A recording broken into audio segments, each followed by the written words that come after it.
அனைவருக்கும் மாலை வணக்கம். நம்ம இப்போ பார்க்க போகிற இந்த ரூல்ஸ் வந்து Tamil Nadu government servant contract rules 1973.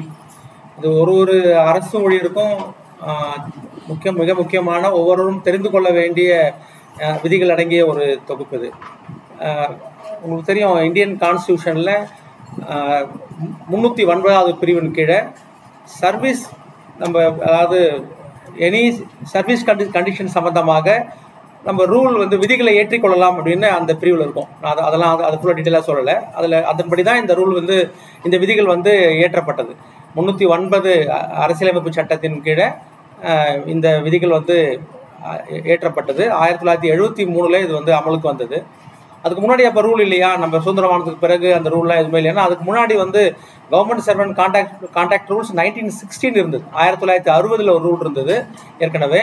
அதுக்கப்புறமா இதை வந்து மாடிஃபை பண்ணி திருப்பி 73 இந்த ரூலை கொண்டு வந்தாங்க. இது யாருக்கெல்லாம் பொருந்தும் அப்படின்னு கேட்டிங்கன்னா, சிவில் சர்வீஸில் இருக்கிறவங்க, அந்த சிவில் சர்வீஸ் பதவிகளில் இருக்கிறவங்க அத்தனை பேருக்குமே இந்த விதிகள் பொருந்தும்.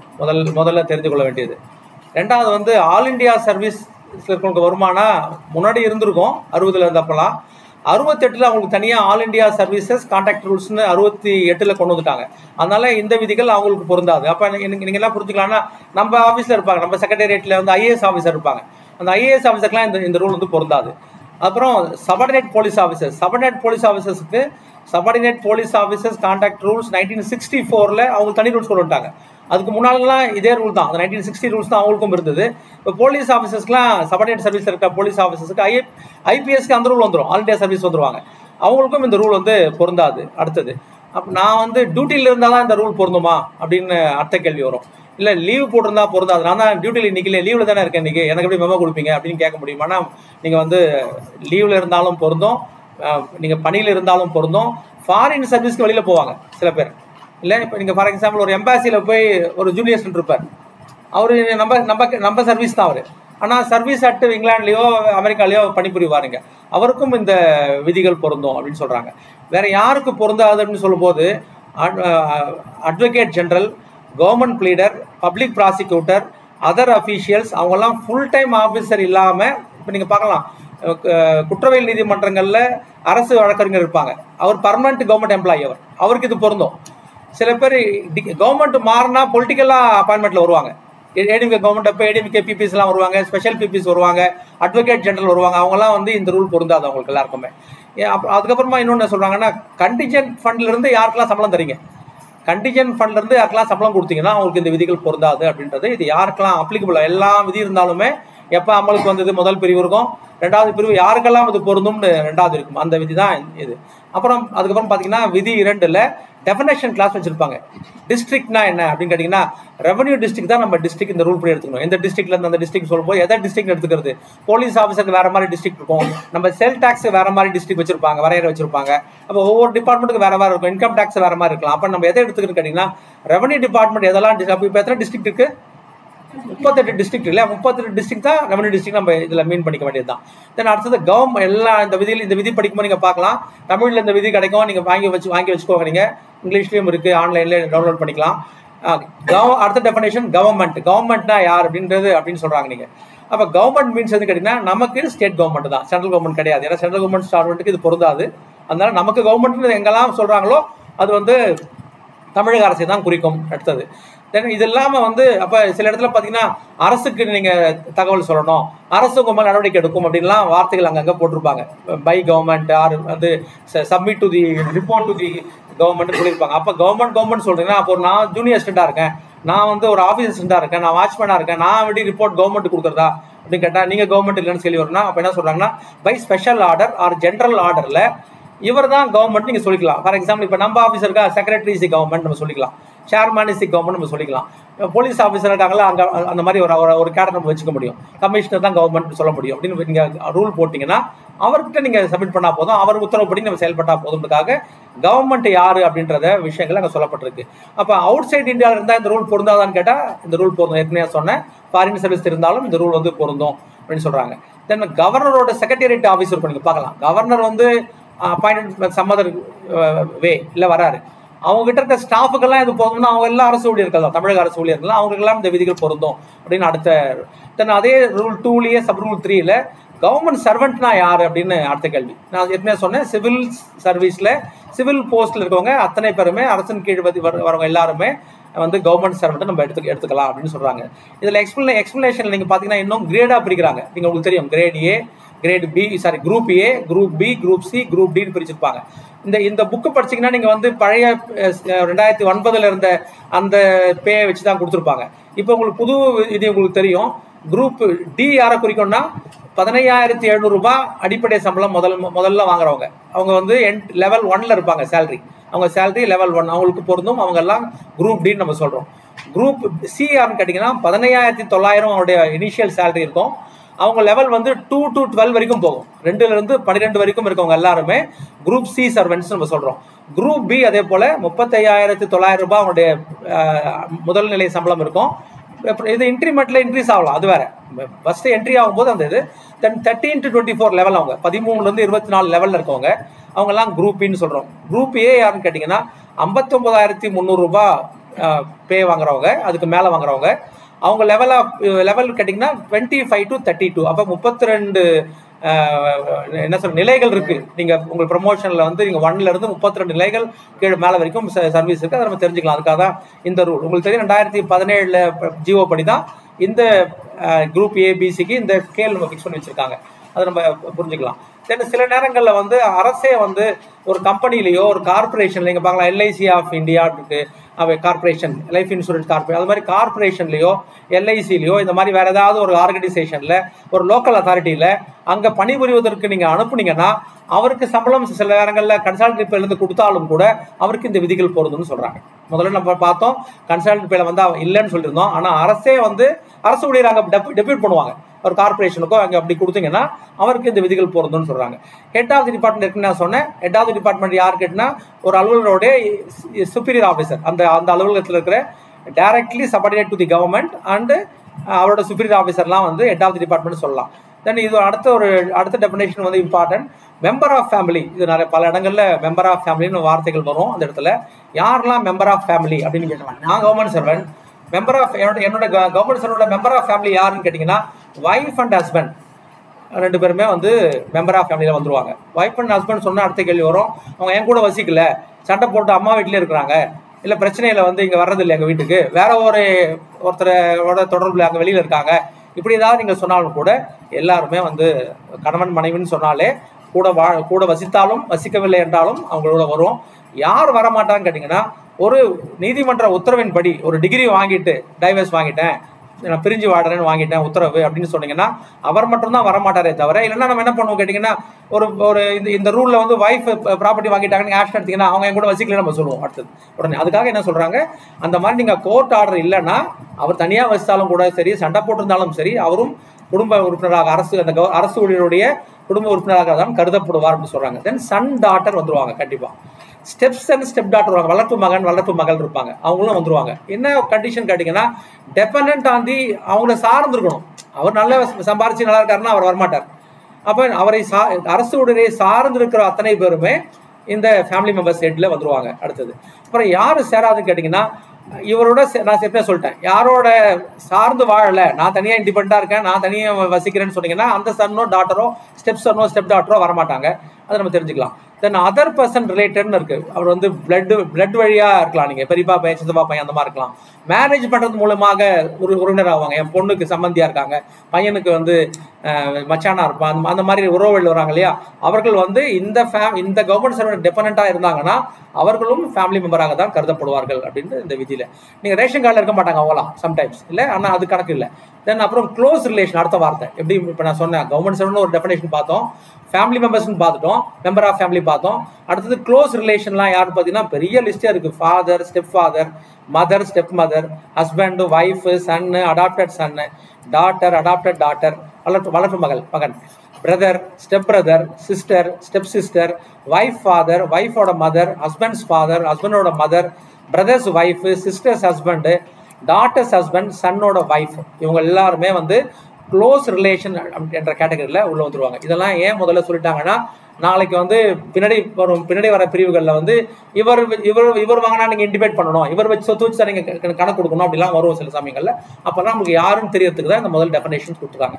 முதல் இந்த சப்ஜெக்ட் குள்ள போகிறோம். இப்போ தான் டெஃபினேஷன்லாம் முடிச்சுட்டு விதி 3 கிஃப்ட் நம்ம சொல்லுவோம்ல, என்ன சொல்ல, பரிசா கிஃப்ட்னா ஒரு பரிசு தொகையோ பரிசு சம்பந்தமான விதிகள் விதி 3. இது வந்து எந்த அரசு ஊழியரும் அவரோ அவரது மனைவியோ, இப்போ நான் இப்போ சொல்லிட்டேன் திருப்பியும், மெம்பர் ஆஃப் ஹிஸ் ஃபேமிலி, அரசு ஊழியர் wife member of his family யாருமே எந்த விதமான பரிசு பொருட்களை நீங்கள் வந்து 5000 ரூபாய்க்கு மேலே இருந்தால் நீங்கள் அக்செப்ட் பண்ணக்கூடாது. சேல் டேக்ஸ் ஆஃபீஸராக ரொம்ப இருக்கும், ஒரு 5 சவரன் நகை போடுறவங்களுக்கு நீங்கள் ட்ரான்ஸ்ஃபர் ஆகிங்கன்னு சொன்னால் எப்படி இருக்கும் இல்லை, ஒரு டீலர் வந்து அப்போ 5000 ரூபாய்க்கு மேலே எந்த பரிசு பொருட்களையும் நீங்கள் வந்து அக்செப்ட் பண்ணக்கூடாது அப்படின்றது முதல் விதி. அதுதான். நீங்கள் தென் அடுத்தது என்ன சொல்கிறாங்கன்னா, நீங்கள் அந்த மாதிரி வாங்கிக்கலாம், பர்சனல் கிஃப்ட் 5000 ரூபாய்க்கு மேலே இருந்தால் வாங்கலாம். எப்போ வாங்கலாம்னு கேட்டிங்கன்னா, ஒரு க்ளோஸ் ஃப்ரெண்ட், எனக்கு க்ளோஸ் ரிலேஷன் நம்ம சொன்ன அங்கே பார்த்தோம் மேலே அண்ணன் ஒய்ஃபு, தம்பி ஒய்ஃப் எல்லாம் பார்த்தோம் இல்லையா, அந்த க்ளோஸ் ரிலேஷன்ஸ் இருக்காங்க. ஆர் ஸ்பெஷல் அக்கேஷன்ஸில் ஒரு வெட்டிங் இருக்குது, ஒரு ஆனிவர்சரி இருக்குது, ஒரு ஃபனரல் இருக்குது, எனக்கு வந்து இறந்து போனால் காரிய அன்னைக்கு நகை போகிறது எங்கள் ஊரில் பழக்கம்னு வச்சுருப்போம் நம்ம சில சமயம், மொழி எழுதுறது பழக்கம் வச்சுப்போம் கல்யாணத்தில். அப்போ இந்த மாதிரி ஒரு ரிலீஜியஸ் ஃபங்க்ஷன் இருக்குது, தீபாவளி பொங்கலுக்கு எங்கள் தாத்தா வந்து பணம் கொடுப்பாரு, எங்கள் மாமா எனக்கு பணம் கொடுப்பாரு அப்படி வச்சுருப்போம். இந்த மாதிரி கண்டிஷனில் 5000 ரூபாய்க்கு மேலே கிஃப்ட் கொடுத்தா நீங்கள் வாங்கிக்கலாம். என்ன கண்டிஷன்?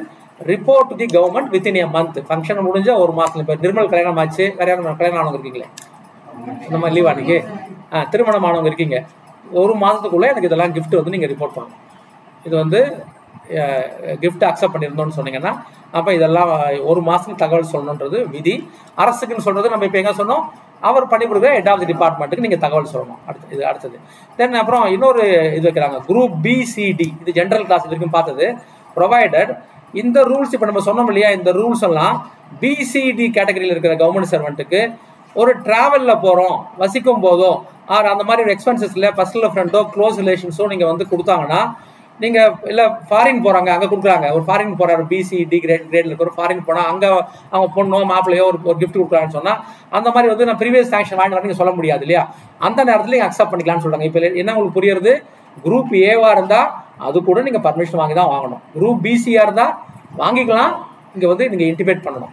இது ஒரு வித்தியாசம் தெரிஞ்சுக்கோங்க. தென் அதுக்கப்புறமா நம்ம சொல்லுவோம், எக்ஸ்பிளனேஷன் 1ல சொல்கிறாங்க, இந்த ரூல் படி வந்து நீங்கள் இப்போ சொன்னீங்களா வாங்கலாம் வாங்கக்கூடாது, கிஃப்ட் வராதா நம்ம சொன்னோம் இல்லையா, இதுக்கெல்லாம் எக்ஸாம்பிள் ஒரு கீ தரேன், ஒரு ட்ராவல் தரேன், அது ஒரு சிமிலர் ஆர்டிகல், ஒரு ஃபங்க்ஷனுக்கு போனாங்க வந்து எனக்கு வந்து ஒரு இந்த கிஃப்ட் கொடுத்தாரு, ஒரு ஷீல்டு கொடுத்தாரு, அப்படி நீங்கள் ஒரு ஷால் போட்டாருன்னு சொன்னால் அப்படின்னு சொன்னீங்க, நாங்கள் தாங்க வெள்ளி ஜரிகை நிறையா வச்சு ஷால் போட்டாருன்னு வச்சு நீங்கள் வாங்கிட்டு வந்தீங்கன்னா உங்களுக்கு வேல்யூ தெரியும் உங்களுக்கு. அதனால் வந்து அது கூட கிஃப்ட்டில் வரும்ன்றாங்க. ஷால் தானே போட்டார், ஒரு மாடலுக்கு ஒரு கிஃப்ட் தானே கொடுத்தாரு, எனக்கு அவர் கடை படம் போட்ட ஒரு ஃப்ரேம் தானே கொடுத்தாரு அப்படின்னு சொல்லி நீங்கள் வந்து வாங்க முடியாது, அதுவும் இந்த கிஃப்ட்டில் அடங்கும் அப்படின்னு சொல்கிறாங்க எக்ஸ்பிளேஷனில். அதுக்காக தென் அதே போல் நீங்கள் வந்து ஃப்ரீ டிரான்ஸ்போர்ட், நான் பணம்லாம் வாங்குறது இல்லைங்க, எனக்கு டிக்கெட் வாங்கி கொடுத்துரு நான் ஃபாரின் போகிறதுக்கு, இல்லைன்னா நான் டெல்லி போகிறேன் எனக்கு எங்கள் ஃபேமிலிக்கு டிக்கெட் வாங்கி கொடுத்துருன்னு சொல்கிறது, இல்லை நான் போகிறேன் ஒரு இன்ஸ்பெக்ஷன் போகிறேன் என் டிக்கெட் நீங்கள் வாங்கி கொடுத்துருன்னு சொல்கிறது, அங்கே தங்குறதுக்கு எனக்கு ரூம் போட்டு கொடுத்துருன்னு சொல்கிறது. இந்த மாதிரி வந்தால் lodging, boarding, transport, other services, இல்லை கிளம்பும் போது 5 கிலோ திருநெல்வேலி அல்வா வாங்கி கொடுத்து அனுப்புறது, இல்லை நான் பணம்லாம் வாங்குறது இல்லைன்னு சொல்ல முடியாது. அப்போ இது கூட நீங்கள் வந்து கிஃப்ட்டில் அடங்கும் அப்படின்னு எக்ஸ்பிளனேஷன் 2ல சொல்கிறாங்க. நீங்கள் இப்போ எங்கெல்லாம் உங்களுக்கு சந்தேகம் வருதோ நம்ம எக்ஸ்பிளனேஷன் எடுத்து நீங்கள் பார்க்கலாம். நீங்கள் தென் அப்புறமா எதெல்லாம் வந்து நீங்கள் அடங்காதுன்னு சொன்னீங்கன்னா, ஒரு கேஷுவல் மீல், இன்னைக்கு இன்ஸ்பெக்ஷன் போயிருக்கேன், அங்கே ஃபுட்டு கொடுக்குறாங்க, ஒரு கேஷுவல் ஒரு மீல், எல்லாரும் சாப்பிட்ற மீல் நானும் சாப்பிட்றேன், இது ஒரு ஸ்பெஷல் மீல் எனக்கு தனியாக கிடையாது அப்படின்னு சொன்னீங்கன்னா, அந்த மாதிரி ஒரு மீலோ ஒரு லிஃப்ட்டோ அங்கேருந்து கொண்டு போய் ட்ராப் பண்ணுறாங்க, எல்லாருமே நாங்கள் எல்லாரும் அந்த ஹோட்டலுக்கு போய் ட்ராப் பண்ண போகிறோம், அங்கே போய் சாப்பிட போகிறோம்னா எல்லாரும் ஹோட்டல் கூட்டு போகிறாங்க, அதுக்கு ஒரு வெஹிக்கிள் அரேஞ்ச் பண்ணுறாங்க. இந்த மாதிரி இது நம்ம வேறு யாரோ அந்த மாதிரி நம்ம ஃப்ரெண்ட்ஸ் அஃபிஷியல் டீலிங் இல்லாதவங்க நம்ம காமனாக பண்ணிங்கன்னா, ஒரு சோஷியல் ஹாஸ்பிட்டாலிட்டி இருக்குது அப்படின்னு சொன்னீங்கன்னா அதை நீங்கள் அக்செப்ட் பண்ணிக்கலாம்னு சொல்கிறாங்க. ஜுடிஷியலில் நாங்கள் அது கூட பண்ணுறது இல்லை. ஜுடிஷியல் இன்ஸ்பெக்ஷன் நாங்கள் போனோம், ஒரு மீட்டிங் போகிறோன்னா கூட அதை கூட நாங்கள் வந்து அது மாதிரி அக்செப்ட் பண்ணிக்கிறதுல அதுலேயும் நாங்கள் ஸ்ட்ரிக்டாக இருக்கணும். நாங்கள் உங்களுக்கு தகவல் சொன்னால் இருக்குது அதில் ரூல் அது மாதிரி இருக்குது. அப்புறம் இந்த மாதிரியான ஒரு ஃப்ரீக்வெண்ட் ஹாஸ்பிட்டாலிட்டி, எப்போ வந்தாலும் அவர் என்னை கவனிப்பார், எப்போ வந்தாலும் என்ன ஆட்டோவில் கூப்பிட்டு போவார், எப்போ வந்தாலும் எனக்கு ஹோட்டல் தங்க வைப்பார் அப்படின்னு ஒரு ஃப்ரீக்வெண்ட் ஒரு ஹாஸ்பிட்டாலிட்டியாக ஒரு லேவிஷ் ஒரு எக்ஸ்பென்சிவ் இதை வந்து அக்செப்ட் பண்ணக்கூடாது. ஒரு கமர்ஷியல் ஃபேம் கிட்ட இருந்தோ, இண்டஸ்ட்ரியில இருந்தோ, ஆர்கனைசேஷன்ல இருந்தோ அவங்ககிட்ட நீங்கள் பண்ணக்கூடாது அப்படின்றது நோட்டில் சொல்கிறாங்க. முதல்ல இதில் வந்து ஹாஸ்பிட்டாலிட்டி அக்செப்ட் பண்ணிக்கலாம்னு சொன்னாங்க. ரெண்டாவது இந்த மாதிரி நீங்கள் ஹேபிச்சுவலாக வச்சுக்கூடாது இதையே நீங்கள் அப்படின்றதும் அதில் சொல்கிறாங்க. நீங்கள் இது ஒரு ஒரு தகவல் வருது, நீங்கள் இதில் சொன்னதில் எதுலேயுமே அடங்காத மாதிரி ஒரு கிஃப்ட் வச்சுருக்கணும். நீங்கள் சொன்ன இந்த கீழே வராது, இந்த ட்ராவலில் வராது, இந்த ஃபுட்டில் வராது, இந்த லாட்ஜிங்கில் வராது, டிரான்ஸ்போர்ட்டில் வராது, அதெல்லாம் இல்லாத வகையில் ஒரு கிஃப்ட்டு. உங்கள் பையனுக்கு நான் ஃபீஸ் கட்டிடுறேன்னு சொன்னேன், அதுக்கு இதில் வரும், இதெல்லாம் அதில் சொல்லவே இல்லையா ரூலில்? நீங்கள் சொன்னால் என்ன பண்ணுறது? இல்லை உன் பையன் ஃபீஸை நான் கட்டிடுறேன்னு சொல்கிறாரு, அது இதில் எதுவுமே அடங்காது. நீங்கள் ஒரு நாளைக்கு ஒருத்தர் சொல்லலாம். அதுக்கு என்ன சொல்கிறாங்கன்னா, இந்த மாதிரி ஏதாவது ஒரு கேள்விகள் வரும், இது கிஃப்ட்டில் அடங்குமா அடங்காதா அப்படின்னு ஒரு வினா வந்ததுன்னா அது அரசு சொல்கிறது தான் ஃபைனல். இதை நீங்கள் கிளாரிஃபிகேஷன் கேட்டு இப்போ நம்ம ஒரு ஆர்டர் போடுவோம், தப்புன்னு நீங்கள் அப்பீல் எடுத்து போகலாம், ஒரு கவர்மெண்ட் ஒரு ஆர்டர் சொல்லலாம். அப்போ இதுதான் இல்லை கோர்ட்டுக்கு போக வேண்டியது. அடுத்தது இது கிஃப்ட்டுக்கு வருமா வராதான்னு சொல்கிறது அரசு என்ன சொல்கிறதோ அதுதான் டெசிஷன். அந்த இடத்துல அதில் ரூல் இல்லை, நீங்கள் சொல்லக்கூடாது. அதுக்காக அதுக்கு ஒரு செக்கும் அவங்க வச்சுட்டாங்க அதில். தென் அதே போல் வந்து நான் கவர்மெண்ட் சர்வெண்ட்டாக இருக்கிறேன், ஒரு பப்ளிக் ஃபங்க்ஷன் போகிறேன், ஒரு படத்திரைப்பழாவுக்கு போகிறேன், ஒரு சிலை திரைப்பழாவுக்கு போகிறேன். அந்த மாதிரி நேரத்தில் வந்து எனக்கு வந்து ஒரு சீட் கொடுக்குறாங்க, நான் ஒரு கமிஷனர்னு சொல்லிட்டு, நான் ஒரு சிடிஓன்னு. அந்த மாதிரி இது வந்து அதில் கிஃப்ட்டில் அடங்காது. அது வந்து நீங்கள் வந்து அக்செப்ட் பண்ணிக்கலாம், அந்த மாதிரி இதில் பண்ணலாம் அப்படின்னு சொல்கிறாங்க. தென் அதுக்கப்புறம் பார்த்தீங்கன்னா, நான் செகண்ட் ஹேண்ட் கூட்டு வாங்குறேன், நான் டிவி வாங்குறேன் அப்படின்னு சொன்னா சொல்லலாம். டிவி வாங்கினா தானே நீங்கள் கிஃப்ட்னு வரும். செகண்ட் ஹேண்ட் டிவி வாங்கிக்கிறேன் அவர்கிட்ட அப்படின்னு சொல்லிட்டு புது டிவி வாங்கிக்கிறது இல்லை சார். செகண்ட் ஹேண்ட் ஃப்ரிட்ஜ் வாங்குறேன் அப்படின்னு சொல்லிட்டு அப்படி அது மாதிரி வாங்கினா வருமானு கேட்டால் அது கூட காஸ்ட்லி செகண்ட் ஹேண்ட் குட்ஸாக இருந்ததுன்னா அது கூட கிஃப்ட்டில் அடங்கும். நான் பணம் கொடுத்தா வாங்க நீங்கள் சொல்லலாம். இல்லை அதுக்கான வேல்யூ வந்து 1 லட்ச ரூபா இருக்கும். நான் 5000 ரூபாய்க்கு வாங்கின ஒரு கிஃப்ட் ஒரு பில் வாங்கி அந்த கடையிலேயே செகண்ட் ஹேண்ட் கிஃப்ட் வாங்கிட்டு வரும், செகண்ட் ஹேண்ட் பொருளாக வாங்கிட்டு வரும் இல்லையா, அதெல்லாம் கூட கிஃப்ட்டில் அடங்கும் அப்படின்னு சொல்கிறாங்க. இல்லை அந்த மாதிரி நான் வாங்க போகிறேன்னு எனக்கு தெரிஞ்சதுன்னா நீங்கள் ப்ரியர் பர்மிஷன் வாங்கிட்டு கவர்மெண்ட்டு சொல்லிட்டு இந்த மாதிரி நான் ஒரு பொருள் வாங்க போகிறேன், இந்த கடையில் இருக்குது, அதோட விலை மார்க்கெட் வேல்யூ இவ்வளோ இருக்குது, நான் இந்த விலைக்கு வாங்க போன்ற தகவல்களோட நீங்கள் வந்து ப்ரிவைலிங் மார்க்கெட் ரேட்டுக்கு வாங்கினீங்கன்னா அது வந்து இந்த இதில் கிஃப்ட்டில் அடங்காது அப்படின்னு சொல்கிறாங்க. இது அடுத்த விதி. தென் அதுக்கப்புறம் பார்த்தீங்கன்னா அதே இதில் இந்தியன் டெலிகேஷன்ஸில் போவாங்க இல்லையா. நீங்கள் பாருங்கள், இப்போ ராஜபக்ஷ சந்திக்கிறதுக்கு இங்கேருந்து ஒரு டீம் போவோம், அதில் செக்ரட்டரி இருப்பாங்க, நம்ம கூட ஸ்டாஃப் போவாங்க. அந்த மாதிரி போகும்போது அங்கே போனீங்கன்னா 1000 ரூபாய்க்கு மேலே இருக்க கிஃப்ட் இங்கே அக்செப்ட் பண்ணக்கூடாது அப்படின்னு சொல்லுவாங்க. சப்போஸ் அவர் கொடுக்குறாரு, இங்கே வந்து நீங்கள் இன்டிபேட் பண்ண வேண்டியது அவசியம். அதுக்கும் ஒரு ரூல் வச்சுருக்காங்க, அதுவும் நம்ம தெரிஞ்சுக்கலாம். கடைசி விதி அதில் என்ன பார்த்தீங்கன்னா, government servant shall not accept gift from any foreign firm. நம்மளோட தொடர்பில் இருக்கிற அரசு பணி செஞ்சுட்டு இருக்கோம், நம்மளோட தொடர்பில் இருக்கிற ஒரு ஃபாரின் நிறுவனத்துக்கு கூட நீங்கள் எந்த கிஃப்ட் வாங்கக்கூடாது. நம்ம இந்தியன் நிறுவனம் தானே சொன்னீங்க அப்படின்னு நாளைக்கு சொல்லக்கூடாதுனால அதுக்கும் ஒரு விதி வச்சுட்டாங்க. அப்போ கிஃப்ட் உங்களுக்கு இப்போ ஒரு ஐடியா கிடச்சிருக்கும், 5000 ரூபாய்க்கு மேலே கிஃப்ட்டு வாங்கவே கூடாது. வாங்கினா என்ன கண்டிஷன்ஸ் நம்ம பார்க்கணும் இல்லையா. தென் அப்புறமா டவுரி நெக்ஸ்ட் 3A. எந்த அரசு ஊழியரும் டவுரி கொடுக்கக்கூடாது, டவுரி வாங்கக்கூடாது, அதுக்கு உடந்தையாக இருக்கக்கூடாது. நான் டவுரி வாங்குறதுல கொடுக்கறதில்ல, என் மச்சான் கல்யாணத்துக்கு நான் கூட நான் தான் டவுரிலாம் பேசி விட்டேன்னு சொன்னால் எப்படி இருக்கும் அடுத்தது. அப்போ நீங்கள் டவுரி கொடுக்கறது வாங்குறது இல்லை, அதுக்கு வந்து நீங்கள் அபேட்டிங்காகவும் இருக்கக்கூடாது, நீங்கள் அதுக்கு உடந்தையாக கூட நீங்கள் இருக்கக்கூடாது அப்படின்றது அடுத்த விதி. இது வந்து டைரக்ட்லி ஆர் இன்டைரக்ட்லி ரெண்டு வகையிலுமே. டைரெக்டாக கேட்கறது 100 போட்டு கேட்குறவன் இருப்பான், நல்ல ஃபேமிலியாக பார்த்து நீயே செய்கிறதுலாம் செய்யணும்னு சொல்லுவோம். 100 சொல்ல மாட்டேன், அவனுக்கு தெரியும் அந்த ஒரு பொண்ணு அதை கூட எல்லாத்தையும் கொடுக்க போறான்னு தெரியும் நல்லவே. அந்த மாதிரி பார்த்து அந்த மாதிரி பேசுறது. அப்போ டைரக்ட்லி இன்டைரக்ட்லி எதுவுமே கேட்கக்கூடாது. ஃப்ரம் தி பேரண்ட்ஸ், கார்டியன், மணமகன் மணமகள் யார்கிட்டையுமே நீங்கள் கேட்கக்கூடாது. சொல்லணும், நான் வந்து பையன்கிட்ட கேட்கவே இல்லை, மாமனாட்ட தான் கேட்டேன், பொண்ணுகிட்ட கேட்கவே இல்லை, மாமியார்ட்ட தான் கேட்டேன்னு நீங்கள் சொல்லக்கூடாது. அதுக்காக எல்லாருமே உள்ளே கொண்டு வந்துட்டாங்க டவுரி. அப்போ டவுரிக்கு மீனிங் எது அப்படின்னு நீங்கள் கேட்டிங்கன்னா, டவுரி ப்ரொஹிபிஷன் ஆக்ட் 1961 சட்டம் இருக்குது. அந்த சட்டத்தில் எதெல்லாம் டவுரின்னு சொல்லப்பட்டிருக்கோ அதெல்லாம் இந்த விதிகளின் கீழே டவுரின்னு வந்துடும் அப்படின்னு சொல்கிறாங்க. ஒரு கவர்மெண்ட் சர்வெண்ட் அவரோ அவருடைய மேரேஜுக்கு பிறகு அவங்க ஒரு மேரேஜ் பண்ணாங்க, என் பையன் கல்யாணம், பொண்ணு கல்யாணம். இப்போ நிர்மல் வந்து அவரோட கல்யாணம், அது நான் என் பொண்ணு கல்யாணம் பண்ணுவேன், பையன் கல்யாணம் பண்ணுவேன். அப்போ என்னுடைய மகனோ திருமணம் செய்து கொடுக்குறேன், குழந்தைங்களோட திருமணம் நடக்குதுன்னு சொன்னீங்கன்னா நான் வந்து ஒரு டிக்ளரேஷன் கொடுக்கணும் கவர்மெண்ட் ஆஃபீஸில், நான் இந்த திருமணத்தில் எந்த டவுரியும் வாங்கவில்லை அப்படி டிக்ளரேஷனை எல்லாரும் கண்டிப்பாக தரணுன்றது இதில் ஒரு விதி.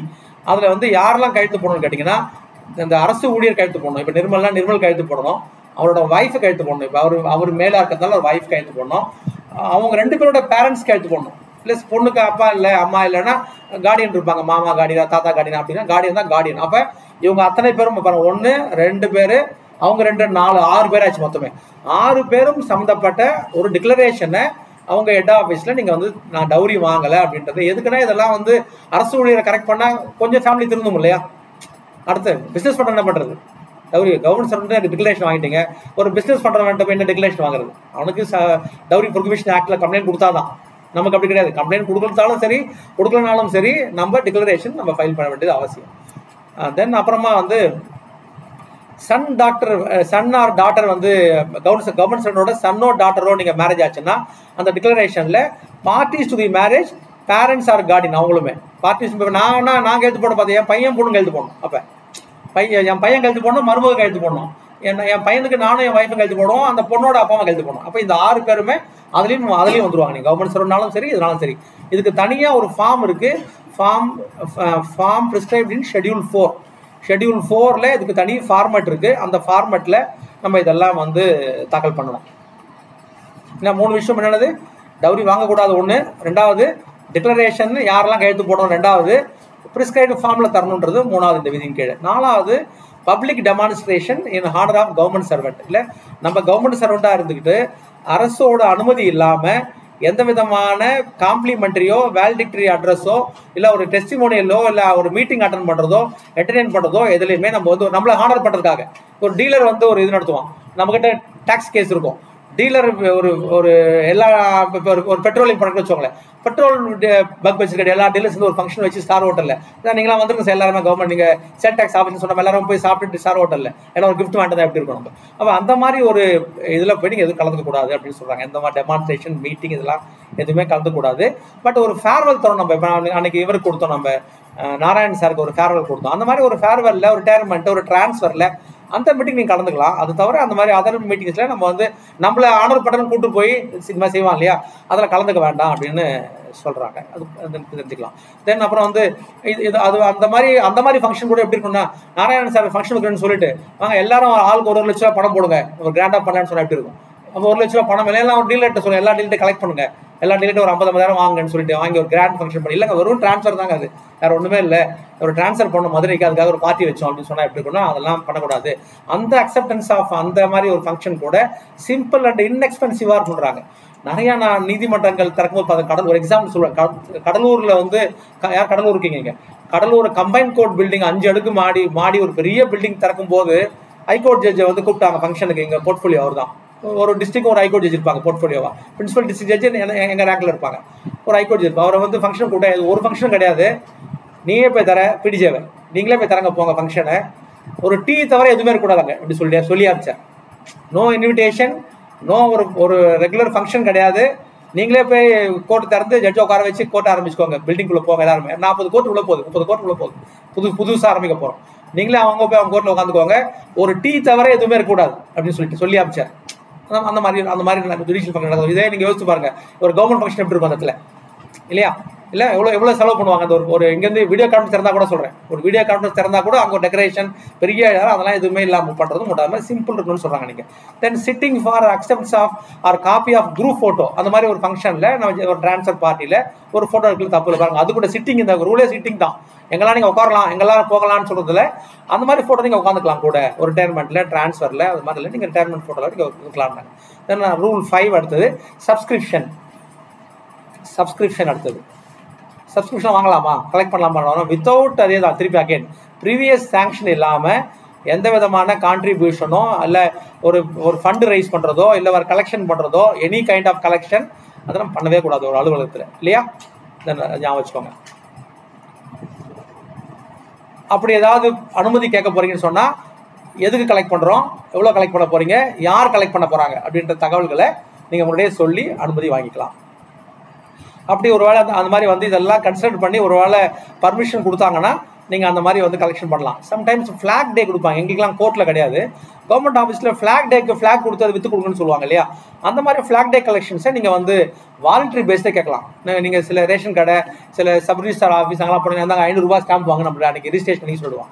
500 ரூபாய்க்கு நீங்கள் ஃப்ளாக் டே வாங்கினா தான் அப்படின்னுவான், அப்போ தான் ரிஜிஸ்ட்ரேஷன்வான். நீங்கள் வேறு வழி இல்லாமல் அப்படி கிடையாது சார், இந்த மாதிரி ஃப்ளாக் இருக்குது, அது வந்து இந்த மாதிரி டிஃபென்ஸ் சர்வீஸ் இருக்கிறதுக்காக நம்ம ஹெல்ப் பண்ணுறது கொடுக்குறோம், நீங்கள் வாங்குறதுனா உங்கள் இஷ்டம் எவ்வளோ வேணால் நீங்கள் வாங்கிக்கலாம் அப்படின்னு நீங்கள் சொல்ல. மினிமம் ஸ்டாம்ப் 10 ரூபா இருக்குது, நீங்கள் எவ்வளோனா வாங்கிக்கலாம் நீங்கள் சொன்னால் அவங்க ஃப்ளாக் வாங்குற பழக்கம் உண்டு. சில பேர் கம்பல் பண்ணுறவங்களும் இருக்காங்க, அது மாதிரி இல்லை வாலண்டரி பேஸிஸ் சொல்கிறாங்க. நீங்கள் தென் ஹெச்ஆர்என்சி போர்டில் இருப்பாங்க சில பேர், அவங்க என்ன பண்ணுவாங்கன்னா நீங்கள் வந்து கோயில் கட்ட போகிறோம், நீங்கள் வந்து பணம் கொடுங்க கேட்பாங்க.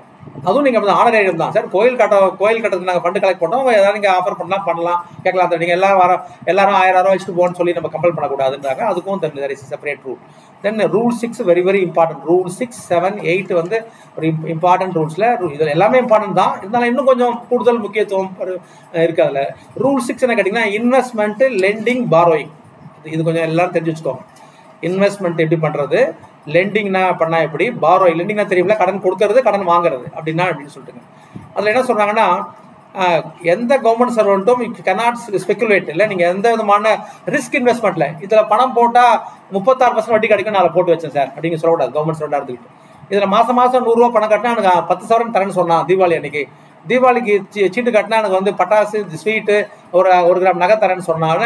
ஒரு ஆசை காமிச்சு உங்களை ரிஸ்க் எடுக்க வைக்கிறான் இல்லையா, அந்த மாதிரி எந்த விதமான ஸ்கீம்லையும் எந்த கவர்மெண்ட்ஸும் கலந்துக்கூடாது அப்படின்றது. இது வந்து இன்க்ளூடிங் ஸ்டாக்கு, ஷேர் வாங்குறது, other any kind of investment எதுலேயுமே நம்ம எதுவுமே கலந்து கொள்ளக்கூடாதுன்றது முதல் விதி ஃபஸ்ட்டு. ரெண்டாவது, ஹேபிச்சுவல் பர்ச்சேஸ் இல்லை சேலு போத் இருக்கலாம். ஷேர், செக்யூரிட்டி இன்வெஸ்ட்மெண்ட்டில் வந்ததுன்னா அது கூட நீங்கள் வந்து ஸ்பெகுலேஷன் தான் வரும் அப்படின்றான். ஹேபிச்சுவல் எப்படி சொல்கிறதுங்க, நான் மாதம் 500 ரூபா அவர்கிட்ட போட்டு வருவேன். ஒரு தேர்ட் பார்ட்டி வந்து ஒரு சீட்டு வச்சு நடத்துறாரு, மாதம் சீட்டு கட்டுறேன் அப்படின்னு சொன்னீங்களா, அது கூட இதில் அடங்குன்னு சொல்கிறாங்க. இது ஸ்பெகுலேஷனில் தான் வரும். ரிஸ்க் ஃபேக்டர் தூக்கி ஓடி போயிடலாம், அவர் அக்கௌண்ட் பண்ண முடியாது அவர்கிட்ட. ஒரு தேர்ட் அது மாதிரி இதில் போய் நீங்கள் கட்டக்கூடாதுன்னு சொல்கிறாங்க நீங்கள். தென் அப்புறம் வந்து எந்த கவர்மெண்ட் சர்வெண்ட்டும் இப்போ திருப்பி சொல்ல பாருங்க, மெம்பர் ஆஃப் ஃபேமிலி வந்து வருது திருப்பியும். இப்போ முதல் ரூல் கவர்மெண்ட் சர்வெண்ட்டுக்கு, ரெண்டாவது ரூல் ஃபேமிலி மெம்பர்ஸ்க்கு. மெம்பர் ஆஃப் ஃபேமிலி கூட or any person acting in this, நான் கட்டலங்க, என் மச்சான் வழியாக கட்டுறேன் சீட்டு, இல்லை என் தங்கச்சி வழியாக சீட்டு கட்டுறேன், என் தங்கச்சி வழியாக டெபாசிட் அக்கௌண்ட்டில் போடுங்க, என் பணம் தான் அது அப்படின்னு நீங்கள் சொல்லக்கூடாது. தங்கச்சி அக்கௌண்ட்டில் போடுவோம், தங்கச்சி வாங்கி கட்டுவாங்க அப்படின்னு சொல்லக்கூடாது. இல்லை அந்த மாதிரி எந்த விதமான அந்த ரிஸ்க் இதுலையுமே நீங்கள் வந்து இன்வெஸ்ட் பண்ணக்கூடாது. ஃபேமிலி மெம்பர்ஸும் பண்ணக்கூடாது அப்படின்னு சொல்கிறாங்க. ஏன்னு கேட்டிங்கன்னா, it will likely embarrass the government servant or influence நம்மளை போய் ஆக்ஷன் எடுக்க வைக்கும். அதெல்லாம் கொஞ்சம் பாருங்க சார், போலீஸ் ஃபோன் பண்ணி என் தங்கச்சி ஏமாந்தாலும் கொஞ்சம் பாருங்கன்னு சொல்ல வைக்கிறது. என் பணம் தான் சார் அது, தங்கச்சி வழியாக கட்டின சீட்டில் கொஞ்சம் நீங்கள் பாருங்க, ஒரு போலீஸ் ஆஃபீஸில் போய் இன்ஃப்ளூயன்ஸ் பண்ணுறது. இது மாதிரி நம்மளே வந்து குறுக்கு வழியில் செய்வதற்கான வழி வகுக்கும். அதனால அந்த மாதிரி எதுவும் எந்த விதமான இதுவும் பண்ணிட்டு நம்ம அஃபிஷியல் டியூட்டி வழியாக அது எதுவும் அந்த மாதிரி செய்வோம் செய்யக்கூடாது அப்படின்னு சொல்கிறாங்க. நீங்கள் அந்த மாதிரி இதுலையும் அப்படி தான். நீங்கள் முதல்ல கிஃப்ட்டுக்கு சொன்ன அதே போல், இது கிஃப்ட் வருமா வராதான்னு, இந்த டிரான்சாக்ஷன் வந்து இந்த ஸ்பெகுலேஷனில் வருமா வராதா அப்படின்னு அடுத்த கேள்வி.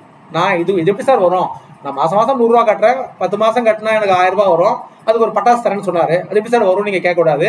அதுவும் ஒரு கேள்விக்குரியதாக ஆச்சுன்னா அரசோட முடிவு தான் இது வந்து இதில் அடங்குமா அடங்காதுன்னு சொல்ல முடியும் அப்படின்னு சொல்லிட்டாங்கல்ல. தென் அப்போ நான் வந்து கடனே வாங்கக்கூடாது, இப்போ இன்வெஸ்டே பண்ணக்கூடாதுன்னு சொல்றதுக்காக என்ன சொல்கிறாங்கன்னா, ஒரு பேங்க்லேயோ ஒரு ஃபேர்ம்லேயோ ஒரு பப்ளிக் லிமிடெட் கம்பெனிலையோ ஒரு நீங்கள் கடன் வாங்க போகிறீங்க, வாங்கலாமான்னு சொல்லி பார்த்து ரூல் 4 சொல்கிறாங்க. அதில் என்ன கேட்டிங்கன்னா, நானோ எனது ஃபேமிலி மெம்பர்ஸோ through other persons acting my பிகாஃப், அந்த 3 பேருமோ நீங்கள் வந்து lend borrow money as a principal or agent from any person within local limits of his authority. என்னோட லிமிட்டில், இது என்னோட லிமிட், இப்போ சென்னை ஜூரிஸ்டிக்ஷன் பூரா என்னோட லிமிட்டில் வருது சொல்லுவேன். ஏன் ஜூரிஸ்டிக்ஷனில் நான் அஃபிஷியல் டீலிங் பண்ணுற இந்த ஏரியாவில் நான் அந்த மாதிரி வந்து ஒரு கடன் வாங்குறதோ கடன் கொடுக்குறதோ செய்யக்கூடாது அப்படின்னு அடுத்த விதியில். அந்த மாதிரி வட்டிக்கு பணம் வாங்குறது, நான் வந்து கடன் கொடுக்குறதுனாலங்க வாங்குறதுனாலங்க, கொடுக்குறதா என் பழக்கமே. வட்டிக்கு பணம் கொடுப்பேன், 5 வட்டி 10 வட்டிக்கு பணம் கொடுப்பேன். அந்த மாதிரி எந்த விதமான எனி கைண்ட் ஆஃப் இல்லை, நீங்கள் இல்லை வட்டி வாங்குறது, அது மேலே வேற ஒரு பொருள் வாங்கிப்பேன், அந்த கடையில் மளிகை சாமான் வாங்கிப்பேன், அது பணம் கொடுத்துறது. எனக்கு வட்டி வாங்கினா அரசு விதிகள் படி தவறு, மாதம் மளிகை சாமானுக்கு அது பதில் கொடுத்துருன்னு சொல்லி வாங்கினா கூட அதுவும் எனி கைண்ட் ஆஃப் ரிட்டர்ன் தான் உங்களுக்கு. அந்த மாதிரி நீங்கள் எதுவுமே வாங்கக்கூடாது அப்படின்னு சொல்கிறாங்க. தென் அடுத்தது, அப்போ நான் கிஃப்டே கொடுக்கக்கூடாது, கிஃப்டே வாங்கக்கூடாதா, அர்ஜென்ட் நான் என்ன பண்ணுறது கேட்டிங்கன்னா, உங்களோட மாத வருமானம் தொகைக்கு மிகாமல், என்னோட வருமானம் 1 லட்ச ரூபான்னு சொன்னீங்கன்னா 1 லட்சத்து 1 ரூபாய் நான் போகக்கூடாது. 1 லட்ச ரூபாய் அதுக்கு உள்ளே இருக்கிற தொகைகள் பொறுத்து என்னோட ரிலேட்டிவ் கிட்டேயோ பர்சனல் ஃப்ரெண்டுக்கிட்டேயோ, பர்சனல் ஃப்ரெண்டுக்கு என்ன அஃபிஷியல் ஃப்ரெண்டுக்கு என்ன வித்தியாசம், நம்ம கூட டீலிங் இருக்கும், இங்கேயே நம்ம கிட்ட டீலராக இருப்பார், அவர் பர்சனல் ஃப்ரெண்டு கிடையாது.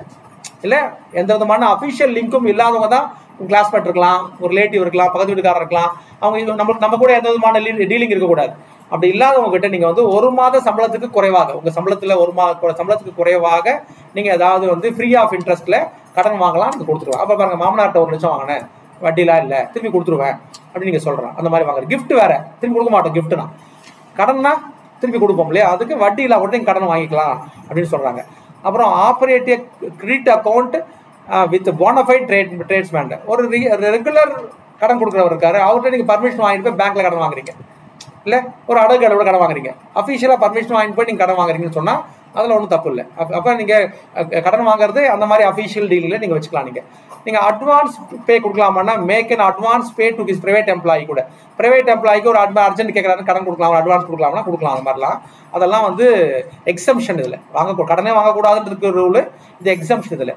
இதுலேயும் திருப்பி ஒரு குரூப் பிசிடி கேடரில் இருக்கவங்களுக்கு ப்ரீவியஸ் சாங்ஷனோட தே கேன் அக்செப்ட் ரிலேட்டிவ்கிட்ட இருந்தோ பர்சனல் ஃப்ரெண்டுகிட்ட இருந்தோ purely temporary loan not exceeding 3 lakhs. அப்போ கிரேட் ஏ குரூப் ஏ சர்வெண்ட்டுக்கெல்லாம் வந்து 1 மாத சம்பளம் வச்சுருக்காங்க.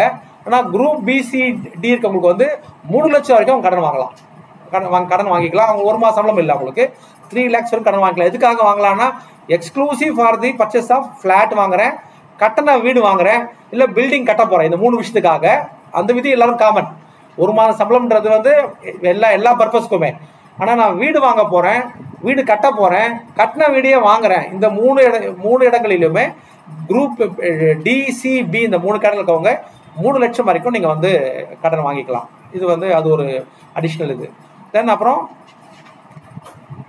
ப்ரீவியஸ் சாங்ஷன் வாங்கிட்டீங்கன்னா நீங்கள் எவ்வளோ வேணால் கடன் வாங்கிக்கலாம், எவ்வளோ கடன் கொடுத்துக்கலாம். எங்கிட்ட 5 லட்ச ரூபா இருக்குது, ஒரு அலவன்ஸ் வாங்கியிருக்கேன், நான் வட்டி கொடுக்க போகிறேன், ஃப்ரெண்ட் ஒருத்தர் கேட்குறாரு, இல்லை இன்ட்ரெஸ்ட்டாக கொடுக்க போகிறேன், நீங்கள் பர்மிஷன் வாங்கி நீங்கள் அவருக்கு கொடுக்கலாம், தப்பு ஒன்றும் கிடையாது. இல்லை கடன் வாங்க போகிறேன், இது இவ்வளோ வட்டி பேசியிருக்கேன், நீங்கள் வாங்குறது நீங்கள் பார்க்கலாம். அதெல்லாம் வந்து வித் பர்மிஷன் நீங்கள் இதெல்லாம் செய்து கொள்ள முடியும்.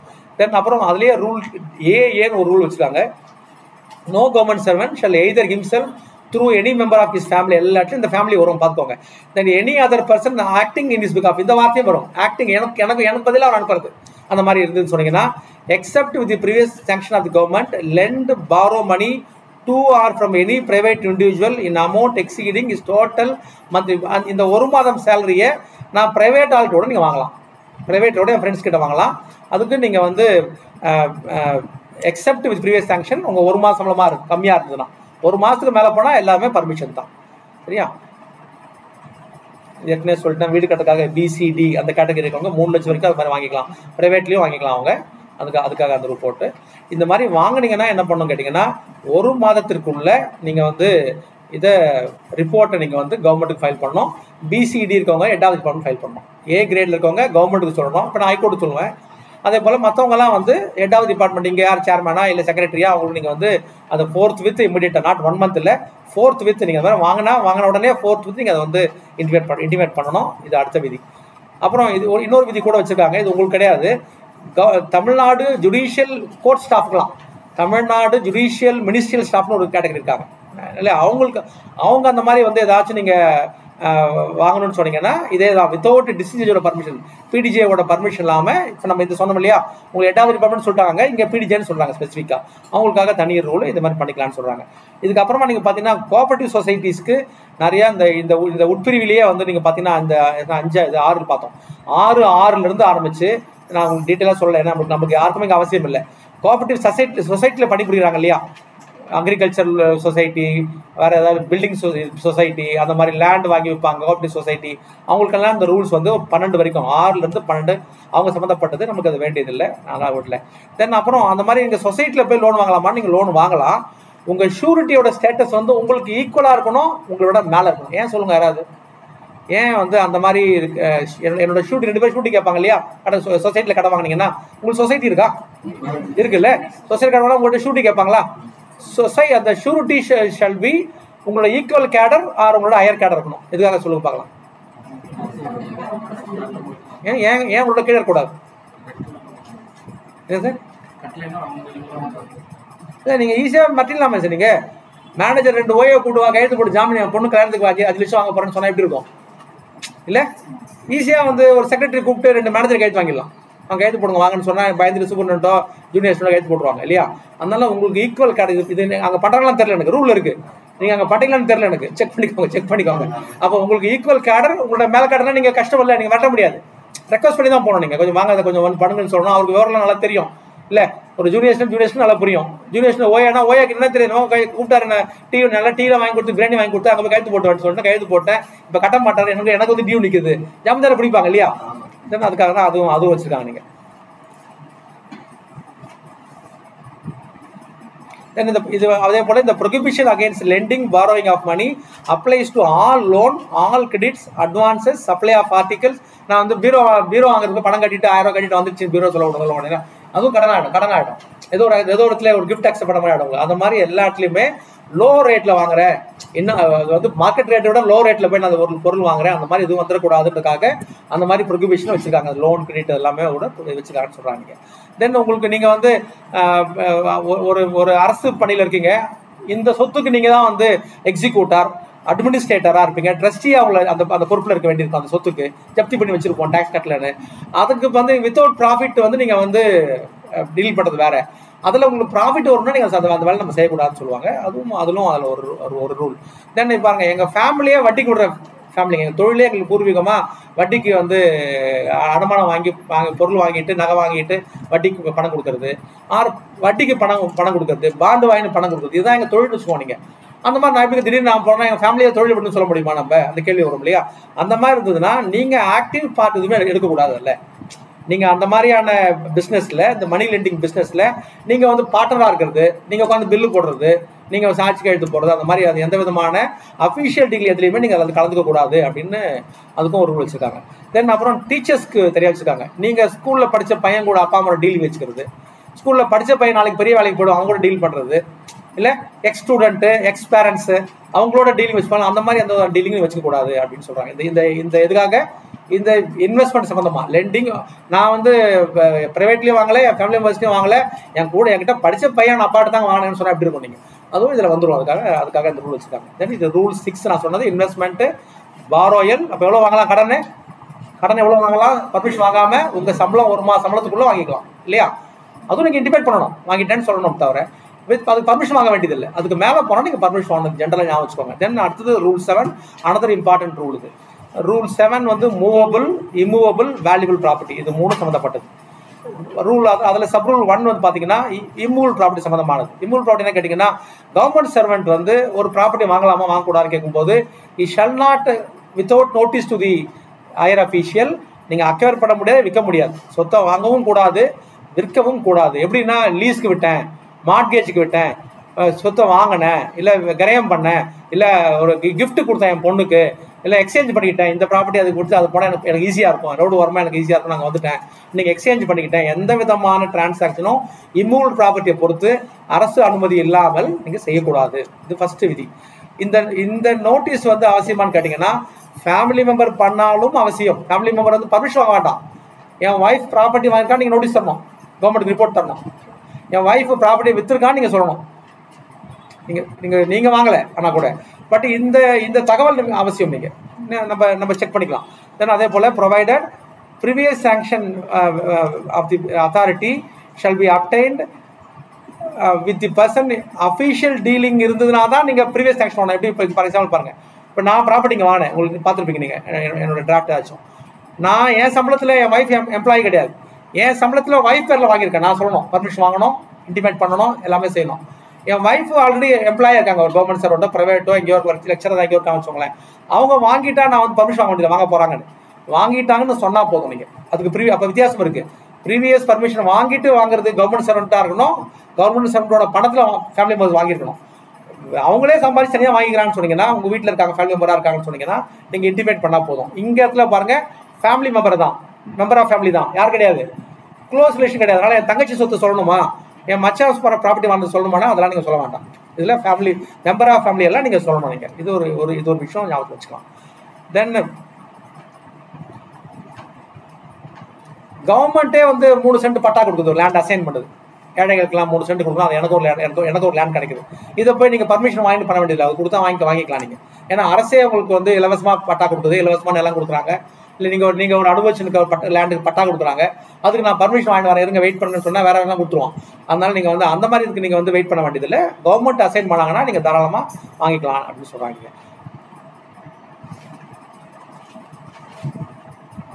ஃபேமிலி மெம்பர் ப்ராப்பர்ட்டி விற்றாலும் நீங்கள் வந்து பர்மிஷன் வாங்க வேண்டியதில்லை, அது நீங்கள் வந்து இன்டிமேட் பண்ணால் போதுமானது. தென் கன்ஸ்ட்ரக்ஷன் பண்ணுவோம், இல்லை எக்ஸ்டென்ஷன் பண்ணுவோம், இல்லை வந்து வீடே நம்ம வாங்குகிறோம், அந்த மாதிரி இருந்ததுன்னா எவ்ரி கவர்மெண்ட் சர்வெண்ட் வந்து ஷல் ரிப்போர்ட் தான். நீங்கள் வீடு வந்து இப்போ நான் முதல்ல சொன்னது எனி மூல் ப்ராப்பர்ட்டி சொல்லிட்டாங்க. இப்போ அதில் இன்னும் ஸ்பெசிஃபிக்காக ஒரு கன்ஸ்ட்ரக்ஷன் பண்ண போகிறீங்க. நான் வீடு தான் கட்டினேன், ஏற்கனவே பர்மிஷன் வாங்கி வச்ச வீடு தான், வீடு இதுதாங்க ப்ராப்பர்ட்டி தாங்க அது. அதில் கன்ஸ்ட்ரக்ஷன் பண்ண போகணும். ஆமாம், கன்ஸ்ட்ரக்ஷன் பண்ணுறதுக்கும் நீங்கள் பர்மிஷன் வாங்கணும். எக்ஸ்டென்ஷன் பண்ண ஒரு ரூம் எக்ஸ்ட்ரா கட்டியிருக்கேன் அவ்வளோதாங்க. ஒரு வெளியில் ஒரு பாத்வே எக்ஸ்ட்ரா போட்டேன், சிமெண்ட் போட்டேன். அதனால் எனி கன்ஸ்ட்ரக்ஷன் எனி இது வந்து நீங்கள் வந்து வீடு கட்டினாலும் நீங்கள் வந்து அது பர்மிஷன் வாங்கணும். எப்படி வாங்கணும் அப்படின்னு சொல்லி பார்த்தீங்கன்னா, பிஃபோர் ஸ்டார்டிங் கன்ஸ்ட்ரக்ஷன் நீங்கள் எப்படி வாங்கினீங்க? லோன் வழியாக அந்த பில்டிங் கட்ட போகிறீங்களா, இல்லை எக்ஸ்டெண்ட் பண்ண போகிறீங்களா, இல்லை அடிஷனல் ரூம் போட போகிறீங்களா அப்படின்னு சொன்னீங்கன்னா லோன் வாங்குறீங்களா, இல்லை ஏதாவது பார்ட் ஃபைனல் போட்டுருக்கீங்களா, இல்லை ப்ரைவேட் லோன் வாங்கிக்கலாம், இல்லை ஜிபிஎஃப் பணம் போட்டு ப்ராவிடன்ட் ஃபண்டில் வந்த பணமா அப்படின்ற தகவலோட ஃபார்ம் 6A ஷெட்யூல் 1ல் இருக்குது. இந்த 2 ஃபார்மை ஃபில் பண்ணி அதோட சேர்ந்து நீங்கள் அப்ளை பண்ணி பர்மிஷன் கேட்கணுன்றது ஸ்டார்டிங் கன்ஸ்ட்ரக்ஷன் முடிஞ்ச பிறகு ஃபார்ம் 7ல் ஷெட்யூல் 1ல் ஃபார்ம் 7 இருக்கு. ஒரு கன்ஸ்ட்ரக்ஷன் முடிஞ்சால் என்னென்ன கண்டிஷன் இருக்கு ஒரு கிளாஸ் எடுத்து பாருங்க. நீங்கள் நான் அதெல்லாம் படித்தா எல்லாம் ஈஸியாக நீங்கள் படித்தா புரியும், உங்களுக்கு இருக்குன்னு சொல்லிடுறேன் உங்கள்கிட்ட, நீங்கள் பார்த்துக்கலாம். இந்த 2-3 படிவங்களும் மிக மிக அவசியம். எதுக்காக?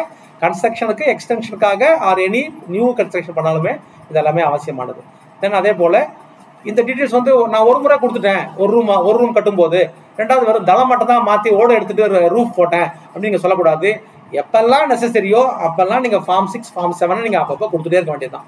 ஒரு ரூம் எக்ஸ்ட்ரா கட்டினேன், இடிச்சிட்டு கட்டுறேன், இல்லை ஒரு ஜன்னல் இடிச்சிட்டு பெரிய வழி வச்சுருக்கேன், அது ஒரு கன்ஸ்ட்ரக்ஷன் ஆல்டர் பண்ணுறேன், அது மாதிரி எல்லா இடத்துலையுமே வந்து நீங்கள் வந்து எஸ்டிமேட்டட் காஸ்ட்டோட அந்த என்ன மாதிரி கன்ஸ்ட்ரக்ஷன் பண்ணுறீங்க, பில்டிங் பிளானு, அப்ரூவல்னா அப்ரூவல், ஆர் ஒரு ஸ்கெட்ச் போட்டால் ஸ்கெட்சு, அதோட காஸ்டோட எஸ்டிமேஷனோட நீங்கள் வந்து சப்மிட் பண்ணி வாங்க வேண்டியது அவசியம்.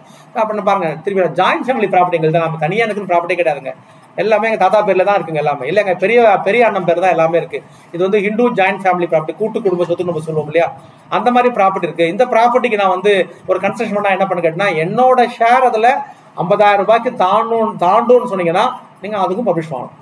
5 லட்சம் கட்டுறீங்க, 10 பேர் ஜாயின்ட் ஃபேமிலி, என்னோட ஷேர் 50 லட்சம் வந்துருச்சு, 50,000 வந்துருச்சுன்னு சொன்னீங்கன்னா நீங்கள் 50,000 ரூபாய் தாண்டிச்சுன்னா நீங்கள் வந்து எப்பெல்லாம் நீங்கள் ஆல்டர் பண்ணுறீங்களோ, எப்பெல்லாம் நீங்கள் ரிப்பேர் பண்ணுறீங்களோ எல்லாத்துக்கும் நீங்கள் தகவல் சொல்லி தான் ஆகணும். இது இந்து ஜாயின்ட் ஃபேமிலி ப்ராப்பர்ட்டிக்காக.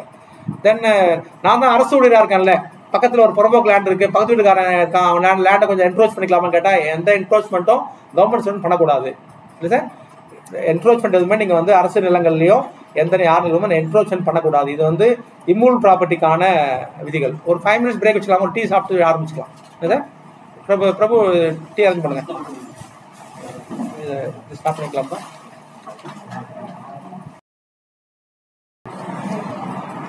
மூவபிள்ஸ்லேயே அடுத்தது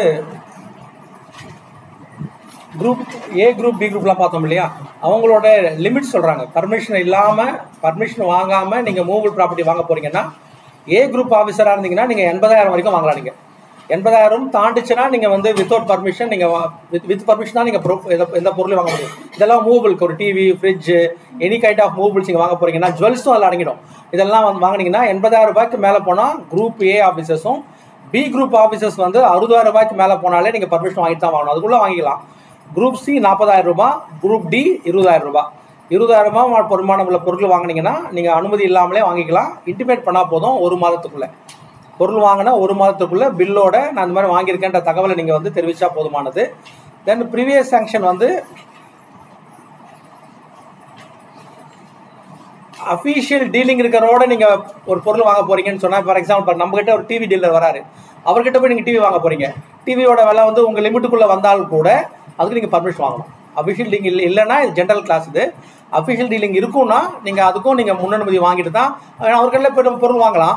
அனுமதி வாங்கிட்டு உங்கள் சோர்ஸ் ஆஃப் இன்கம் காட்டுவீங்க இல்லையா, அதை காமிச்சிட்டு நீங்கள் போய் பொருள் தாராளமாக அவர்கிட்ட அப்படியே வாங்கிக்கலாம்.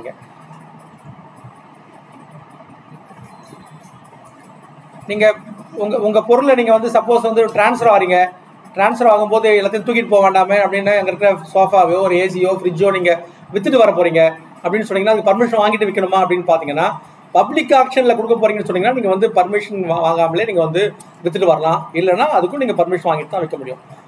அப்புறம் மூவபிள் ப்ராப்பர்ட்டி நான் சொன்னேன், அதில் எதெல்லாம் சேரும்னு கேட்டிங்கன்னா, ஜுவல்லரி சேர்ந்துடும், இன்சூரன்ஸ் பாலிசி சேரும், ஷேர் சேரும், செக்யூரிட்டி வந்துடும், டிபென்ச்சர்ஸ் வந்துடும்.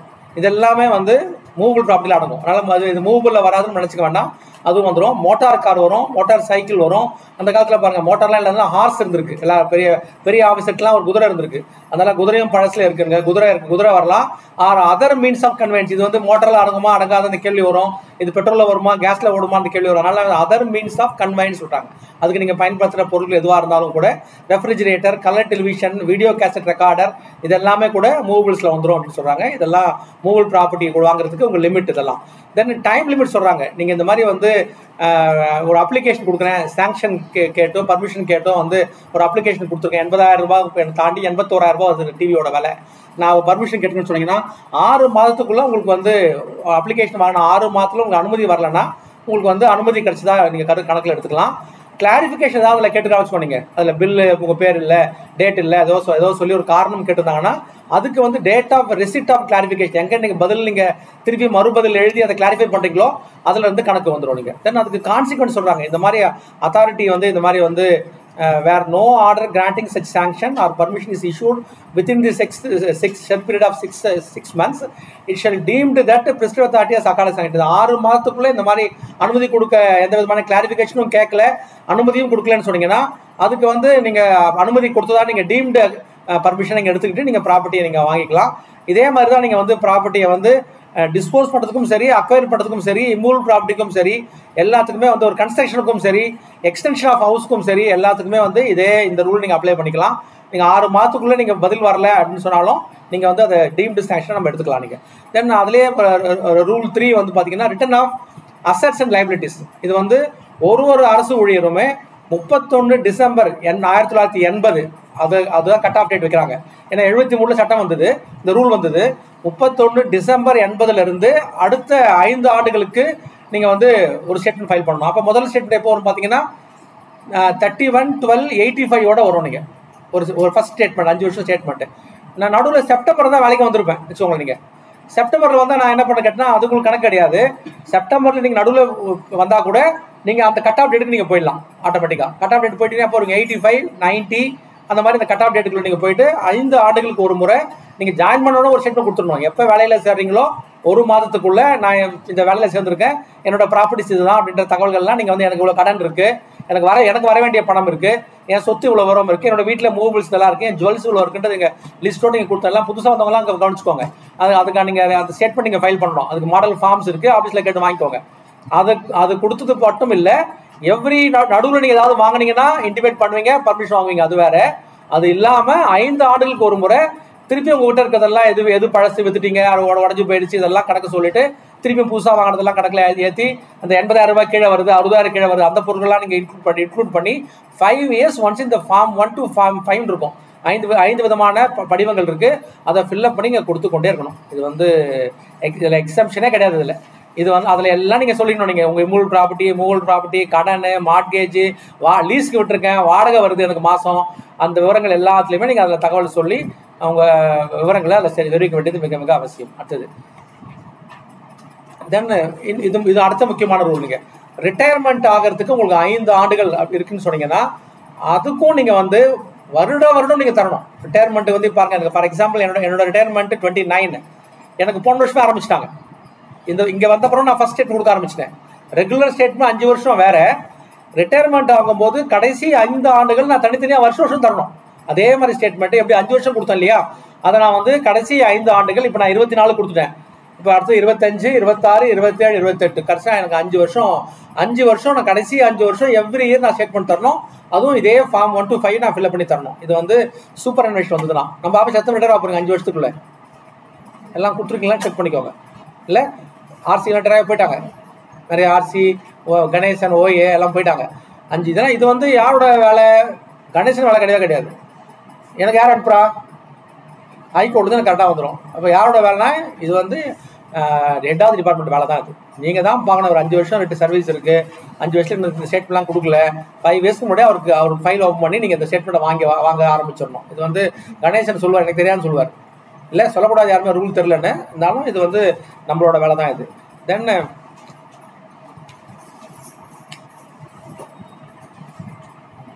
அந்த மாதிரி நீங்கள் வாங்கிட்டு 2 மாதத்துக்குள்ளே அவரோட ஏற்கனவே கொடுத்துருக்க 5 இயர் ஸ்டேட்மெண்ட் கொடுத்துருப்பாரு, அதை இயர்லி கொடுக்குற ஸ்டேட்மெண்ட், நடுவில் ஏதாவது கொடுத்துருப்பாரு, இதெல்லாம் நீங்கள் டேலி பண்ணி அவரோட ஆனுவல் ரிட்டர்ன் சரியா இருக்கான்னு நீங்கள் செக் பண்ணிக்க வேண்டியது அலுவலகத்தோட வேலை. ஆஃபீஸ் மீன்ஸ் ஹெட் ஆஃப் டிபார்ட்மெண்ட்டோட வேலை. இதுவும் அதில் இருக்குது, அது நீங்கள் பார்த்துக்கலாம்.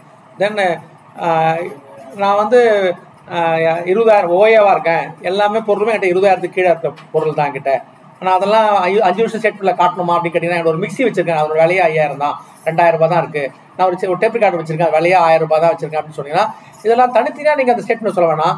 50,000 ரூபாய் பொறுமான பொருட்கள்லாம் ஒன்றா சேர்த்து டிவி, ஃப்ரிட்ஜு, மிக்ஸி, அது ஒரு கிரைண்டர், ஒரு டேப் ரெக்கார்டர், இதெல்லாம் சேர்ந்து 50,000 ரூபாய் வரத்து நீங்கள் காமிச்சிடணும் ஸ்டேட்மெண்ட்டில். அப்போ உங்கள் வீட்டில் இருக்கிற சின்ன பொருளும் உள்ள அடங்கிடும். நீங்கள் மளிகை சாமான் மீதி இருக்கு காட்டணுமானா அதெல்லாம் காட்ட வேண்டாம். இல்லை சக்கரை கொஞ்சம் மீந்திச்சு 1/4 கிலோ போன மாதம் அதை காட்டுமா, அதெல்லாம் சொல்ல வேண்டாம். நீங்கள் இது மாதிரி மூவபிள்ஸில் எதெல்லாம் நீங்கள் இன்க்ளூட் ஆகுமோ அந்த மாதிரி பொருட்கள் எல்லாத்தையுமே நீங்கள் வந்து லம்சமாக நீங்கள் அக்ரிகேட் பண்ணி இதெல்லாம் சேர்ந்து போல வேலை அப்படின்றத நீங்கள் வந்து அதில் காமிச்சிக்கலாம். நீங்கள் அதுலேயே சொல்லிட்டாங்க தெளிவாகவே. நீங்கள் உங்கள் துணிகள், ஆர்டிகல்ஸ் ஆஃப் டெய்லி யூஸ் பண்ணுற கிளாத்து, உட்டன்சில்ஸ், பாத்திரங்கள், இல்லை குக்கரி, சமையல் பொருட்கள், புக்கு, புத்தகங்கள், இதெல்லாம் நீங்கள் ஸ்டேட்மெண்ட்டில் சொல்ல வேண்டாம் அப்படின்னு அவங்க சொல்லிட்டாங்க. அதனால் சந்தேகமே உங்களுக்கு வராது. சந்தேகம் வந்து என்ன பண்ணுறது, திருப்பியும் இது வருமா வராதான்னா கவர்மெண்ட்டுக்கு எழுத வேண்டியதுதான் எதுவாக இருந்தாலுமே. நீங்கள் தென் இதில் இந்த லிஸ்ட்டில் இந்த 5 வருடங்களுக்கான ஸ்டேட்மெண்ட்டில் any property acquired by family members, member of family, அதை நீங்கள் காட்ட வேண்டாம் அப்படின்னு சொல்கிறாங்க. எதை காட்டணும்? நான் கவர்மெண்ட் எம்ப்ளாயி, என் ஒய்ஃப் எம்ப்ளாயி இல்லை, என் பையன் எம்ப்ளாயி இல்லை, பையன் பேரில் வாங்கினா நான் காமிச்சு தான் ஆகணும், பையன் பேர் டிவி வாங்கினா நான் காமிச்சு தான் ஆகணும். இல்லை அவர் வாங்கினாங்கன்னா காட்ட வேண்டியதில்லை, இன்டிமேட் பண்ணால் போதும். என்னோட ஸ்டேட்மெண்ட் அதுவும் வராது. அவங்க தனியாக எம்ப்ளாயாக இருந்தாங்கன்னா, ஏன்னா அவங்க தனியாக காமிச்சு போகிறாங்க, அவங்க ஆஃபீஸில் காமிச்சு போகிறாங்க. அது தவிர மீதி எல்லாமே அதில் வரும். நீங்கள் தென் அடுத்த கேள்வி வரும், இந்த மாதிரி ஸ்டேட்மெண்ட் எல்லாம் அப்போ இந்த மாதிரி ஒரு 5 இயர் ஸ்டேட்மெண்ட்லாம் கலெக்ட் பண்ணணும், ரிட்டைர்மெண்ட் அப்போ கலெக்ட் பண்ணணும், ஆர் எவ்ரி புதுசாக வேலைக்கு சேர்ந்தா கலெக்ட் பண்ணணும், மேரேஜ் ஆச்சுன்னா அவர் கிஃப்ட் ஐட்டம்லாம் நாங்கள் சொல்லணும், நாங்கள் தகவல் சொல்லணும். இதை நம்ம கேட்டு தான் பார்ப்போம். நிர்மலோட எவ்வளோ மொய் வந்துன்னு பார்ப்போமே அப்படின்னு ஒரு பிரச்சனை எழுதி, நிர்மலுக்கு எவ்வளோ கல்யாணத்துக்கு மொய் வந்தது நீங்கள் சொல்லுங்கன்னு கேட்டீங்கன்னு சொல்ல, சீக்ரெட் டாக்குமெண்ட் சொல்ல வேண்டியது இல்லை அப்படின்னு ஒரு ரூல் 10 இருக்குது. அதில் இதெல்லாம் தகவல் சொல்லணும், சொல்ல வேண்டாம்னு இருக்குது. ஆர்டிஐயில் சொல்லணும், சொல்ல வேண்டாம்னு இருக்குது. அதில் இந்த ரிட்டர்னை நம்ம பண்ணுறோம் இல்லையா, அசெட்ஸ் அண்ட் லைபிலிட்டி ஸ்டேட்மெண்ட் வந்து சீக்ரெட் டாக்குமெண்ட், எந்த அலுவலகமும் அதை வழங்க வேண்டியது இல்லை. அது ஞாபகத்தில் வச்சுக்கணும். இல்லைன்னா உங்கள் சொந்தக்காரன் கேட்பான் அவங்ககிட்ட, இந்த காமிச்சாரில் பார்க்கலாம், செக் பண்ணி பார்ப்போம், ஸ்டேட்மெண்ட்டை வாங்கின்னு சொல்லுவான்.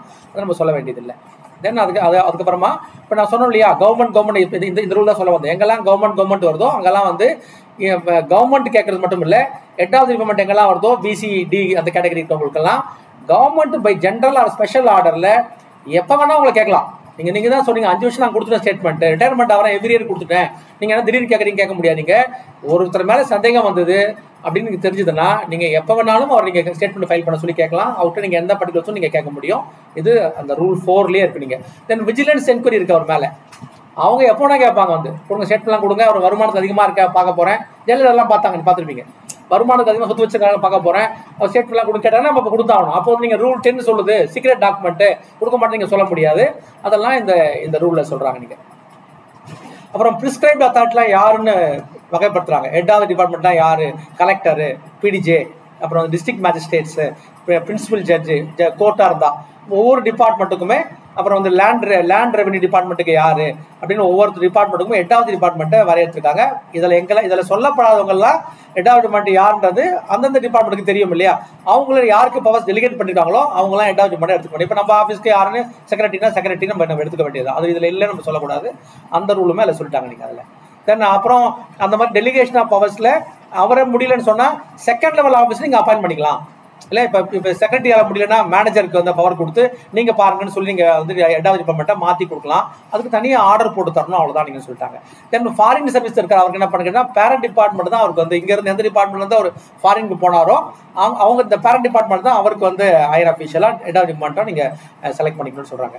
தென் சில பேர் சொல்கிறாங்க, நீங்கள் சொன்னதெல்லாம் கரெக்டுங்க, கிஃப்ட் புரியுது எனக்கு, அக்விசேஷன் ஆஃப் ப்ராப்பர்ட்டி கரையா வாங்குறதுலாம் புரியுது எனக்கு, நான் எதுவுமே வாங்கலை, எங்கள் அப்பா இறந்தாரு எனக்கு ஒரு சொத்து கிடைக்குது, எங்கள் தாத்தா இறந்தாரு எல்லாம் பாகம் கிடைக்குது, எனக்கு பாகம் பிரித்து அங்கே பாகம் கிடச்சிச்சு, என் மனைவிக்கு வந்து அவங்க அவங்க அவங்க மாமா சொத்துலேருந்து ஒரு பாகம் கிடச்சிருக்கு, இதெல்லாம் நான் ஒன்றும் கரையமாக வாங்கலை, கிஃப்ட் வாங்கலை, எதுவும் பண்ணலை, நான் தானாக வருது இல்லை சொல்லுவாங்க. நீங்கள் அந்த சக்ஸஷன் எப்போ ஓப்பன் ஆகும் கேட்டிங்கன்னா, அவர் இறந்தாப்போ அப்படி ஓப்பன் ஆகிடும். நம்ம தான் பிரிச்சுக்கல. எங்கள் அப்பா இறந்த அன்னைக்கு ப்ராப்பர்ட்டி 5ஆக பிரிஞ்சு, எங்கள் அம்மாவுக்கு ஒரு ஷேர், எனக்கு ஒரு ஷேர், என் தம்பிக்கு ஒரு ஷேர், என் தங்கச்சி 2 பேருக்கும் ஒரு ஷேர், 5ஆக பிரிஞ்சு போயிடும். பிரிஞ்சு என்கிட்ட வந்துடும். நான் தான் பார்க்கல, பாக்கெட்டுக்குள்ளே இருக்கா இல்லையான்னு பார்க்கல. இது அன்னைக்கே பிரிஞ்சிடும். நான் இறந்த அன்னைக்கு பிரிஞ்சு போயிடும். நம்ம பாகப்பிரிவினை 10 வருஷம் கழிச்சு போடுவோம். நான் பாகப்பிரிவினை இந்த வருஷம் பண்ணுறேன், அது கணக்கு இல்லை. அப்போ அன்றைக்கே சக்ஸஷன் பிரிஞ்சு ஓப்பன் ஆகி அங்கங்கே போயிடும் இல்லையா? அது எனக்கு தெரியாது, நீங்கள் சொல்ல முடியாது. அந்த தகவலும் நீங்கள் கம்யூனிகேட் பண்ணணும். எனக்கு இந்த மாதிரி வந்து எங்கள் மாமா இருந்ததுனால எனக்கு இவ்வளோ ஷேர் கிடச்சிது, இவ்வளோ பணம் கேஷ் கிடச்சிது, ஜுவல்ஸ் கொடுத்தாங்க, எங்கள் அம்மா இருந்தப்போ எனக்கு அம்மாவோட நகையெல்லாம் எனக்கு கொடுத்தாங்க, நான் பொண்ணு தான், எல்லா நகையும் எனக்கு வந்துடும் எங்கள் வழக்கப்படி அப்படின்னு சொன்னீங்கன்னா அந்த தகவல்களும் நீங்கள் அங்கே சொல்லணும்.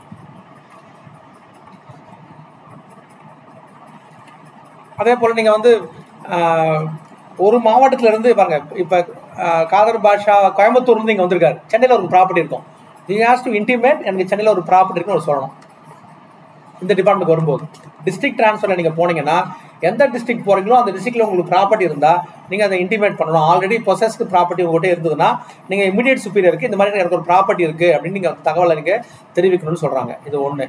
தென் there is a register called group wise register. Note பண்ணுங்கள் சார் மேடம், ஷெட்யூல் 2ல் இருக்குது. இந்த குரூப் வைஸ் ரெஜிஸ்டரில் எல்லா கவர்மெண்ட் சர்வெண்ட்டோட அட்மினிஸ்ட்ரேட்டிவ் கண்ட்ரோல் யார் இருக்காங்களோ அவங்க இந்த ரிஜிஸ்டரை ஃபில் பண்ணி நீங்கள் மெயின்டைன் பண்ணுறாங்க. எப்படி நீங்கள் இன்க்ரிமெண்ட் எப்போ வரும் உங்களுக்கு எல்லாருக்குமே தெரியும் இல்லை சார், யார் யாருக்கு எப்போ இன்க்ரிமெண்ட், அந்த மாதிரி இந்த ப்ராப்பர்ட்டி ரிஜிஸ்டருக்கான குரூப் வைஸ் ரிஜிஸ்டர் இது. அந்த ரிஜிஸ்டருக்கு ஒரு காலம் இருக்குது, அது ரிஜிஸ்டர் நம்ம ஆஃபீஸில் போட்டுருங்க சார், அதை நீங்கள் வந்து மெயின்டைன் பண்ணணும்னு சொல்கிறாங்க. அது கொஞ்சம் செக் பண்ணிக்கோங்க நீங்கள். அப்போ அதில் வந்து நம்மகிட்ட கவர்மெண்ட் சர்வீஸ் எத்தனை பேர் இருக்காங்க, என்னென்ன கேட்டகரியில் இருக்காங்க, அவங்களோட தகவல்லாம் என்ன அப்படின்ற தகவல்களை அந்த ஃபார்ம் ஃபைல் அப்போ தான் தெரியும் உங்களுக்கு. ரிட்டையர் ஆக போகிறாரா இல்லையா, அவர் வந்து 5 இயர்ஸ் ஸ்டேட்மெண்ட் கொடுத்தாரா இல்லையா, லாஸ்ட் எப்போ கொடுத்தாரு, இதெல்லாம் நீங்கள் அந்த தகவல்கள்லாம் நீங்கள் திரட்டி வச்சுக்கொள்ள முடியும். இல்லைன்னா நமக்கு தெரியாது.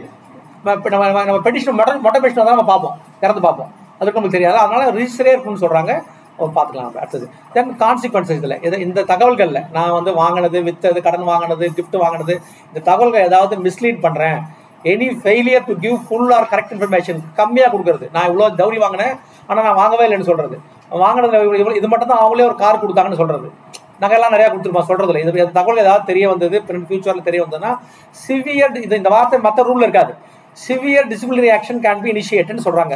சப் ரூல் 710ல் நீங்கள் கான்சிக்வன்சஸ் வந்து மிஸ்லெட், எனி ஃபெயிலியர் இதெல்லாம் இருந்ததுன்னா சிவியர் ஆக்ஷன் எடுக்கலாம்னு சொல்கிறாங்க. நீங்கள் தென் நான் வந்து கவர்மெண்ட் சர்வெண்ட்டாக இருந்துக்கிட்டு நான் வந்து ரியல் எஸ்டேட் பண்ணலாமா, கமர்ஷியல் பர்பஸ்க்கு லேண்டை வாங்கி விற்கிறது, பொருள் வாங்கி விற்கிறதுலாம் பண்ணலாமா கேட்டால் எந்த விதமான கமர்ஷியல் பர்பஸ்க்கும் நீங்கள் வந்து பர்ச்சேஸ் ஆஃப் லேண்டு பண்ணக்கூடாது. வருஷம் ஒரு லேண்டை வாங்க வேண்டியது, அதை கூட வைக்கிறது, திருப்பி பர்மிஷன் வாங்க வேண்டியது, திருப்பி இந்த லேண்டை கூட வைக்கிறது, அந்த மாதிரி கமர்ஷியல் ஆக்டிவிட்டிஸ் நம்ம ஈடுபடக்கூடாதுன்றது தென் ரூல் 11, சப் ரூல் 7லேயே. 12 பார்த்தீங்கன்னா பினாமி. நான் பண்ணுறது இல்லைங்க அதெல்லாம், நான் எல்லாமே என் சேர்மேன் ப்ராப்பர்ட்டிலாம் காதர் பாஷா சாட்டை தான் பண்ணுறதுன்னு சொல்லக்கூடாது தான். இல்லை, பினாமி டிரான்சாக்ஷன் நீங்கள் வச்சுக்க முடியாது, பர்சனல் இன்ட்ரெஸ்ட் மட்டும் கிடையாது, இன்னொருத்தர் வழியாக நான் பண்ணுறது அப்படின்னு நீங்கள் வந்து எந்த விதமான அக்விசேஷனோ அதுவும் நீங்கள் பண்ணக்கூடாதுன்னு சொல்கிறாங்க. இதில் நான் திருப்பி சொல்கிறது, ட்ரஸ்டி, எக்ஸிக்யூட்டர், அட்மினிஸ்ட்ரேட்டர். இந்த கோயிலுக்கான அந்த சொத்தை ஜப்தி பண்ணி நம்ம வச்சுட்டு இருப்போம், டேக்ஸ் கட்டல, டேக்ஸ் அந்த சொத்தை வாங்கி நம்ம வச்சுட்டு இருப்போம், அதுக்கு நம்ம வந்து அட்மினிஸ்ட்ரேட்டராக இருப்போம். அதனால் இதை வந்து நான் வந்து பர்சனல் இன்ட்ரெஸ்ட் சொல்ல முடியாது, அது அஃபிஷியல் கெப்பாசிட்டியில் நம்ம பண்ணுவோம். நீங்கள் அதை தவிர நீங்கள் மீதி எல்லாமே நீங்கள் பண்ணலாம். அரசு நிலத்தை எந்த கவர்மெண்ட் சர்வெண்ட்டும் லீஸ்க்கு எடுக்கிறது பர்மனெண்ட்டாவோ டெம்பரரியாவோ லீஸ்க்கு எடுத்து பயன்படுத்தக்கூடாது. இல்லைன்னா நம்ம என்ன பண்ணுவோம், கலெக்டர் அவரே இந்த 10 ஏக்கர் லேண்ட் அவரே எழுதிப்பாரு, லீஸ்க்கு எடுத்துப்பாரு இல்லையா. கமர்ஷியல் டேக்ஸில் ஆஃபீஸில் இவ்வளோ பெரிய கடைங்க இருக்குது, அந்த கடைலாம் எனக்கு கொடுத்து நான் வாடகை விட்டுக்கு நான் சொல்லுவேன் அடுத்தது. அப்போ இந்த மாதிரியான எதுவுமே செய்யக்கூடாது. அரசு நிலங்கள் எதையுமே அரசு ஊழியராக இருந்து கொண்டு டெம்பரரியாவோ பர்மனெண்ட்டாக நீங்கள் லீஸுக்கு எடுத்து விற்கிறதோ வாங்குறதோ வாடகைக்கு விடுறதோ எதுவுமே நீங்கள் செய்யக்கூடாதுன்றது அடுத்த விதி. தென் அப்புறம் இதே போல் எந்த அரசு ஊழியருமே house site readily built house, கட்டின வீடு கட்டுறதுக்கான மனை, கட்டிய வீடு, இதை ரெண்டை தவிர நீங்கள் சர்வ் பண்ணுற அந்த ரெவன்யூ டிஸ்ட்ரிக்ட், திருப்பி பாருங்க டிஸ்ட்ரிக்ட் டெஃபினேஷன் படித்தோம். ரெவன்யூ டிஸ்ட்ரிக்ட்னா இது 38 மாவட்டங்கள். நீங்கள் பணிபுரிகிற அந்த மாவட்டத்தில் நீங்கள் சர்வ் பண்ணும்போது நீங்கள் வாங்குவதற்கு அனுமதி கிடைக்காது. எது தவிர வீட்டு மனை வாங்கலாம், கட்டின வீடு வாங்கலாம், இது தவிர அதுவும் பர்மிஷனோட தான். இதை தவிர நீங்கள் வேறு சொத்து வாங்கினா என்ன அர்த்தம், நீங்கள் ஒரு காம்ப்ளெக்ஸ் வாங்குறது, தேட்டர் வாங்குறது, இதெல்லாம் நீங்கள் வாங்க முடியாது. நீங்கள் பணிபுரிகிற இடத்துல நீங்கள் எதுவுமே வாங்க முடியாது அப்படின்றது அடுத்தது.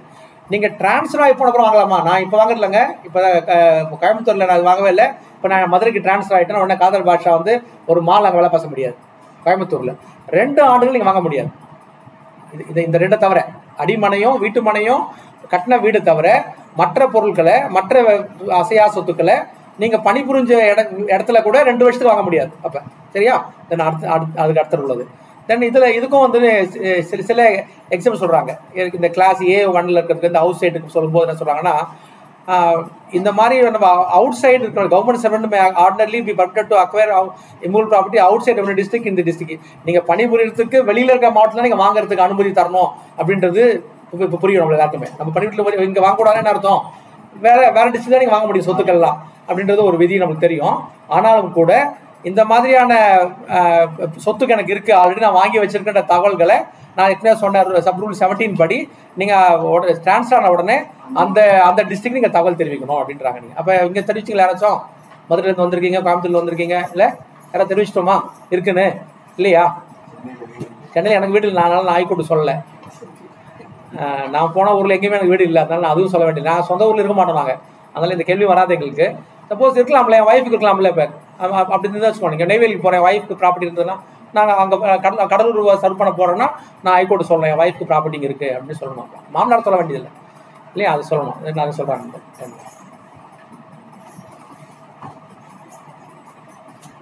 ஏற்கனவே சொல்லிட்டேன், 2 வருஷத்துக்கு நீங்கள் போகிற இடத்துல நீங்கள் பணிபுரிஞ்சு வெளில வந்த இடத்துல நீங்கள் வாங்க முடியாது சொத்துக்கள் எல்லாம் சொல்லுங்கள். அப்புறம் இந்த ஸ்டேட்மெண்ட் சொன்னோம் இல்லையா, அந்த 5 வருஷம் ஸ்டேட்மெண்ட்டு சொன்னோம் இல்லையா, இதை வந்து எவ்ரி 31/12 கட் பண்ணி, அந்த 5 வருஷம் சொல்கிறது 31/12 டிசம்பரில் கட் பண்ணிவிட்டு மார்ச்சுக்குள்ளே நீங்கள் 3 மாதத்துக்குள்ளே தாக்கல் பண்ணணும். எப்போ வேணா பண்ணுறது, டிசம்பரில் பண்ணுறதுலாம் இல்லை, மார்ச் 31க்குள்ளே பண்ணுவாங்க. ஹைகோர்ட்டில் என்ன பண்ணுவாங்க கேட்டிங்கன்னா, இந்த டிசம்பர் கட் பண்ணி ஜனவரி 1st வீக்லேயே எங்களை அனுப்பிச்சிருவாங்க. 31 ஜனவரியில் அனுப்புன்னு சொல்லுவாங்க. இங்கே ரூல் சொல்கிறது மார்ச், அவங்க எங்களுக்கு சொல்கிற கட் ஆஃப் வந்து 31 ஜனவரி சொல்லுவாங்க. அப்போ நீங்கள் ஏதாவது கொரி போட்டு அதோட 2 மாதம் ஆனால் கூட மார்ச்சுக்குள்ளே கரெக்டாக உங்களுக்கு வந்து அந்த இது வந்து முடிஞ்சு போயிடுவாங்க. நம்ம ஃபாலோ பண்ணலாம், அதெல்லாம் நம்ம எடுத்துக்கிட முடியும். இதெல்லாம் வந்து இல்லைனா ஸ்பெஷல் பர்மிஷன் வாங்கிக்கணும். நான் இப்போ இந்த மாதம் மார்ச்சுக்குள்ளே தர முடியலனால நான் மே மாதம் தரேன், ஜூன் மாதம் தரேன், வெளியூர் போயிருக்கேன், மெட்டர்னிட்டி லீவில் இருக்கேன், ஏதோ ஒரு காரணம்னு சொன்னீங்கன்னா ஸ்பெஷல் பர்மிஷன் வாங்கினீங்கன்னா இந்த டைம் நீங்கள் வந்து மார்ச்சை தாண்டி கூட நீங்கள் தாக்கல் பண்ணலாம் அப்படின்னு அதில் அடுத்த ரூல் சொல்கிறாங்க.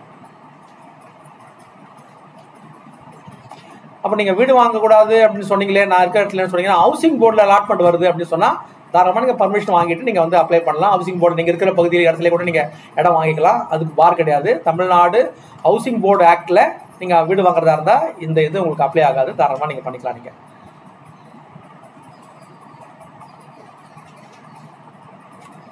நீங்கள் கட்டின வீடே உங்களுக்கு பை சக்சஷன் இன்ஹெரிட்டன்ஸ் கிடைக்கும் வச்சுக்கோங்களேன், வாரிசு முறைப்படி கிடச்சிதுன்னா அக்செப்ட் பண்ணிக்கலாம். நீங்கள் என்ன கட்டின வீடுன்னு சொல்லி நீங்கள் காலி பண்ணு கிடையாது, கட்டின வீடும் நீங்கள் அக்செப்ட் பண்ணிக்கலாம். தென் அதை நீங்கள் வந்து இன்டிமேட் பண்ணால் போதும், வேறு ஒன்றும் வேண்டியதில்லை. மருமக்தாயம்னு ஒரு லார்கம் நம்மளுக்கு கிடையாது, இந்த குழித்துறை கேரளாவில் உண்டு சட்டம் அது. இப்போ எப்படி நம்ம வந்து அப்பாவோட சொத்து பையனுக்கு, பையன் சொத்து பேரனுக்கு, தாத்தா சொத்து இப்படி போகும் இல்லையா, அங்கே மருமகனுக்கு போகும் கேரளாவில். மருமக்தாயம் லான்னு பேர் அது. நம்ம வந்து விசாச்சரா லா நம்மலாம் அது மருமக்தாயம் லான்னு சொல்லுவாங்க.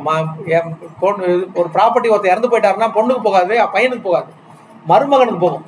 சொத்து வாரிசு வந்து மருமகன், பையன் கிடையாது. அங்கே அந்த கேரளாவில் அந்த மாதிரி மருமக்தாயம் லான்னு பேர் அதுக்கு. அப்போ என் பையனுக்கு என்ன கிடைக்குன்னா அவன் மாமனார் சொத்து கிடைக்கும், அவனுக்கு கிடைக்கும். என் பையனுக்கு என்ன ப்ராப்பர்ட்டி கிடைக்குன்னா அவனுடைய மாமனார் சொத்து தான் அவனுக்கு கிடைக்கும், வழி அப்படியே கிடச்சிரும். பொண்ணுக்கு பாகம் இல்லைன்னு சொல்லுவோம் இல்லையா, நம்ம இப்போ எல்லாம் பாகம் வந்துருச்சு, பொண்ணுக்கு பாகம் இல்லை. அது வந்து அங்கே வந்து பையனுக்கு பாகம் கிடையாது கேரளாவில், அந்த ஒரு ஏரியாவில் அந்த மாதிரி. அதனால் அந்த மாதிரி இருந்தால் அது நீங்கள் தகவல் சொல்லணும்னு சொல்லுவாங்க. நீங்கள்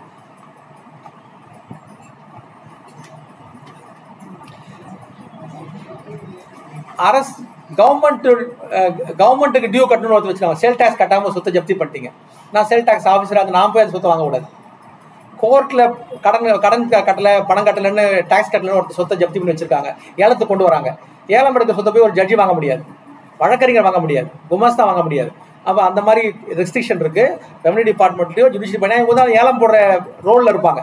அந்த மாதிரி ரோலில் இருக்கிற இந்த 2 டிபார்ட்மெண்ட்டில் இருக்கவங்க வந்து அந்த கவர்மெண்ட் டியூக்காக ஏலம் போடுற சொத்தையோ விற்கிற சொத்தையோ நீங்கள் வாங்கக்கூடாதுன்றது உங்களுக்கு கிடையாது. இருந்தாலும் நீங்கள் தெரிஞ்சுக்கோங்க இது ஒன்று இருக்குன்னு. நீங்கள் இந்த ஆனுவல் ரிட்டர்ன் சொல்கிறது அனைத்து இம்மூவபிள் ப்ராப்பர்ட்டியும் அக்வயர் பண்ணது, உங்கள் பேரில் ரிஜிஸ்டர் பண்ணது, உங்கள் ஃபேமிலி மெம்பர்ஸ் பேரில் வந்து நீங்கள் வாங்கி வச்சது, ஆர் உங்கள் ஒய்ஃப் ஆர் மெம்பர் வாங்கிட்டு அதை இன்டிமேட் பண்ணுறது, இந்த தகவல் அத்தனையுமே அதில் அடங்கும் சொல்லணும் அப்படின்னு சொல்கிறாங்க. நீங்கள் அடுத்தது ரூல் 8 அனதர் இம்பார்ட்டன்ட் ரூல் வந்து ப்ரைவேட் ட்ரேட் ஆர் எம்ப்ளாய்மெண்ட். இப்போ மூவபிள் இம்மூவபிள்லாம் பார்த்தோம், இது வந்து கன்ஸ்ட்ரக்ஷன்லாம் பார்த்தோம். இது வந்து ப்ரைவேட் ட்ரேட். நான் ப்ரைவேட்டாக ஏதாவது வியாபாரம் பண்ணலாமா, நான் வீட்டில் போய் செய்யலாமா அப்படின்னு கேட்டிங்கன்னா, டைரக்ட்லி இன்டைரக்ட்லி எந்த விதமான ட்ரேடும் பிஸ்னஸ்லையும் நம்ம வந்து ஈடுபடக்கூடாது, ஃபஸ்ட்டு ரூல். ரெண்டாவது, ஹானரி ஒர்க்காக நான் எடுத்துக்கிறேன். ஒரு சோஷியல் சர்வீஸ் பண்ணுறேன், சேரிட்டபிள் சர்வீஸ் பண்ணுறேன், கோயிலில் போய் நான் டெய்லி விளக்கேற்றுற வேலையை பார்க்குறேன், கியூ அரேஞ்ச்மெண்ட் லைனை பார்க்குறேன் அப்படின்னு சொன்னீங்கன்னா நீங்கள் அந்த மாதிரி ஒர்க்கு லிட்ரேச்சர், ஆர்கிடெக்ட், சயின்டிஃபிக் கேரக்டரில் ஆர் இந்த மாதிரி ஸ்போர்ட்ஸ் ஆக்டிவிட்டீஸில் நான் ஃபுட்பால் பிளேயரே வேலைக்கு வந்துட்டேன், நான் போய் டெய்லி பசங்களுக்கெல்லாம் கோச்சிங் கொடுப்பேன், அதெல்லாம் நீங்கள் பண்ணலாம்னா தாராளமாக பண்ணலாம். உங்களுக்கு எந்த விதமான மானிட்டரி பெனிஃபிட் கிடைக்கக்கூடாது, வாங்கக்கூடாது. நீங்கள் இல்லாமல் நீங்கள் தாராளமாக பண்ணலாம். தென் உங்கள் அஃபிஷியல் ஒர்க்கு பாருங்க, நானே ரூலே சொல்லுது என்ன பண்ணலாம், இந்த வேலைலாம் பண்ணலாம், சம்பளம் வாங்க சொல்லி நான் மதியானமே கிளம்பி போயிட்டு அப்படி இருக்கும், கோச்சிங் கொடுக்க போகிறேன்னு, ஃபுட்பால் கோச்சிங் கொடுக்க போகிறேன்னு மதியானமே கிளம்பி. அப்போ உங்கள் அஃபிஷியல் ஒர்க்கை டிஸ்டர்ப் பண்ணாமல் நீங்கள் அந்த வேலையெல்லாம் நீங்கள் தாராளமாக செய்து கொள்ளலாம். நீங்கள் தென் கவர்னரே நான் அப்பாயின்ட் பண்ணுறேன்.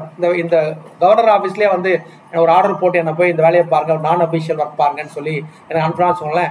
தென் அது கூட நீங்கள் வந்து பணத்துக்காக இருக்கக்கூடாது. அந்த மாதிரி வேலையை நீங்கள் வந்து அஃபிஷியல் நேரத்தில் போய் செய்யலாம். வித் பர்மிஷனோட ஆர்டரோட இருந்ததுன்னா தாராளமாக செய்யலாம். நீங்கள்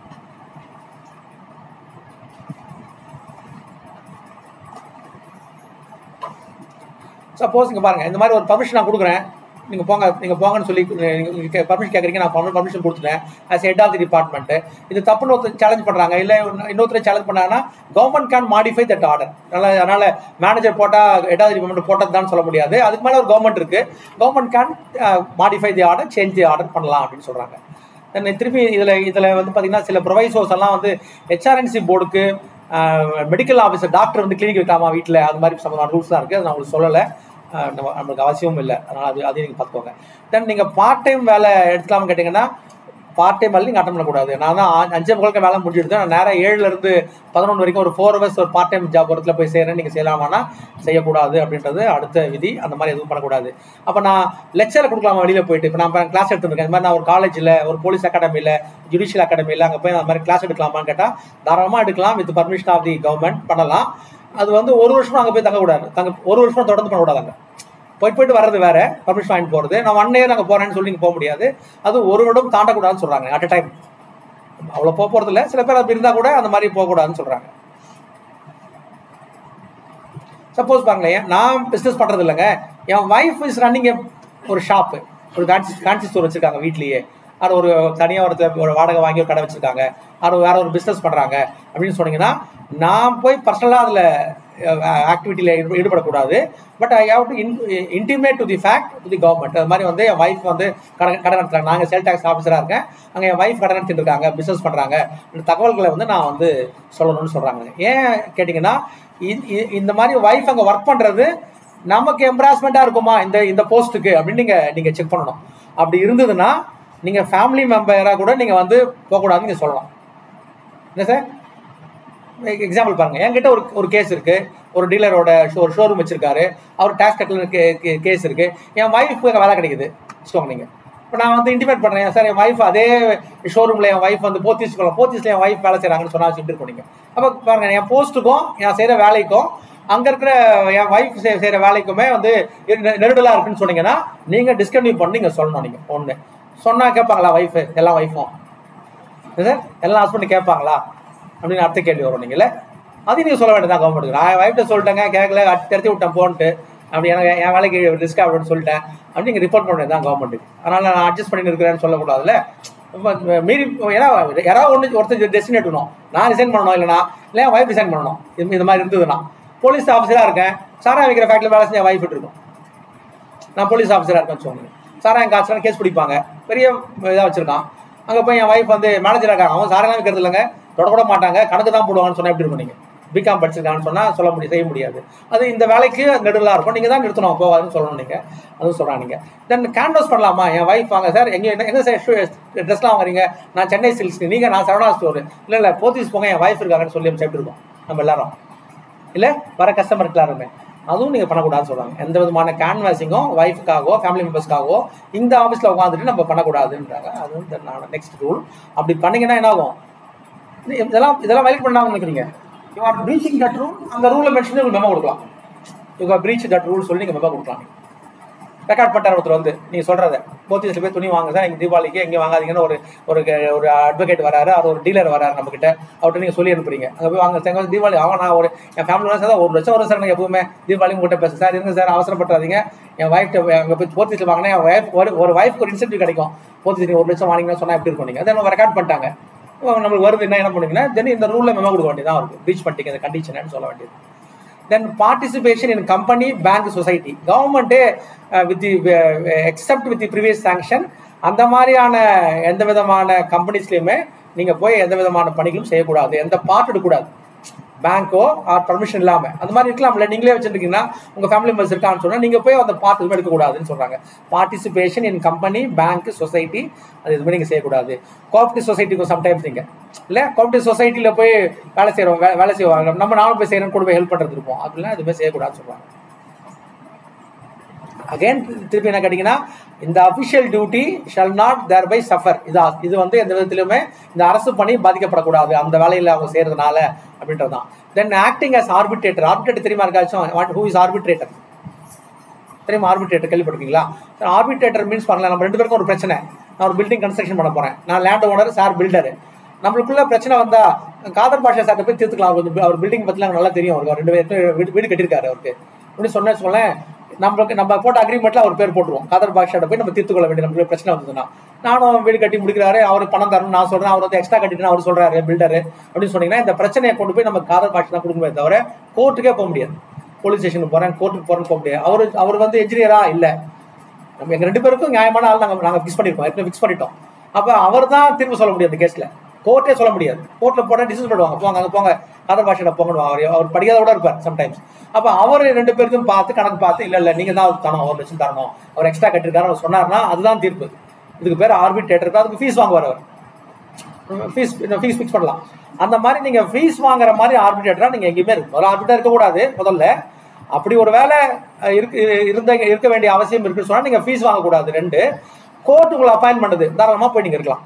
கோர்ட்டே உங்களை ஆர்பிட்ரா போடுது, நீங்கள் நம்மளே சொல்கிறோம் கோர்ட்டில் போயிட்டு யாரும் சொன்னாங்க காதர் பாஷா எங்கள் 2 பேருக்கும் ஃப்ரெண்டுங்க, அவர் அப்பாயின் பண்ணுங்க நாங்கள் தீர்த்துக்கிறோம்னு சொன்னீங்கன்னு வச்சுக்கோங்களேன், கோர்ட்டே அவர் அப்பாயின் பண்ணி வச்சுக்கோங்க. அப்போ நீங்கள் வந்து தாராளமாக பண்ணலாம், வித்தவுட் ஃபீஸ் தான். அப்போ கூட சரி, கோர்ட் அப்பாயின் பண்ணால் வித் ஃபீஸ், கோர்ட் சொல்கிற ஃபீஸ் வாங்கிக்கலாம் அவர் அதர்வைஸ்.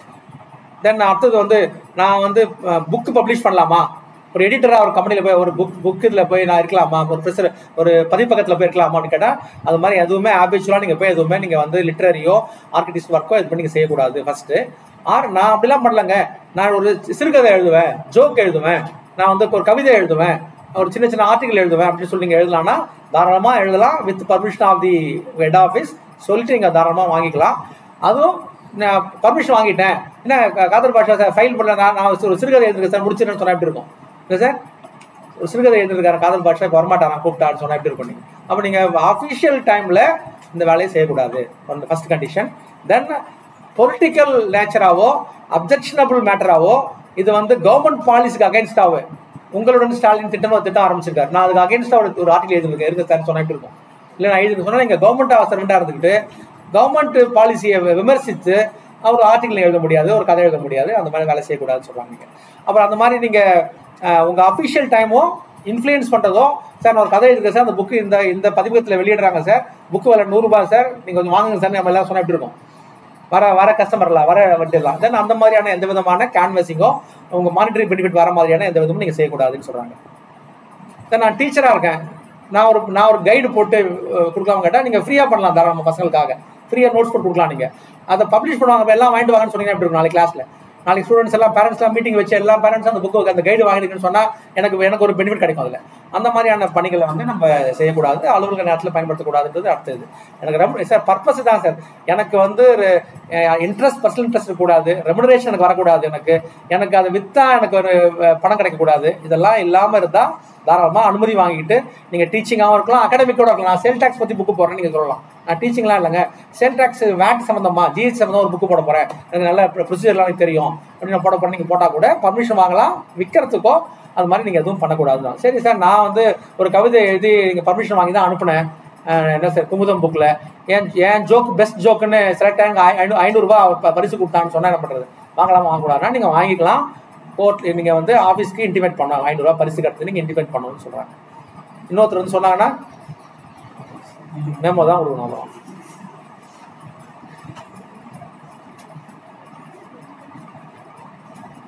சப்போஸ் அந்த மாதிரி ஒரு ஆர்டிகல் எழுதியிருக்கேன், கவர்மெண்ட்டை விமர்சித்த மாதிரி இருக்குது அப்படின்னு ஒரு டவுட்டாக இருக்குது அப்படின்னு சொன்னீங்கன்னா அதை நீங்கள் ஹெட் ஆஃபீஸில் கொடுத்து எதை கொடுக்கணும், பிரிண்ட் எடுத்து கொடுக்குறது இல்லை. நீங்கள் கையில் எழுதிப்பீங்களா மனு ஸ்டெப்ஸ் இருக்கு இல்லையா, முதல் பிரதி அது என்ன அசலை கொண்டு வந்து நீங்கள் கொடுத்து இதில் அவங்க ஹெட் ஆஃபீஸில் கொடுத்து இதை பண்ண போகிறேன் பண்ணிட்டுமான்னு கேட்டு சொல்லுங்கன்னா அவங்க அனுப்பி விசாரிச்சுட்டு அவங்க பண்ணலாம், இந்த லைன் திருத்துங்க இது பண்ணுற மாதிரி தான், சென்சார் மாதிரி தான் பண்ணி அவங்க சொன்னாங்கன்னா நீங்கள் வந்து தாராளமாக அதை வெளியிட்டுக்கலாம். அதர்வைஸ் அதில் ஒன்றும் பார் கிடையாது. ஒன்றுமே அனதர் இம்பார்ட்டன்ட் ரூல் பாருங்கள், engagement of peon for driving. ஒரு டூருக்கு போகிற ஆஃபீஸர், இப்போ நான் பாருங்கள், இப்போ நான் இதுக்கு போகிறேன், கோயம்புத்தூர் போகிறேன் இன்ஸ்பெக்ஷனுக்காக தான். நான் வந்து வாங்க பிரபு நீங்களும் கூட வாங்க, கவிதாம்மா நீங்களும் வந்துருங்க கூட, அங்கே வேலை செய்யறதுக்கு எனக்கு கெஸ்ட் ஹவுஸில் ஆள் வரும்னு சொல்லி நம்ம இங்கேருந்து கூப்பிட்டு போகலாம். நீங்கள் தாராளமாக கூப்பிட்டு போகலாம். அது எனக்கும் அவருக்கும் ப்ரைவேட் டீலிங் தான், ஆக்ஷன் போகலாம். என்ன பண்ணுவோம், 2 பேருமே சிஎல் போட்டு தான் கூட வரணும். அஃபீஷியலாக நீங்கள் வந்து அனதர் பியூனை கொண்டு போய் வேற ஒரு பணிக்காகவோ நீங்கள் டூர் போகிற இன்ஸ்பெக்ஷன் போகிற இடத்துக்காகவோ நீங்கள் பயன்படுத்தக்கூடாது அப்படின்றது ஸ்பெசிஃபிக் ரூல். பியூர்லி அது ப்ரைவேட் இதாக போயிடும். அது நீங்கள் அஃபீஷியல் இல்லை இங்கே அட்டண்டன்ஸ் கொடுக்கோங்க அப்படின்னு சொல்லிட்டு நம்ம வந்து அந்த வேலைக்கு மாற்றி கூட்டு போக முடியாது அப்படின்னு சொல்கிறாங்க. தென் உங்கள் பணியே கேம்ப் போகிற பணி தான் வச்சுக்கோங்க. நீங்கள் அக்கேஷனாக போகிறது வேறு, என்னோட பணியே கேம்ப் போகிற பண்ணி வச்சுக்கோங்க. அந்த மாதிரி நேரத்தில் இந்த மாதிரி பணிக்காக நியமிக்கப்பட்டிருப்பாங்க இல்லையா, அவங்கள அழைச்சிட்டு போகலாம். இல்லை அங்கே மாதிரி வந்து காஃபி வாங்கி தரணும், டீ வாங்கி அந்த மாதிரி பர்பஸ்க்காக இருக்கான்னு சொன்னால் அவங்க அழைச்சிட்டு போகலாம். அக்கேஷன் போகிறதுல வந்து நீங்கள் அந்த மாதிரி செய்யக்கூடாதுன்னு சொல்கிறாங்க. இந்த prohibition of private employment in money மேட்டர்ஸில் எங்கெல்லாம் உங்களுக்கு வந்து பணம் கிடைக்குமோ அங்கெல்லாம் பிரைவேட் எம்ப்ளாய்மெண்ட் பண்ணலாமான்னு கேட்டால் எந்த விதமான பிரைவேட் எம்ப்ளாய்மெண்ட் நீங்கள் பண்ணக்கூடாது அப்படின்னு சொல்கிறாங்க. வேறு அனதர் கவர்மெண்ட் சர்வெண்ட் அந்த இடத்துல கொண்டு போய் நம்ம யூஸ் பண்ணுறது, அசிஸ்டண்ட்டையோ பியூனையோ கொண்டு போய் வந்து வேற ஒரு இடத்துல இவர் அங்கே அனுப்பி விட்டா அந்த மூட்டை கொண்டு போய் அங்கே போட்டு வந்துருப்பேன். என் ஃபர்ஸ்ட்ல என் ஒய்ஃப்காக அனுப்புறேன், என் ஒய்ஃப் பிஸ்னஸ் பண்ணுறாங்க, என் ஓய்வை அனுப்பிச்சு ஒய்ஃபோட பிஸ்னஸ்க்கு ஹெல்ப் பண்ண வைக்கிறது. பிரைவேட் பணம் கூட 500 வாங்கிக்கோப்பா, வெளியால வச்சு 1000 ரூபாய் கேட்பான். அதுக்கு நம்ம உனக்கு எங்கேயோ சம்பளம் வருது என்கிட்ட, நீ அங்கே போய் ஒரு 500 ரூபா வாங்கிக்கோன்னு சொன்னா பிரபு ரெடியாக போறான்னு கூட சொல்லுவார். சரிங்க சந்தோஷமா போறான்னு சொல்ல போறேன். அதனால அந்த மாதிரி வேலைக்கு அனுப்பினா அனுப்பக்கூடாது. இதெல்லாம் பாருங்க எங்கெல்லாம் செக் வைக்கிறாங்க பாருங்க, எங்கெல்லாம் நீங்க வந்து தவறு செய்வோன்றதை அங்கங்கே ஃபிக்ஸ் பண்ணி வச்சிருப்பாங்க. அப்போ அந்த மாதிரியான எந்த விதமான பயன்பாட்டுக்கும் அவரை பயன்படுத்தக்கூடாதுன்றது அடுத்த ரூல். தென் நான் ஏற்கனவே சொன்னேன், அவரை வந்து அங்கே அஃபீஷியல் வேலைக்காக பயன்படுத்துறீங்கன்னு சொன்னால் அந்த வேலையை அவரை வாங்கிக்கலாங்க. அங்கே போய் ஒரு மூட்டையை தூக்கி வைக்க வேண்டியிருக்கு, கட்டு கொண்டு போய் காரில் போட்டு அமிச்சிங்க ஒரு ஃபைல, அந்த கட்டை கொண்டு போய் இறக்கி வைக்க வேண்டியிருக்கு. அந்த மாதிரி பணிகளை வந்து ஒரு தாராளமாக அவரை பயன்படுத்திக்கலாம். அதில் ஒன்றும் தெரியல. இன்னும் 2 விஷயம் சொல்கிறாங்க அதில். இல்லை நான் டு அவாய்ட் சீட்டிங் கூட அவர் பண்ணுவாங்க. இப்படிதான் நான் சேர்மன் அங்கே வந்து இந்த மூட்டை தூக்கி வைக்க சொன்னார்னா அதுக்கு பணம் செலவாகும்ல, ஐயா அது 1000 ரூபா அவங்க அது நான் வெளியில் விசாரிச்சிட்டேங்க, நான் தனியாக நான் தூக்க முடியாதுன்னு சொன்னேன். நான் ஒரு 1000 ரூபாய் கவர்மெண்ட் ஃபண்டில் கொடுக்க வேண்டியிருக்கும். இந்த மூட்டையை தூக்கி கொண்டு போய் நீங்கள் அடிஷ்னல் பெஞ்சில் வைக்கணும்னு வச்சுக்கோங்க. அப்போ எக்ஸ்ட்ராக்ஷன் ஆஃப் மணி பிரைவேட் வேலைக்கு இவர் பிரபுவே வந்து பணம் என்கிட்ட கறக்கிறதுக்கு பார்ப்பார் அந்த இடத்துல போயிட்டு. அதுவும் நீங்கள் அவாய்ட் பண்ண, அதையும் சொல்கிறாங்க. எப்படி அவரை நீங்கள் தவறாக பயன்படுத்தக்கூடாது. ஒன்று, அவர் நம்ம அரசு பணத்தை தவறாக அங்கே வாங்கி கொடுக்கறதுக்கு நம்மளான கூலி தானே 5000 ரூபா கொடுத்தா எப்படி இருக்கும், நீங்கள் நான் என்ன கேட்க போகிறல கேள்வின்னு சொன்னாங்க. அப்படின்னு நீங்கள் பண்ணக்கூடாது, அதுவும் நீங்கள் கேர்ஃபுல்லாக இருக்குன்னு சொல்கிறாங்க. தென் அடுத்த 7 ரூல் வந்து நம்மளுக்கு கிடையாது. மெடிக்கல் ஆஃபீஸர் வந்து ரன்னிங் பிரைவேட் எஸ்டாப்ளிஷ்மெண்ட், அவர் வந்து பிரைவேட் கிளினிக் போகலாமான்னா எங்கேயுமே போகக்கூடாது. தென் யூ கேன் ஒரு கிளினிக் அவரோட வீட்டில் கிளினிக்காக வச்சு நடத்தக்கூடாது. இன்னொரு கிளினிக்கில் போய் அட்டன் பண்ணலாம், பேஷண்ட் அட்டன் பண்ணிட்டு வரலாம். அது நமக்கு வேண்டியது, ஜென்ரல் சொல்ற வேண்டியதில்லை. தென் அக்செப்டன்ஸ் ஆஃப் பெய்டு எம்ப்ளாய்மெண்ட். அதே போல் நான் வந்து இந்த நான் அரசு வேலையை எடுத்துக்கிட்டு அந்த இடத்துக்கு போனால் எனக்கு பணம் கிடைக்கும், நான் ஒரு பார்ட் டைம் கூட கிடையாது, ஒரு வேலைக்கு மட்டும் போகிறது தனியாக. நீங்கள் ஒரு நாள் வாங்கலாம், உங்களுக்கு 1000 ரூபா கொடுத்துருன்னு சொல்லி நம்ம கூப்பிட்டா வச்சுக்கோங்க, நான் வந்து போயிட்டு வரலாம். அந்த மாதிரி எந்த விதமான பணிகளும் நான் மேற்கொள்ளக்கூடாதுன்றது அடுத்தது. ரெமுனரேஷன் வாங்கக்கூடாதான் முதல் கண்டிஷன், அதனால தான் அடுத்தது. தென் அகைன் திருப்பி ரூல் 9 பார்த்தீங்கன்னா கோஆப்ரேட்டிவ் சொசைட்டி ஸ்டாஃபுக்காக 11 வரைக்கும் ரூல்ஸ் இருக்குது. அது நமக்கு அவசியம் இல்லை, அதனால அதை ஸ்கிப் பண்ணிட்டேன். Then permission to attend meeting, conference, committee எல்லாம் போகலாமான்னா அவங்க ட்ரெஷரியில் கூப்பிட்றாங்க, ஒரு ஜூனியர்ஸ்க்கு அனுப்புங்க, ஒரு இல்லை அக்கௌண்ட் பார்க்குற கிளர்க் அனுப்புங்க, ஒரு மீட்டிங் வச்சுக்கணும்னு சொன்னால் அந்த மாதிரியான official meeting, conference, committee meeting எல்லாத்தையும் நீங்கள் தாராளமாக நீங்கள் போகலாம். அது ஒன்றும் எந்த மாதிரி ப்ரொகிபிஷனும் கிடையவே கிடையாதுங்க. நான் வந்து கவர்மெண்ட் சர்வெண்ட் மட்டும் கிடையாதுங்க, நான் புரோக்கர் மாதிரிங்க. இந்த கேஸை வாங்க நான் முடிச்சு தரேன் சேர்மன்ட்ட சொல்லி நீங்கள் சொன்ன மாதிரி தீர்ப்பு வரும்னு சொன்னால் எப்படி இருக்கணும், நான் இங்கே உள்ள ஆஃபீஸில் இருந்து அந்த மாதிரி டவுட்டாக நீங்கள் வந்து அந்த பணிகளும் மேற்கொள்ளக்கூடாது. எங்கள் டவுட்டுக்கு மீனிங் என்ன பார்க்கணும்னு சொன்னால் நீங்கள் லீகல் ப்ராக்டிஷனர் ஆக்டில் போய் செக்ஷன் 3 பார்த்துக்கணும், அதுலேயும் சொல்லிட்டாங்க. நீங்கள் அப்போ புரோக்கராக நீங்கள் வந்து ஒரு அரசு ஊழியர் செயல்படக்கூடாது. நான் வாங்க, நான் இந்த பட்டா நான் வாங்கி கொடுத்துட்றேன், 2 லட்சம் கொடுங்க, நான் கூட வந்து எல்லாம் இவரே ஆஃபீஸ்லேயே அவர் விஓவாக இருப்பார், அவர் ஒரு ஒரு என்ன சொல்கிறது, ஒரு ஜூனியர்ஸ்டாக இருப்பார். வாங்க, நான் விஓ ஆர்ஐ எல்லாரையும் நான் பார்த்து பட்டா வாங்கி உங்களுக்கு ஏற்பாடு பண்ணி கொடுத்துறேன், வாங்க 2 லட்சம் கொடுங்கன்னு கேட்பார்ல. அந்த மாதிரி புரோக்கர் வேலையாக நம்ம வந்து எதுவுமே செய்யக்கூடாதுன்னு சொல்கிறாங்க. தென் இன்சால்வன்சி அண்ட் ஹேபிச்சுவல் இன்டெப்ட்னஸ் அப்படி கேட்டிங்கன்னா, கடன் எப்போ தான் ஹேபிச்சுவலாக கடன் வாங்குறது, கட்டாமல் விட்டுறது, இல்லை ஒரு மேலே கேஸ் வரும், அந்த மாதிரி இருந்துக்கிட்டு அதெல்லாம் பண்ணாங்கன்னா அவாய்ட் ஹேபிச்சுவல் இந்த மாதிரி கடன் வாங்குறதோ. இந்த இன்சால்வன்சி கேள்விப்பட்டிருக்கீங்களா? இன்சால்வன்சி கேள்விப்பட்டிருக்கீங்களா? என்ன தமிழில் சொல்லுவாங்க, அது நொடிப்பு நிலைன்னு சொல்லுவாங்க. நொடிப்பு நிலை எழுதினார் அப்படின்னு கேள்விப்பட்டிருக்கலாம். மஞ்சள் நோட்டீஸ் கேள்விப்பட்டிருக்கீங்களா? மஞ்சள் நோட்டீஸ் கொடுத்துட்டாருன்னு சொல்லுவாங்க. மஞ்சள் நோட்டீஸ் கொடுத்தா உங்களோட எந்த நீங்கள் உங்களோட மனுஷனை நீங்கள் உங்களோட எந்த தொடர்பு ஆரம்பிச்சிக்க மாட்டாங்க. அஃபீஷியலாக நீங்கள் சொத்து வாங்க முடியாது, விற்க முடியாது, உங்களுக்கு பர்சனல் அக்ரிமெண்ட் போட முடியாது, எந்த இதுக்கும் நீங்கள் பயனில்லாத ஒரு என்ன சொல்கிறது, மரம் மாதிரி உயிர் இருக்கும், அவ்வளோதான். அந்த மாதிரி டிக்ளேர் பண்ணுவாங்க கோர்ட்லேயே.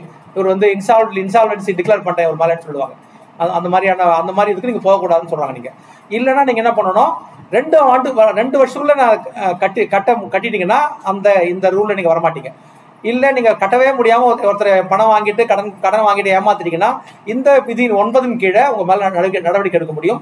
எப்போ உங்களுக்கு அதில் எக்ஸம்ஷன் கேட்டிங்கன்னா, என்னோட பாருங்கள் கோவிட் வந்தது, நல்லா சம்பாதிச்சிருக்கேன், என் வைஃப் செத்து போயிட்டா, அவங்க தான் லோன் கட்டுறதுக்கு எனக்கு ஹெல்ப்ஃபுல்லாக இருந்தா, நான் டியூ கட்டியிருந்தேன், இப்போ கட்ட முடியாமல் போயிடுச்சு, அதனால் இவருக்கு பணம் கொடுக்க முடியல அப்படி நீங்கள் ஏதாவது ஒரு நல்ல காரணம், தகுந்த காரணம் சொன்னீங்கன்னா உங்களை வந்து அதில் வந்து எக்ஸாம் பண்ணிவிட்டு இந்த ரூல்லேருந்து உங்களை விடுவாங்க. நல்ல காரணம் இருக்குது, ஆமாம் கரெக்ட் தாங்க, திடீர்னு ஒரு இழப்பு வந்துருச்சு அவருக்கு, திடீர்னு பாருங்கள் இப்போ வயநாட்டில் சரிஞ்சு லேண்டு ஸ்லைடு வந்து ஊரே காணா போயிடுச்சு, என் லேண்டு பூரா விவசாயம் பண்ண முடியாது, இனிமேல் கம்ப்ளீட்டாக இதாகிடுச்சுங்க, நான் எப்படி கட்ட முடியும், ஆனால் அதில் வந்து வருமானம் வச்சு தான் கடன்லாம் வாங்கி வச்சுருந்தேன் அப்படின்னு சொன்னீங்கன்னா உங்களை வந்து எக்ஸாம் பண்ணலாம் இந்த ரூலில்.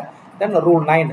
ரூல் 10 உங்களுக்கு ஏற்கனவே முதல்ல ஞாபகப்படுத்தின ஒரு முறை நம்ம 7 or 6 படிக்கும்போது, நீங்கள் communication of information to any person, நீங்கள் தர வேண்டிய தகவல்களை ஆர்டி ஆக்டில் கேட்டாங்கன்னா நீங்கள் தரவது அவசியம், உங்கள் கடமை. அது எதெல்லாம் தர வேண்டிய தகவல்களோ அதெல்லாம் நீங்கள் எதெல்லாம் தர வேண்டாமோ அதெல்லாம் நீங்கள் தர வேண்டாம். அதில் நம்ம ஏற்கனவே பார்த்தோம், சீக்ரெட் டாக்குமெண்ட் எது சொன்னோம், நம்மளோட asset statement, assets liability statement, secret document, அந்த ரூல் தான் இது.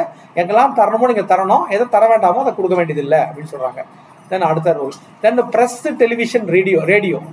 நான் வந்து ப்ரெஸ்ஸில் போய் ஒரு பேப்பர் பப்ளிஷ் பண்ணலாமா, டெலிவிஷனில் போய் நான் பாட்டு பாடலாமா, டெலிவிஷனில் பேசலாமா, சேல் டாக்ஸ் பற்றி பேசலாமா, ரேடியோவில் போய் நான் பாடலாமா, அப்படின்னு ஏதாவது நிகழ்ச்சியில் கலந்துக்கலாமா, நிறைய நீயா நானா இது வரும், நேருக்கு நேர் வரும், அந்த மாதிரி நிகழ்ச்சியெலாம் கலந்துக்கலாமான்னு சொன்னீங்கன்னா ப்ரீவியஸ் சாங்ஷன் இல்லாமல் நீங்கள் எந்த விதமான இந்த மாதிரி செயல்பாடுகள் எதுவுமே பண்ணக்கூடாது. அகைன் அதில் எக்ஸம்ஷன் இருக்குது. என்ன கேட்டிங்கன்னா, ஒரு ஆர்டிக்கல் எழுத போகிறேன், ஒரு லெட்டர் எழுத போகிறேன் அப்படின்னு நீங்கள் வந்து அனுமதி வாங்கிட்டு அது லிட்ரேச்சர் சம்மந்தமாக, ஆர்கிடெக்ட் சம்மந்தமாக, சயின்டிஃபிக் கேரக்டர் சம்மந்தமாக, நம்ம ப்ரொஃபஷன் சம்மந்தமாக, நம்ம இங்கே என்ன சேல் டாக்ஸ் பார்க்குறோம், சேல் டாக்ஸ் சம்மந்தமாக ஒரு கேள்வி பதில் கேட்குறாங்க, நான் விளக்கம் சொல்ல போகிறேன், நீங்கள் பர்மிஷன் வாங்கி போய் நீங்கள் தாராளமாக அந்த நிகழ்ச்சியில் கலந்துக்கலாம். நீங்கள் அது மாதிரியான விவரங்களை நீங்கள் தாராளமாக கலந்து கொள்ள முடியும். ரேடியோலையோ டிவிலையோ அதெல்லாம் நீங்கள் செய்யலாம். நான் அகைன் நம்ம ஞாபகத்தில் வச்சுக்க வேண்டியது நம்ம இது தொடர்பானதாக இருக்கணுன்றது தான். அதுக்கு நீங்கள் அந்த மாதிரி கேட்க போகிறீங்கன்னு சொன்னீங்கன்னா, உங்களுக்கு டவுட் இருக்குது அப்படின்னு சொன்னீங்கனாலும் உங்கள் ரிப்போர்ட்டை காமிச்சு இதுதான் நான் பேச போகிறேன், இதுதான் நான் கொடுக்க போகிறேன்றதை போய் நீங்கள் தாராளமாக காமிச்சிட்டு பர்மிஷன் வாங்கிட்டு போகலாம், அப்ரூவலோட போகலாம். நீங்கள்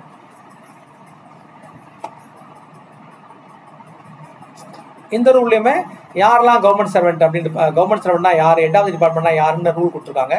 நம்ம ஒன்றும் பார்க்க வேண்டிய நம்ம ஏற்கனவே உங்களுக்கு தெரியும், அதனால் அதை டீட்டெயிலாக சொல்லலை. தென் ரூல் 12 வந்து கிரிட்டிசிசம் அகெயின்ஸ்ட் கவர்மெண்ட், அரசுக்கு எதிராக நம்ம வந்து என்ன சொல்கிறது, அவதூறு பரப்புறது, கருத்து சொல்கிறது அரசுக்கு எதிராக.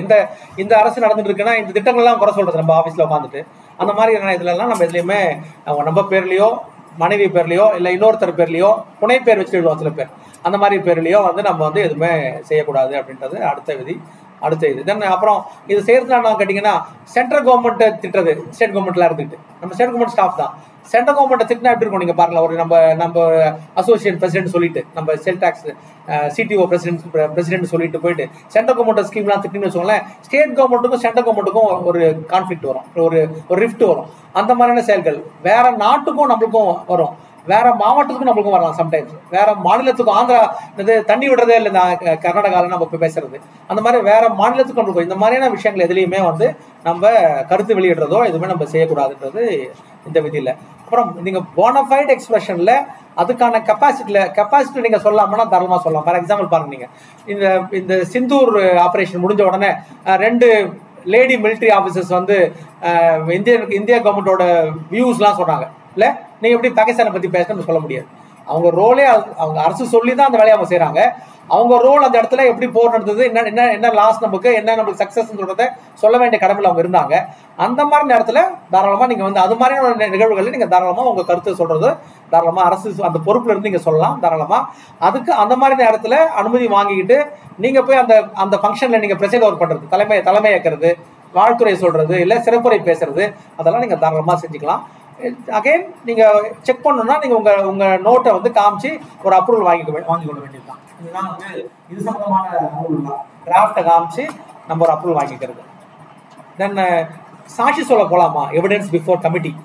சாட்சி சொல்றதுக்காக நான் வந்து ஒரு அலுவலகத்துக்கு போக முடியுமான்னு சொன்னால், சாதாரணமாக அரசு ஊழியர் சாட்சியம் அளிப்பதற்காக அனுமதி இல்லாமல் எந்த இடத்துக்குமே நீங்கள் போகக்கூடாது. ஒரு நபருக்கு எதிராகவோ கமிட்டிலேயோ வேற ஒரு அத்தாரிட்டி எதிராகவோ சாட்சியம் அளிக்கிறதுக்கு நீங்கள் போகக்கூடாது. நம்பர் 1. 2வது, அந்த மாதிரி நீங்கள் சாட்சியம் அளிக்க போகும்போது நாமளே போய் கவர்மெண்ட் எடுத்து குறை சொல்ல போகிறது. சாட்சி சொல்ல போறேன்னு சொல்லிட்டு, ஆமாங்க எங்கள் டிபார்ட்மெண்ட்டே இப்படி தாங்க, எல்லாம் கரப்ஷனுங்க அப்படின்னு சொன்னால் எப்படி இருக்கும்? நம்மளே போயிட்டு அப்போ நீங்கள் நம்ம அரசுக்கு எதிராகவே நம்ம போய் ஒரு சாட்சி சொல்லும் போது ஒரு கருத்து வெளியிடுறதை தவிர்க்கணும். முதல்ல அது அரசு ஸ்டேட் கவர்மெண்ட்டாக இருக்கலாம், சென்ட்ரல் கவர்மெண்ட்டாக கூட இருக்கலாம், தவிர்க்கணும். எங்கே போகலான்னு கேட்டிங்கன்னா, ஜுடிஷியல் இன்கொயரிக்கு உங்களை கூப்பிட்றாங்க. கோர்ட்டில் நீங்கள் ஒரு ஐ விட்னஸ், ஒரு மர்டர் கேஸில் கோர்ட்டில் நீங்கள் உங்கள் சொத்துக்கு சாட்சி சொல்லிக்க போறீங்க, நீங்கள் கேஸ் போட்டிருக்கீங்க, அந்த மாதிரி இடத்துல நீங்கள் தாராளமாக நீங்கள் போகலாம். டிபார்ட்மெண்ட் என்கொயரி நீங்கள் விட்னஸாக இருக்கீங்க, அதுக்கு நீங்கள் போக வேண்டியிருக்கு. தாராளமாக நீங்கள் அந்த மாதிரி இடத்துல போகலாம். இன்னொரு அத்தாரிட்டி அப்பாயிண்டட் பை கவர்மெண்ட்டோ பார்லிமெண்ட்டோ ஸ்டேட் லெஜிஸ்லேட்டிவ் அசம்பிளி இருக்குது, சட்டசபை இருக்குது, அவங்க அப்பாயின்ட் பண்ண ஒரு கமிட்டிக்கு எதிர்க்கு சாட்சி சொல்ல உங்களை கூப்பிடுறாங்க. அப்போ நீங்கள் சாட்சி சொல்ல போகலாம். இந்த 3 இடத்துல நீங்கள் வந்து உங்களுக்கு அனுமதி உண்டு. மற்ற இடத்துல அரசுக்கு எதிராக போய் நீங்கள் சாட்சி சொல்லக்கூடாது அப்படின்றது அடுத்த ரூல். தென் அதுக்கப்புறம் வந்து நான் பொலிட்டிக்கல் பார்ட்டியில் இருக்கலாமா, ஒரு கம்யூனல் ஆர்கனைசேஷனில் இருக்கலாமான்னு கேட்டால் நீங்கள் 2லையுமே இருக்க முடியாதுங்க. அரசு ஊழியராக இருந்துக்கிட்டு எந்த விதமான பொலிட்டிக்கல் பார்ட்டிலையும் நீங்கள் மெம்பராக இருக்க முடியாது. சங்கங்கள் இருக்குல்ல, ஆர்கனைசேஷன் தான், சங்கங்களில் இயக்கங்கள், நான் அதில் எதுலையுமே நீங்கள் வந்து இருக்க முடியாது. என்ன சொல்கிறாங்கன்னா, பொலிட்டிக்கல் கேரக்டர் இருந்தால் இருக்கவே முடியாது கண்டிப்பாக. ஒன்று சார், எங்கள் சங்கம் எது கேட்டிங்கன்னா, ஐஏஎஸ் கோச்சிங் கொடுக்குறதாங்க எங்கள் சங்கமே. எங்கள் ஜாதியில் இருக்கவங்களுக்கு எல்லாருக்குமே, நான் சேல் டாக்ஸில் இருக்கேன், அவர் சேல் டாக்ஸ் சொல்லுவேன், அவர் இன்கம் டாக்ஸ் சொல்லுவார், அவர் ஜட்ஜு மற்ற சட்டம்லாம் சொல்லுவார், அவர் ஜென்ரல் நாலேஜ்லாம் சொல்லுவார், ஒரு டீச்சர் இதெல்லாம் சொல்லிக் கொடுப்பாருன்னு சொல்லி நீங்கள் பண்ணீங்கன்னா குட். அதில் ஒன்றும் தவறு கிடையாதுங்க. இந்த சங்கம் எதுக்கு கேட்டிங்கன்னா, இந்த ஜாதிக்கு எதிரான சங்கம் எது, இந்த ஜாதியை ஒழிச்சிருந்தோம் தான் நம்ம சங்கமே ஆரம்பித்தோம் அப்படின்னு சொல்லுவோம். அந்த மாதிரியான இயக்கங்களுக்கு நம்ம வந்து மெம்பராக இருக்கக்கூடாது அப்படின்றது அடுத்து சொல்கிறாங்க. அப்புறம் தென் நான் மட்டும் இல்லைங்க, என் ஃபேமிலி மெம்பர் போய் எடுத்துக்கலாமான்னு கேட்டால் ஃபேமிலி மெம்பரும் போடுவேன். மெம்பர் ஆஃப், நான் திரும்பி பாருங்க, மெம்பர் ஆஃப் ஃபேமிலி சொன்னா இல்லையா, அவரும் நான் போகிறதுல கேன்வாசிங் எல்லாத்தையும் என் ஒய்ஃப் தான் போவான்னு சொன்னால் எப்படி இருக்கும் நீங்கள்? அப்போ நீங்கள் போனீங்கன்னா நீங்கள் கவர்மெண்ட் சொல்லி போனதாகிடும், அர்த்தமாகிடுது உங்களுக்கு. அதுவும் நீங்கள் போகக்கூடாது சொல்கிறாங்க. எய்டிங்கோ அசிஸ்டிங்கோ மூவ்மெண்ட்டில் ஆக்டிவிட்டீஸில் எதுலையுமே உங்கள் ஃபேமிலி மெம்பர்ஸும் கலந்து கொள்ள முடியாது அப்படின்னு சொல்லிட்டாங்க. ஃபார் எக்ஸாம்பிள் பாருங்கள், தென் தடுக்க முடியல என்ன செய்யறது அப்படின்னு கேட்டிங்கன்னா, கவர்மெண்ட் சொல்லிடுங்கன்னு சொல்கிறாங்க. நான் சொல்லிட்டாங்க வந்து இது மாதிரி அதெல்லாம் போகாதுன்னு சொல்லிட்டேன். ஆனால் என் ஒய்ஃப் சொல்லிட்டா வந்து நான் கண்டிப்பாக வந்து அதெல்லாம் போக தான் செய்வேன். இது வந்து முருகர் மாநாடு நடக்குது மதுரையில் போகாதான்னு சொல்கிறேன்னா, நீங்கள் நான் சொல்லிட்டேங்க கேட்க மாட்டேன்னு சொல்லிட்டா, நான் வந்து ரிலீஜியஸ் ஓரியண்டாக இருக்குது, ரெண்டு மதங்களுக்கு எதிர்க்க பிரச்சனை வரும்னு சொல்லிட்டு நான் வேணான்னு சொன்னேன், என் ஒய்ஃப் கேட்க மாட்டேன்றதை இன்டிமேட் பண்ணுன்னு சொல்கிறாங்க. நீங்கள் ரிப்போர்ட் கொடுத்துடணும், அவங்க போயிட்டு வரலாம் நீங்கள். தென் அதனால் இப்படி இருக்கிறதுனால தென் இப்படி வார்த்தைகள் வருமே, இது பொலிட்டிக்கல் பார்ட்டியா இல்லையா? தீகா பாருங்க, அது எலெக்ஷன் நிற்காதுங்க அந்த கட்சி. நான் தீக்கால இருக்காங்க, மெம்பராக இருக்காங்கன்னு சொன்னீங்கன்னா அது எலெக்ஷன் நிற்காதுங்கன்னு சொன்னீங்கன்னா, சம்டைம் அவங்க வந்து sailing with other political party அவங்க கேன்வஸ் பண்ணுவாங்க, நிற்க மாட்டாங்க. அப்போ இது வருமா வராதா கேள்வி வருது அப்படின்னு சொன்னீங்கன்னா, அகைன் கவர்மெண்ட் ரெஃபர் பண்ண வேண்டியதுதான். இது வருமா வராதா அப்படின்னு எப்போ ரெஃபர் பண்ணுவோம்? மெமோ கொடுத்தா பதில் கொடுப்பாரு, இது வராதுன்னு சொல்கிறான்னு வச்சுக்கோங்களேன். நான் இப்போ ப்ரொசீட் பண்ணுறது, நான் காதல் பாஷை மெமோ கொடுத்துட்டேன், நீங்கள் தீக்கால வெளியே போய் நீங்கள் மெம்பர் ஆடிங்கன்னு கேட்குறேன், எப்படி மீட்டிங் போனீங்கன்னு கேட்குறேன். அவர் ஒன்று சொல்கிறார், அது வந்து அரசியல் இயக்கம் இல்லை, ஜாதி இயக்கம் இல்லை, நான் வந்து போவேன், அது இந்த ரூலில் வராதுன்னு சொல்கிறார். நான் எப்படி ப்ரொசீட் பண்ணுறது? ஜாதி ஃப்ரேம்னு சொல்கிறது அவர் எனக்கே டவுட்டாக இருக்குது. அப்போ நான் இது கிளாரிஃபிகேஷன் எழுதுவேன், தீகா வந்து பொலிட்டிக்கல் பார்ட்டியா இல்லையா, இந்த ஜாதி சங்கம் வந்து உள்நோக்கத்தோடு செயல்படுதா இல்லையா அப்படின்னு நாங்கள் லெட்டரே எழுதுனா கவர்மெண்ட் பதில் சொன்னீங்கன்னா ப்ரொசீட் பண்ணுவேன். அது இல்லாமல் பண்ணால் அவருக்கு ஒரு பெரிய கிரவுண்ட் இருக்கும், அதில் இந்த டிஃபென்ஸ் இருக்கும் அவர்கிட்ட, அவ்வளோதான். தென் அதே திருப்பி அகைன் சொன்னேன், கேன்வஸ் பண்ணக்கூடாது, you cannot interfere influence any political பார்ட்டிக்கு நீங்கள் பண்ணக்கூடாதுங்க. அப்போ நான் ஓட்டு போடக்கூடாதா அப்படின்னு கேட்டால் தாராளமாக நீங்கள் ஓட்டு போடலாம், போட்டு தான் இருக்கணும் எல்லாருமே இல்லை. எல்லாம் ஓட்டு போடலாம், ஓட்டு போடலாம். ஓட்டு போடுறத என்ன பண்ணக்கூடாது, யாரும் சொல்லக்கூடாது. இது வந்து அரசு ஊழியர் விதிகளில் முக்கியமான விதி ஒன்று. இல்லை இல்லைன்னா என்ன ஆகிடும், இந்த ஆஃபீஸில் 8 பேர் டிஎம்கே சேர்ந்தவன்னு சொல்லுவான், அவர்கிட்ட கண்டுபிடிச்சிடுவான். இல்லை இந்த ஆஃபீஸில் எல்லாம் எடுமிக்காங்க, இவங்க அங்கே போய் போகிறதே வேஸ்ட்டு, 8 பேர் நம்ம வீட்டில் பார்த்துக்கலாம், அந்த ஆஃபீஸில் போகிறதே வேஸ்ட்டு, வேறு ஆஃபீஸ் போய் பார்த்தா 2 ஓட்டு கிடைக்கும்னு சொல்லுவான். ஏன்னா அது பூரா ஏடிஎம்கே குரூப்னு சொல்லக்கூடாது இல்லை, அதனால யாரும் டிஸ்க்ளோஸ் பண்ணாதீங்கன்னு சொல்கிறாங்க. தென் அடுத்தது நான் திருப்பி எலெக்ஷனுக்காக போயிட்டு நான் வந்து performing any duty are under any law time being post. இது எப்படி கேட்டிங்கன்னா, சரி நான் வந்து நீங்கள் தான் சொன்னீங்க எலெக்ஷனுக்கு போகக்கூடாது, எந்த விதமான உதவி பண்ணக்கூடாது, உடந்தையாக இருக்கக்கூடாதுன்னு சொல்லிட்டீங்க, நான் எலெக்ஷன் டியூட்டிலாம் போக மாட்டேங்க அப்படின்னு சொன்னால் எப்படி இருக்கும், நீங்கள் எல்லாம் கவர்மெண்ட் சர்வெண்ட் தான் இந்த ரூலை படிச்சுட்டு. அப்போ எலெக்ஷனில் டியூட்டிக்கு போகிற பூரா கவர்மெண்ட் சர்வெண்ட் தான் இல்லை, ஏதோ டிபார்ட்மெண்ட்டில் யாரோ ஒருத்தர் போனோம்ல, அதுக்கு நீங்கள் கவர்மெண்ட்டே இவ்வளோ சொல்லுது, அதுக்கு உங்களுக்கு தனியாக ஒரு ரெமுனரேஷன் கொடுக்குறாங்க, அதுக்கு நீங்கள் தாராளமாக நீங்கள் போகலாம். அந்த டியூட்டி வந்து இந்த ரூலில் அடங்காது, அதுக்கு தனி ரூலை வச்சுட்டாங்க, அதனால தாராளமாக நீங்கள் போகலாம். தென் நான் பாருங்க, அப்போ நான் வந்து அரசு ஊழியராக இருந்தால் என் வைஃப் எம்எல்ஏ ஆக முடியாதா, கனவே எம்எல்ஏ ஆகி சிஎம் அவர் தான், நான் வந்து இப்போ இது மாதிரி பண்ணி விட்டீங்களே, நான் வந்து ஆஃபீஸராக வந்துட்டேன், என்ன பண்ணுறது, என் பையன் கனவே ஒரு எம்எல்ஏ ஆகணுன்ட்டு தான், நீங்கள் வேறு இப்படி பண்ணுறீங்களேன்னு சொன்னீங்கன்னா தாராளமாக நீங்கள் அதெல்லாம் போகலாம். என்ன சொல்லணும், சப்ஜெக்ட் டு இன்டிமேஷன் தான். என் ஒய்ஃப் நிற்க போகிறாங்க எலெக்ஷனில், இந்த பார்ட்டியில் இருக்காங்கன்ற தகவலை வந்து சொல்லிட்டு நீங்கள் தாராளமாக நின்றுக்கலாம். நீங்கள் தென் டிஸ்பிளே பண்ணுறது, எப்படி டிஸ்பிளே பண்ணுறது, உதயகுமார் சார் வரும்போதே ஆஃபீஸில் என்னது எடப்பாடி பழனிசாமி படம் தெரிகிற மாதிரி லைட்டு ஒயிட் ஷர்ட் போட்டு வந்து அப்படி இருந்தாலும் எப்படி இருக்கும் பார்க்குறதுக்கு, சார் ஒயிட் அண்ட் ஒயிட்டில் வந்தாலும் வச்சுக்கோங்க, டெய்லி க்ளீனாக தெரியும் அவர் டிஸ்பிளே பண்ணுறது, என்ன கட்சி, இல்லை சிம்பிள் வச்சுக்கிறது, இல்லை விஜய் படம் போட்டு வச்சுக்கிறது, இல்லை முதல்ல விஜயா சினி ஆக்டர், இப்போ சினி ஆக்டர் அரசியல் கட்சி தலைவர் ஆகிட்டார், விஜய் படம் வச்சுக்கிறது, இல்லை தலப்பாக கட்டுறது, அந்த மாதிரி இன்ஃப்ளூயன்ஸ் எல்லாம் நீங்கள் வந்து அலுவலகத்தில் டிஸ்பிளே பண்ணக்கூடாது அப்படின்றாங்க. தென் செடிஷியஸ் ப்ரொபகண்டா, அரசுக்கு எதிராக இங்கே உட்காந்து கலவரம் பண்ணுறது, எப்படி பண்ணுறது, இந்த ஆட்சி எப்படி கவக்கிறது, நம்ம ஆஃபீஸ்லேயே மீட்டிங் போட்டுக்கிறது, நம்ம எல்லாருமே இந்த கட்சி சேர்ந்தவங்கன்னு தெரிஞ்சிடுச்சு, அந்த மாதிரியான விவரங்கள் எதுவுமே நீங்கள் செய்யக்கூடாது. இது எல்லாமே வந்து ஆர்டிகல் 351 சிவில் சர்வீஸ் ரெகுலேஷன்ஸில் உங்களை இம்போஸ் பண்ணலான்னு சொல்கிறாங்க. நீங்கள் தென் நான் நிற்கிறது இல்லைங்க எலெக்ஷனில், நான் வந்து ஓட்டு போடுறது யாருக்குமே சொல்கிறதெல்லாம் இல்லைங்க, ஆனால் எலெக்ஷன் நிற்கும் போது நான் தான் அவர் வந்து முன்மொழிஞ்சது நான் தாங்க, வழி முடிஞ்சிட்டு வந்துடுவாங்க, அவ்வளோதாங்க என் வேலைங்க, அப்புறம் மீது எதுவுமே கிட்ட போக மாட்டேங்குன்னு சொன்னா வச்சுக்கலாம். அந்த மாதிரி நீங்கள் வந்து இது ப்ரப்போஸ் பண்ணுறதோ செகண்டிங் பண்ணுறதோ இல்லை வழிமொழிறது முன்மொழிது சொல்லுவாங்க இல்லையா, அந்த மாதிரியான எந்த விதமான செயல்களிலும் நம்ம ஈடுபடுறது இல்லை. ஃபுல் டைமோ பார்ட் டைமோ எதுலையுமே நீங்கள் போகக்கூடாது சொல்கிறாங்க. Then communal prohibition of membership in any communal organisation. நான் சொன்னேன் இல்லையா, ஜாதி சம்பந்தமான கம்யூனிட்டி சம்பந்தமான எப்படி கம்யூனிட்டி மீன்ஸ் சொன்னீங்கன்னா நீங்கள் ஜாதி மட்டும் கிடையாது, சில பேர் ரிலீஜியனாக ஓரியன்டாக இருப்பாங்க, சில பேர் ரேஸ் வெள்ளையா இருக்கவங்கலாம் ஒரு குரூப் வச்சிருப்பான். தென் சில பேர் பிளேஸ் ஆஃப் பர்த், நான்லாம் தஞ்சாவூர்காரன், எங்கள் ஆஃபீஸில் எவங்களாம் தஞ்சாவூர்காரன் தான் மெஜாரிட்டிங்க அப்படின்னு சொல்லுவாங்க சில பேர் சொல்லுவாங்க.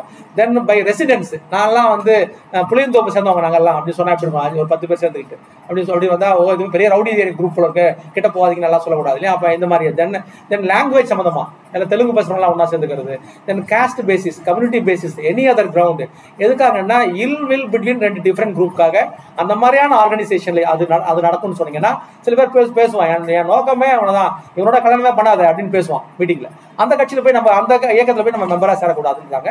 இதெல்லாம் நீங்கள் வந்து ஞாபகத்தில் வச்சுக்கோங்க. ஏன் என்ன கேட்டிங்கன்னா, இட் வில் டிஸ்டர்ப் பப்ளிக் ட்ராங்குவாலிட்டி தான், பொதுமக்கள் இடையில அமைதியை வந்து இருக்கிறத போய் கெடுக்கும் அடுத்தது இல்லையா, ஒரு பிரச்சனையை ஏற்படுத்தும். அந்த மாதிரி இடத்துல நீங்கள் எதுவும் போகாதீங்க அப்படின்னு சொல்கிறாங்க. அது வந்து பயத்தை ஏற்படுத்தும், அது வந்து ஒரு செக்யூர்டாக இருக்கிற மாதிரி ஃபீல் பண்ணும் மற்றவங்களா அந்த அலுவலகத்துக்குள்ளேயே. அதெல்லாம் அவாய்ட் பண்ணுறதுக்காக தான் இதெல்லாம் செய்யாதீங்கன்னு சொல்கிறாங்க நீங்கள். தென் அகைன் இதுதான், இந்த மாதிரி இது ஆர்கனைசேஷன் வருமா வராதா, இது வந்து இந்த இல் மோட்டிவ்ல செயல்படுற அசோசியேஷனா அப்படின்றதெல்லாம், இந்த சங்கமா அப்படின்றதெல்லாம் வந்து அரசு தான் இறுதி முடிவை யார் எடுப்பாங்க கேட்டால் அரசு தான் எடுக்கறாங்க. Then vindication of fact or character of government servant, இதை வந்து எப்படி சொல்றாங்கன்னா, இங்க பாருங்க, நான் கவர்மெண்ட் சர்வெண்டாக இருந்துட்டு இருப்பேன், என்ன அஃபீஷியல் ஆக்டே நானே வந்து என்னை வந்து இன்னொருத்தன் விமர்சனம் பண்ணுவான். நான் வந்து இப்போ சேர்மனாக இருக்கேங்க, இப்போ நம்ம ஒரு ப்ராசஸ் நடத்திட்டு இருக்கோம், ஒருத்தர் பேட்டி கொடுக்குறான் வெளியில், இந்த இன்டர்வியூவே எனக்கு எல்லாம் தெரியுங்க, எல்லாம் பணம் கொடுத்தாச்சுங்க, எல்லாம் பணம் கொடுத்து நடக்குதுங்க, நல்லா தெரியுங்க எனக்கு அப்படின்னு சொல்கிறான். சொன்னீங்க நான் உடனே கிளம்பி போய் சட்டைக்கு போயிட்டு நான் ஒரு பேட்டி கொடுக்குறேன், வான்னு கூப்பிட்டு நீ இப்போ அதெல்லாம் செய்யக்கூடாது. உன்னை கிரிட்டிசைஸ் பண்ணாங்கன்னா, உன்னை போஸ்ட் வழியாக உன்னை கிரிட்டிசைஸ் பண்ணானா நீ ஒன்றுமே பதில் சொல்ல வேண்டியதே இல்லை. நீங்கள் போய் நீங்கள் ப்ரெஸ்ஸில் போய் டிஃபெண்ட் பண்ணுறதோ அதெல்லாம் கிடையாது. நாங்களாம் நேர்மையான சேர்மேன்னா, நேர்மையான சேல் டேக்ஸ் ஆஃபீஸ் எங்கள் ஆஃபீஸ்லாம் அப்படிலாம் ஒன்றும் நடக்கவே நடக்காது அப்படின்னா நான் போய் பதில் சொல்கிறேன். பாருங்க, ஏன்னா எங்கள் உறுதிமொழி ஃபார்ம் பாருங்கள், உதயகுமார் சார் விசாரிங்க, அவருக்கு 2 லைன் பேட்டி அவர்கிட்ட கொடுப்பேன் அப்படின்னு நீங்கள் சொல்ல வேண்டிய விளக்கெல்லாம் சொல்ல வேண்டியது இல்லை அப்படின்னு சொல்கிறாங்க. இது காமன் சிஸ்டத்துக்கு வருது, என் போஸ்ட்டுக்கு மேலே வருது அப்படின்னு சொன்னால் நான் எந்த விதமான பதிலும் சொல்ல வேண்டியது இல்லை. அப்படியே உங்களுக்கு வேணும், அதுக்கு ஒரு பதில் சொல்லணும்னு சொன்னீங்கன்னா அரசு அனுமதியோடு தான் நீங்கள் அந்த பேட்டியும் கொடுக்கணும், அதுக்கு பதிலும் சொல்லணும். நீங்கள் நம்ம ஒரு சங்கம் வச்சுருக்கோம், சங்கத்தில் நீங்கள் பேசலாம், சொல்ல போகிறீங்க, ஏன்னா தாராளமாக சொல்லலாம். அதுக்கு அரசு அனுமதி வேணுன்றது முதல்ல அந்த ரூல். ரெண்டாவது அதில் எக்ஸ்பிளேஷன் சொல்கிறாங்க. அதில் என்ன கேட்டிங்கன்னா, என்னை பர்சனலாக அட்டாக் பண்ணுறான் சேர்மன், இதே வேலைங்க ஏற்கனவே அங்கே இருக்கும்போது இப்படி தான் பண்ணார், அதுக்கு முடியத்தில் இதுவே கம்ப்ளைண்ட் ஒரு மேலே இருக்குது, அங்கே எங்கேயும் இப்படி தான் பணம் வாங்கிட்டு வந்து இன்ட்ரி நடிச்சிருக்காரு அப்படிலாம் நீங்கள் சொன்னீங்கன்னா பர்சனலாக என்ன சொல்கிறான், நாட் பர்டிகுலர் போஸ்ட் கிடையாது, ரவின்னு பேர் சொல்கிறான். அந்த மாதிரி பர்சனலாக சொன்னீங்கன்னா நான் பர்மிஷனாக வாங்க வேண்டியதே இல்லை. நான் தனியாக அவர் மேலே போய் என்ன லீகல் ஆக்ஷன் எடுக்கணுமோ அந்த ஆக்ஷன் அவர் மேலே தாராளமாக எடுத்துக்கலாம். என்ன பண்ணணும், ஆனால் இன்டிமேஷன் அப்படி எடுத்திருக்கேன், எடுக்க போகிறேன் அப்படின்னு இன்டிமேஷன் கொடுத்துட்டு எடுக்கலாம். எடுத்துட்டு சொல்லிட்டு வந்து இங்கே தகவல் சொல்லிடலாம். நீங்கள் அந்த மாதிரியான விஷயங்களை தாராளமாக நீங்கள் செய்து கொள்ளலாம். ஏன்னா அதே போல் ஃபால்ஸ்லி ப்ராசிக்யூட்டர் பாருங்களேன், நீங்கள் மெலிஷியஸ் ப்ராசிக்யூட் எடுக்கலாம். நீங்கள் அவர் மேலே, என் மேலே பொய்யா அந்த மாதிரி சொன்னேன், நக்கி எடுக்கூடு அப்படின்னு நீங்கள் அவர் மேலே வந்து நீங்கள் நடவடிக்கை எடுக்கணும்னு சொன்னால் தாராளமாக எடுக்கலாம். அவன் என் மேலே எடுக்கிறான், நீ இந்த மாதிரி பண்ண எனக்கு திட்டிட்ட அப்படின்னு அவன் எம்எல் நடவடிக்கை எடுக்கலாம்னு சொன்னீங்க, நான் போய் டிஃபெண்ட் பண்ணலாம். சப்போஸ் பாருங்க பாதியிலே வந்து என்ன சொல்றேன்னா, சார் நான் வித்ரா பண்ணிங்க சார் கேஸை, நீங்கள் உங்களால் அலைய வச்சு 1 லட்சம் பணம் கொடுக்குறேன் சார் உங்ககிட்ட, நான் தப்பு தான் சார் அப்படின்னு சொன்னா எதுவும் இன்ஃப்ளூயன்ஸ் பண்ண ரீசன் வச்சுக்கோங்களேன், பணத்தை நான் அக்செப்ட் பண்ணக்கூடாது. நடுவில் இந்த மாதிரி ஆக்ஷன் எடுத்துட்டேன், நடுவில் பணம் in terms of money settle ஆகுது, அந்த கேஸு அந்த கம்ப்ளைண்ட்டு புகார்லாம் இதெல்லாம் பேசி முடிச்சுட்டாங்க, நான் பணத்தை வாங்கக்கூடாது. ஒன்று, சப்போஸ் நான் கோர்ட்டில் கேஸ் நடக்குது, கோர்ட் சொல்லுது அவருக்கு 1 லட்சம் காம்பன்சேஷன் கொடுத்து சொல்லுது, சேர்மனுக்கு இல்லை ரவிக்கு 1 லட்சம் காம்பன்சேஷன் கொடுங்க, அவர் மேலே பொய் கேஸ் போட்டீங்க, பொய்யா அது மாதிரி வாக்குறுதி கொடுத்தீங்க அப்படின்னு நீங்கள் சொன்னீங்கன்னா தாராளமாக அந்த பணத்தை நீங்கள் வாங்கிக்கலாம், இன்டிமேட் பண்ணால் போதுமானது. இது 15ல். தென் மெம்பர்ஷிப் ஆஃப் சர்வீஸ் அசோசியேஷன். அப்போ நான் இன்னைக்கு இந்த மாதிரி சொல்லிட்டீங்களே, அப்போ நான் வந்து சங்கமே வச்சுக்கூடாதா? சேல் டேக்ஸ் இந்த Tamil Nadu sales tax appellate tribunal group D ஊழியர்கள் சங்கம் வச்சுக்கூடாதுன்னா தாராளமாக நீங்கள் வச்சுக்கலாம். எல்லாருமே அதை சேர்க்க வைக்கணும். குரூப் டின்னு வைப்பேன், ஆனால் அந்த சென்னையில் இருக்கவங்க மட்டும் தான் இருக்கணும், மதுரையில் இருக்கவங்க கலந்துக்கூடாது நீங்கள் சொல்ல ரெஸ்ட்ரிக்ட் கூடாது. It is open to all government servant of that category. அதுக்கு நீ மொத்தமாக சங்கம் வச்சுக்கிறது வேற. இந்த சென்னை பூரா இருக்கிற சேல் டேக்ஸ் ஆஃபீஸ்க்கு ஒரு சங்கம் வச்சுக்கணும்னா வச்சுக்கலாம். இந்த அலுவலகத்தில் பெண்கள் மட்டும் சங்கம் வச்சுக்க போகிறோம் அப்படின்னா தனியாக வச்சுக்கலாம். குரூப் வைஸ் சங்கம் வச்சுக்க போகிறோம் வச்சுக்கலாம் நீங்கள்.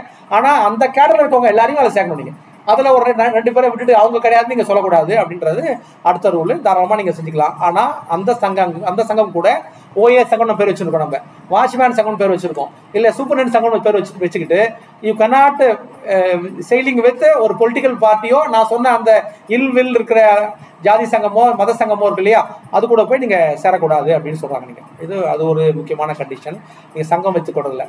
தென் இது சம்மந்தமாக நான் பீரியாடிக்கல் பப்ளிகேஷன் பண்ணலாமா அப்படின்னு கேட்டிங்கன்னா அந்த மாதிரி எந்த விதமான நீங்கள் செய்யக்கூடாது. நீங்கள் சில பேர் சங்கம்லாம் பண்ணுவாங்க, சில பேர்லாம் மாத இதழ் வெளியிடுறது, வார இதழ் வெளியிடுறது, அந்த மாதிரிலாம் வந்து இந்த சங்கம் வச்சுட்டு போடுவாங்க இல்லையா, அந்த மாதிரி பீரியாடிக்கல் இதெல்லாம் எதுவும் பண்ணக்கூடாது. அப்படி பண்ணுறதா இருந்தால் நாங்கள் வாரம் ஒன்று கொடுக்க போகிறோம், மாதம் கொடுக்க போகிறோம், இல்லை ஆண்டு விழாக்கு பண்ணால் ஒரு மலர் வெளியிடுவோம் அப்படின்னு நீங்கள் வந்து அனுமதி வாங்கிக்கிட்டு அரசுக்கிட்ட நீங்கள் தாராளமாக வந்து நீங்கள் அந்த மாதிரி இது பண்ணலாம்.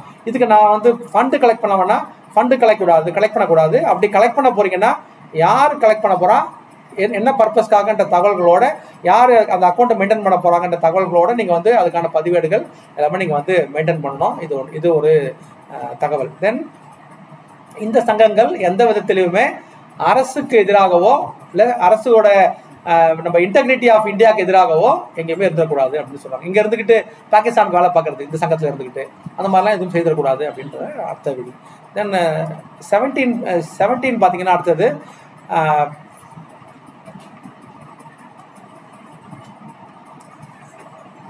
நம்மளோட க்ளோஸ் ரிலேட்டிவ்ஸ்லாம் வந்து அரசுக்கு தொடர்புடைய இன்னொரு இடத்துல பணியில் இருக்கிறது க்ளோஸ் ரிலேட்டிவ்ஸ் இருப்பாங்க. நீங்கள் பாருங்கள், ஃபார் எக்ஸாம்பிள் பாருங்கள், நான் இங்கே இருக்கிறேன், என்னோட க்ளோஸ் ரிலேட்டிவ் வந்து இதே ஆஃபீஸில் வந்து வேற ஒரு போஸ்ட், நான் சுமண்டாக இருக்கேன், என் க்ளோஸ் ரிலேட்டிவ் வந்து செக்ரட்டரியாக இருப்பாருங்க, நான் அந்த அளவுக்கு நான் போய் வேலை செய்யணும்னு சொல்லிட்டு இருக்கோம். நாங்கள் 2 பேரும் ஒன்னாட்டில் இருந்தால் அந்த மாதிரி நீங்கள் இருந்ததுன்னா நீங்கள் இந்த மாதிரி சொல்லணும். நீங்கள் என் பிரதர் வந்து இங்கே சேலத்தில் இருக்கான், நீங்கள் டிரான்ஸ்ஃபர் சேலத்தில் போட்டீங்க, என் பிரதர் அதே ஆஃபீஸில் வந்து இந்த ஆஃபீஸராக இருக்கான், வேறு ஆஃபீஸ் இருந்தால் பரவாயில்ல, நம்ம அலுவலகத்திலேயே இன்னொரு இடத்துல அந்த மாதிரி இருந்தீங்க சொன்னால் நீங்கள் தகவலை சொல்லணும். அப்படி ஏன் தகவல் சொல்கிறோம் அப்படின்னு சொன்னீங்கன்னா இந்த தகவலை வாங்கிக்கிட்டு அவர் என்ன பண்ணுவாங்க, சேலத்தில் போடாமல் அவர் பக்கத்து ஊரில் ஈரோட்டில் போடுவாங்க அவர். அதுக்காக யாராவது சொல்லுவோமா அது மாதிரி இருந்தா சார் ரகசியமாக வச்சுக்கிறது இருந்துக்குதா? ரூல் சொல்லுது பாருங்க.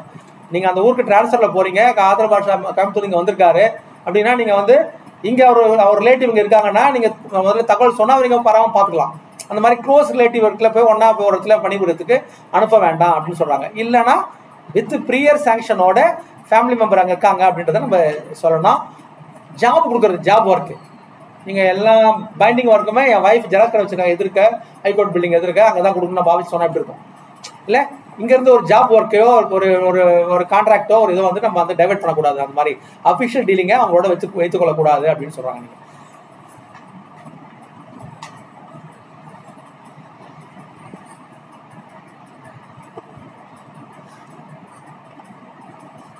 சேம் அதுதான். நீங்கள் you cannot handle official work, sanction, contract, அது எந்த ஃபேர்மோடையும் நம்ம கிட்ட டீல் பண்ணுற அந்த டீலர்ஸோடைய நம்ம எந்த விதமான அஃபிஷியல் டீலிங்கோ நம்ம பர்சனல் ஃபேமிலி மெம்பர்ஸையோ, இங்கே பாருங்கள் ஃபேமிலி மெம்பர் மட்டும் கிடையாது, க்ளோஸ் ரிலேட்டிவ் கூட எம்ப்ளாய்டாக இருக்கக்கூடாது. அங்கே அவங்களுக்கு எந்த இன்ட்ரெஸ்டும் அந்த இதில் அங்கே இருக்கக்கூடாது. நம்ம எந்த பாருங்கள் இங்கேருந்து ஒரு ஏதாவது சொல்லுங்கள் சார், ஒரு டெஸ்டினேஷன் ஒர்க்கு கிழிச்சு ஏலம் போட்டு பேப்பரில் எடுத்து போட்டு கொடுக்குறீங்க, அந்த ஆஃபீஸில் என் ரிலேட்டிவ் இருப்பான், ப்ரைவேட் கான்ட்ராக்ட் எடுத்துருப்பாங்க, அங்கே என் பையன் வேலை செய்யக்கூடாது. அங்கே அந்த மாதிரிலாம் இருந்தால் நீங்கள் வந்து செய்யக்கூடாதுன்னு சொல்கிறாங்க. நீங்கள் then canvassing of non official other side outside relief, இதில் நான் மெமோ கொடுத்துருக்கேன் ஒரு ஸ்டாஃப்க்கு. நீங்கள் அந்த லேடி வந்து அவன் ஹஸ்பண்டை கூப்பிட்டு வந்து என் ஒய்ஃபுக்கு வந்து வேற கோர்ட் கொண்டு விடுங்கன்னு கேட்குறான். நான் சிஜிஎம்மாக இருக்கும்போது மெமோ அடிச்சு விட்டோம், மேக்ஸ் எடுக்கும் போது அந்த அம்மா வேற கோர்ட் வேலை செய்யுது, அந்த அம்மா வரவே இல்லை. ஹஸ்பண்ட் வந்து என்கிட்ட சொல்கிறான், இந்த மாதிரி அந்த அம்மா வந்து இங்கே வேலை போடாதீங்க, இந்த ஆஃபீஸ் வேலை கொடுங்க, அந்த வீட்டு வேலை செய்கிறாங்க சொல்கிறாங்க, இங்கே கோர்ட் வேலையை கொடுக்குற மாதிரி இந்த கோர்ட்டில் போடுங்க நீ வந்து என்கிட்ட சொல்கிறான். நீங்கள் ஃபோன் அனுப்பிவிட்டு மெமோ கொடுத்து ப்ரூவ் ஆயிடுச்சு. நான் போய் சாட்சியை சொல்லிட்டு வந்தேன்.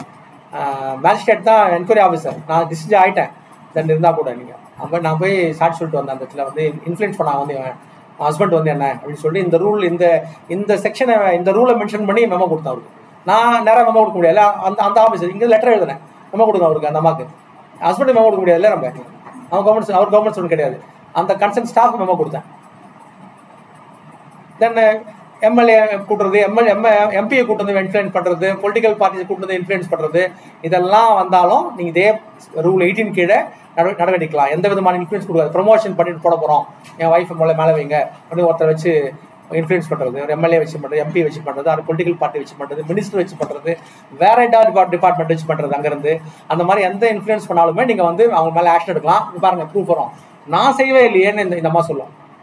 ஹஸ்பண்ட் வந்துட்டு போனது நான் சொல்லவே இல்லை, அவரே வந்திருக்காருன்னு சொல்லுவோம். சப்போஸ் நான் சொல்லல, அந்த எம்எல்ஏ உங்களுக்கு சொன்னால் நான் என்ன பண்ணுறது அப்படின்னு சொல்லுவோம். அந்த எம்எல்ஏ பேசியிருப்பாரு அந்த அம்மாக்காக ப்ரொமோஷன் கொடுங்கன்னு சொல்லியிருப்பாங்க, ஓவர்லுக் பண்ணுங்க, இந்த மாதிரி மேலே கொண்டு போங்க, நம்ம ஒரு மெமோ கொடுத்து நிறுத்தி வைங்க, என்கொயரி பெண்டிங் எல்லாம் நடக்கும், என்கொயரி பெண்டிங் சொல்லுங்கன்னு சொன்னீங்க.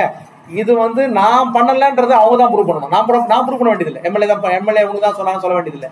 யாருக்காக சொன்னாங்களோ அவங்க தான் ப்ரூவ் பண்ணணும். இது நான் எம்எல்ஏலாம் கூட்டு வரலங்க, நீங்கள் அவங்க தான் ப்ரூவ் பண்ணணும். பேர்டன் யார் மேலே பேர்டனை வந்து அவங்க மேலே போய்டும். அவங்க தான் அவங்க கூட்டு விசாரிக்கணும். அவரை நான் சொன்னேன்னு சொல்றது விசாரிக்க வேண்டியிருக்கோம். இது வந்து இன்ஃப்ளூயன்ஸ் பண்ணுறதுக்காக இந்த ப்ரொவிஷன். தென் பைகாமஸ் மேரேஜஸ் சொல்லுவாங்க. பைகாமி கேள்விப்பட்டீங்களா? பலதர மனங்கள் சொல்லுவாங்கல்ல. நான் ஒரு அரசு ஊழியாக இருந்துக்கிட்டு இன்னொரு திருமணம் ஆன பெண்ணோட வந்து நான் திருமணம் செய்யுது, இன்னொரு திருமணம் பண்ணிக்கிறது, அந்த மாதிரி எத்தனை கல்யாணமாக இருக்கும். நான் இங்கே அரசு ஊழியாக இருந்துக்கிட்டு அந்த வேற ஒருத்தர் இங்கே கல்யாணம் பண்ணுவார். அதுபோல் அப்போ லிவிங் இன்னொரு கணவனோ மனைவியோ உயிரோடு இருக்கும் போதே அவங்கள போய் திருமணம் பண்ணுறது, அந்த மாதிரி பைகாமியஸ் மேரேஜை செய்யக்கூடாது அப்படின்றாங்க. இதுக்கு எக்ஸம்ஷன் ரெண்டு வச்சுருக்காங்க. என்ன கேட்டிங்கன்னா, ஒன்று பர்சனலாக அவங்களுக்கு அப்படி சொல்லுதுன்னா நீங்கள் வந்து பண்ணலாம். ஃபார் எக்ஸாம்பிள் இவங்க இஸ்லாமில் அப்படி பண்ணுவாங்க இல்லை, 4 கல்யாணம் பண்ணுறவங்களா இருப்பாங்க இல்லையா, அவங்க வந்து பர்சனலாக எங்களுக்கு சொல்லுதுன்னு சொல்லுவாங்க. ஆனால் நம்ம ஹைகோர்ட் ரூலிங் வந்து கவர்மெண்ட் சர்வெண்ட்னா ஒரு ஒய்ஃப் தான். நீங்கள் அன்லெஸ் டைவர்ஸ் அது இல்லைன்னா அன்லெஸ் அவர் நினச்சிக்க போகிறார், சேர்மனே சொல்லிட்டாருன்னு நினச்சிக்கூடாது அமித் பாஷா. அதனால் வந்து பர்சனலாகனா நம்ம ஹைகோர்ட் வந்து பர்சனலாக இருந்தால் கூட கவர்மெண்ட் சர்வெண்ட்டுக்கு ஒரு இந்த ரூலில் ஸ்ட்ரிக்டாக தான் இருப்பாங்க. இருந்தால் கூட பண்ணக்கூடாதுன்னு சொல்லுவாங்க. அதர்வைஸ் நீங்கள் என்ன பண்ணணும், வேலிட் கிரவுண்ட்ஸில் டைவர்ஸ் வாங்கிட்டு பர்மிஷனோட நீங்கள் தாராளமாக மறுமணம் பண்ணிக்கலாம். அது ஒன்றும் தவறு கிடையாது உங்களுக்கு. இது இன்னும் அதுலேயே இன்னொரு ரூல் பார்த்தீங்கன்னா, இந்த 90லேயே இன்னொரு பார்த்தீங்கன்னா, இது வெரி இம்பார்ட்டன்ட் ரூல் பார்த்தீங்கன்னா, மாரல் டர்பிட்யூட்னு சொல்லுவாங்க, அன்லாஃபுல் ஆக்ட். இது 2 இருந்தால் embarrassment to the government or discredit to the government வரும்னா அரசுக்கு கெட்ட பேர் வரும். அரசுக்கு ஒரு நெருடல் ஏற்படும் அப்படின்னு சொன்னீங்கன்னா உங்களோட மாரல் டெப்டின்னு சொல்லுங்க. நீங்க நேர்மை தவறுது உங்களுக்கு இல்ல, உங்க சட்ட விரோதமான செயலில் ஈடுபடுறீங்க நீங்க அப்படின்னு சொன்னா உங்க மேல நடவடிக்கை. இதுல எல்லாரையும் எங்கெல்லாம் வேணுமோ அங்க கொண்டு வந்துடலாம். உள்ள எதுவுமே கண்டுபிடிக்க முடியலாம் கூட இதுல நீங்க கொண்டு வர முடியும். உங்கள் மாரல் டெப்டியூட்டி சரியில்லைன்னு சொன்னா தாராளமா இந்த ரூட்ல ஏற்படலாம். தென் 20 வந்து வெரி இம்பார்ட்டன்ட் டியூட்டி. முடிச்சது 5 மினிட்ஸ் முடிச்சிடலாம். திருப்பி ஒரு நாள் வேண்டாம். Integrity and devotion of duty very very important rule. எப்படின்னா 7, 6, 7லாம் 6, 7, 8 கிஃப்ட் 3லாம் சொல்லலாம். அதெல்லாம் விட எனக்கு பிடிச்ச முக்கியமான ரூல் வந்து இந்த rule 20 integrity and devotion to duty. இதில் பாருங்க எப்படி பாருங்க, ஒரு அரசு ஊழியரும் எல்லா நேரங்களிலுமே அப்சல்யூட் இன்டெகிரிட்டி. சார் ஒரு இன்டெகிரிட்டி கொஞ்சம் இருந்தால் போதும் சார், நான் டீம் மட்டும் தான் வாங்கி கொடுப்பேன் டீலர் கேட்டு சொன்னா எப்படி இருக்கும். நீங்கள் பணம்லாம் வாங்குறது இல்லைங்கண்ணா, ஒரு டீ மட்டும் நாங்கள் வந்தாருன்னா நீங்கள் வாய்தாக்கு வந்தாருன்னா நாங்கள் நம்ம டீ வாங்கி கொடுக்கலாம், எல்லாருக்குமே நாங்கள் டீ குடிப்போம். நடக்கும் கோர்ட்லாம் அது எல்லாருக்கும் அந்த அக்யூஸ் டீ வாங்கி கொடுப்பான், பஜ்ஜி போண்டா டீ வாங்கி கொடுப்பான். இவங்களுக்கு அது ஒரு நேர்மை தவறுதுன்னு தெரியவே தெரியாது யாருக்குமே. அவங்க டீ தானே நினச்சிப்பாங்க எல்லாம். நாங்கள் காசுலாம் வாங்குறதுல வெறும் டீ தான் குடிப்போம்னு சொன்னா எப்படி இருக்கும். அப்போ எல்லாம் அப்சல்யூட் இன்டெகிரிட்டி சொல்கிறாங்க. Absolute integrity, devotion to duty, இது ரெண்டுமே தவறக்கூடாது, மெயின்டைன் பண்ணுங்க அப்படின்றது முதல் ரூல். தவறுச்சுன்னா அங்கெல்லாம் நீங்கள் ஆக்ஷன் எடுத்துலாம். நீங்கள் பார்த்தா அக்யூஸ் பணம் கொடுக்குறத டீ குடிச்சிருக்காரு சொன்னால் போட்டோ எடுத்துலாம், போட்டோ கொடுத்தா நீங்கள் மெமோ எடுக்க வேண்டியது தான் நீங்கள் தாராளமாக. ஆனால் அப்சல்யூட் நீங்கள் சொல்ல முடியாது சொல்லியிருக்கிறதுல, அதனால் நீங்கள் வந்து கொஞ்சம் தவறிச்சுன்னு சொல்லக்கூடாது நீங்கள். தென் அப்புறம் வந்து every government servant shall possibly take steps to ensure integrity. முடிஞ்ச வரைக்கும் நீங்கள் வந்து நேர்மை தவறாமல் உங்கள் வேலையில் வந்து கண்ணு கருத்துமா இருக்கிறதுக்கு ஆன முயற்சிகளை நீங்கள் மேற்கொள்ளணும் அப்படின்னு நீங்கள் சொல்கிறாங்க. அப்போ மெமோ போட்டா உங்கள் டிஃபென்ஸ் என்னவா இருக்கும், மேக்ஸிமம் ஸ்டெப் நான் எடுத்தேன், மேக்ஸிமம் நான் அதுக்கான கடமையை செய்யறதுக்கு முயற்சி பண்ணேன், அப்படியும் இந்த தவறு நடந்துருச்சு அப்படின்னு சொல்கிறது தான் உங்களுக்கு ஒரு டிஃபென்ஸாக இருக்க முடியுமே. அதையும் சொல்லிட்டாங்க. நீங்கள் அந்த ஸ்டெப்ஸ் எடுத்துட்டு நீங்கள் காட்ட வேண்டியிருக்கும் அவசியமா அப்படின்னு சொல்கிறாங்க. நீங்கள் உங்கள் பர்ஃபார்மன்ஸ் வந்து அஃபிஷியல் டியூட்டிலையோ உங்கள் எக்ஸசைஸ் ஆஃப் பவர்ஸ்லையோ அப்படி இருக்கிறது எப்படி இருக்குன்னு கேட்டிங்கன்னா, பாருங்க 4 சூப்பர்டென்ட், 2 மேனேஜர், ஒரு 5-6 அசிஸ்டன்ட் இருக்காங்கன்னு சொல்லுவாங்க. நீங்களே சொல்லலாம் இந்த அசிஸ்டன்ட் நல்லா இருப்பாரு நீங்கள் சொல்வீங்க. நீங்கள் அப்போ மீதி அசிஸ்டன்ட்லாம் சரியில்லையா, எங்கேயோ கொஞ்சம் அளவு குறையுது இல்லை.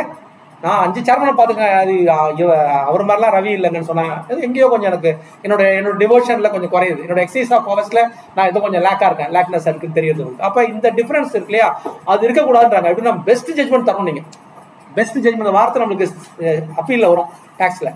பெஸ்ட் ஜட்மெண்ட் நீங்கள் ஆர்டர் எழுதணும். அந்த ஆர்டர் எழுதும்போது நீங்கள் டெசிஷன் எடுக்கணும். நீங்கள் அப்போ பெஸ்ட் ஜட்மெண்ட் நீங்கள் கொடுக்கணும்னு சொன்னால் நீங்கள் செய்கிற அந்த வேலை வேற யாரும் செய்ய முடியாத அந்த வேலையாக இருக்கும். நீங்கள் மேக்ஸிமம் அந்த ஒரு நல்ல ஆள் விஷயம் வேணா இப்படிதான் செய்வாங்க அப்படி சொல்லணும். நீங்கள் எனக்கு தெரியாதுங்க, நான் பார்க்கலாங்க, நீங்கள் நான் சொல்ல முடியாது. அது பெஸ்ட் ஜட்மெண்ட். 3வது இன்டெகிரிட்டி சொல்லிட்டேன், தென் வந்து டிவோஷன் டியூட்டி சொல்லிட்டேன், பெஸ்ட் ஜட்மெண்ட் நீங்கள் தரணுன்றா. அந்த வேலையில் நீங்கள் பெஸ்ட் கொடுக்கணுன்றா. நான் வந்து கொஞ்சம் சுமாராக செஞ்சால் போதுங்க, அட்லீஸ்ட் தவறாமல் செஞ்சால் போதுங்களா, அப்படிலாம் சொல்லவே இல்லை, எங்கேயுமே ரூலில் சொல்லவே இல்லை. தென் அதுக்கப்புறம் பார்த்தீங்கன்னா தென் எந்த டைரக்ஷன் கொடுத்தாலும் ரைட்டிங்கில் தான் தரணும். உங்கள் சபார்டினேட்டுக்கு நீங்கள் ஒரு டைரக்ஷன் கொடுக்க போறீங்கன்னா எல்லா டைரக்ஷனுமே ரைட்டிங்கில் தான் இருக்குன்னு சொல்லலாம். சம்டைம்ஸ் வந்து ஓரல் டைரக்ஷனை அவாய்ட் பண்ணுங்கன்றான். அடுத்த செகண்ட் லைனில் அவாய்ட் பண்ணுங்க. இன்கேஸ் அது அவசியமாக இடத்துல அவாய்டபுள் சர்க்கம்ஸ்டன்ஸ்ல கொடுக்க வேண்டியது ஓரலாக இருக்குன்னு சொன்னீங்கன்னா உடனடியாக அதை ரைட்டிங்கில் கொடுத்துருங்க. வந்த உடனே இன்னைக்கு கொடுக்க முடியல, கிளம்பிட்டீங்க, போகும்போது வாயில சொல்லிட்டு போயிட்டீங்க, நாளைக்கு வந்து ஆஃபீஸ் ஆர்டர் போட்டு அதை வந்து இம்ப்ளிமெண்ட் பண்ணிடணும். நேற்று சொன்ன உத்தரவு இன்னைக்கு கையெழுத்து வாங்குறேன்னு நீங்கள் அப்போ எல்லா ஆர்டருமே வந்துட்டு சொல்கிறான். இப்போ சில ஒருத்தர் சொல்லுவார், நீங்கள் அன்னைக்கு வந்து உங்களை வர சொன்னேன், காலையில் 6 மணிக்கெலாம் வந்து க்ளீன் பண்ணி வைங்க, இன்ஸ்பெக்ஷன் சொன்னேன், 6 மணிக்கு ஓஏ வரவே மெமோ தரேன்னு சொன்னீங்க, ஏன்னா வாயில தான் சொன்னீங்க, எங்க ரைட்டில் கொடுத்தீங்க, என்ன ரூல் சொல்லுது, அடுத்த நாள் வந்து நீங்கள் ரைட்டில் கொடுக்கணும்னு சொல்லியிருக்கல, எங்கே கொடுத்து நீங்கள் சொல்லக்கூடாது. ஓஏ என்ன பண்ணணும் அவர் சொல்லுங்கன்னா, அவர் வந்து கேட்கணும் அடுத்த நாள் வந்து என்ன கேட்கணும், அவர் சாயந்தரம் சொல்லிட்டு போயிட்டு 6 மணிக்கு வந்து பெருக்க வைன்னு சொன்னேன், செய்யல, மெமோ கொடுத்துட்டீங்க. அவர் என்ன பண்ணிக்கணுமா, வந்து அடுத்த நாள் காலையில் வந்த உடனே 10 மணிக்கு ஆஃபீஸ் வந்தோடனே, மேடம் நேற்று 6 மணிக்கு பெருக்கணும்னு சொன்னீங்களே, வாயில சொன்னீங்களே, உத்தரவு போடவே இல்லையே, ஒரு ரைட்டிங்கில் உத்தரவு கொடுத்துருங்க அப்படின்னு அவர் கேட்டு வாங்கணுமா. நீங்க சொல்ல முடியாது, நாளைக்கு ரைட்டில் தரணும்னு சொல்லிக்கல ரூல்ல, ரைட்டில் தரணும் கேட்க முடியாது, நீங்க கேட்டு வாங்குன்னு சொல்றாங்க சபார்டினேட்டை. ஒன்று அதன் மூலமா என்ன தெரிய வருது, ஹையர் அஃபிஷியலுக்கு, 8வது டிபார்ட்மெண்ட்டுக்கு எல்லா உத்தரவும் மறுநாள் நீ கொடுத்துருன்னு சொல்றான். அவன் கேட்கறது ஒரு பக்கம் அவனோடது, நாளைக்கு இந்த கேள்வி உங்ககிட்டயும் வரும், நாளைக்கு நீயே அடுத்த நாள் கொடுக்கல கேட்க வரும், அதனால நீயே கொடுக்க பாருன்றாங்க. 2 பேருக்குமே அந்த லைபிலிட்டி இருக்குன்றத இந்த ரூல்ல சொல்லுவாங்க. நீங்க ஓரல் இன்ஸ்ட்ரக்ஷன் நீங்க பாத்துக்கிறது. தென் அதுக்கப்புறம் பாத்தீங்கன்னா அதுலயே யாராவது அது போல செய்ய வேண்டிய இந்த வேலைகளை உங்களுக்கு கொடுத்துருக்க அந்த உங்களோட அஃபிஷியல் டியூட்டி ஆர் எக்ஸசைஸ் பண்ற உங்களுக்கு பவர்ஸ், இதெல்லாம் நீங்க செய்ய வேண்டிய வேலை இருக்கு, அதை நீங்க எக்ஸசைஸ் பண்ணாம விட்டுட்டீங்க, அப்படி அவாய்ட் பண்ணீங்கன்னு சொன்னீங்கன்னா நீங்க அதுக்கான எப்படி சொல்றது,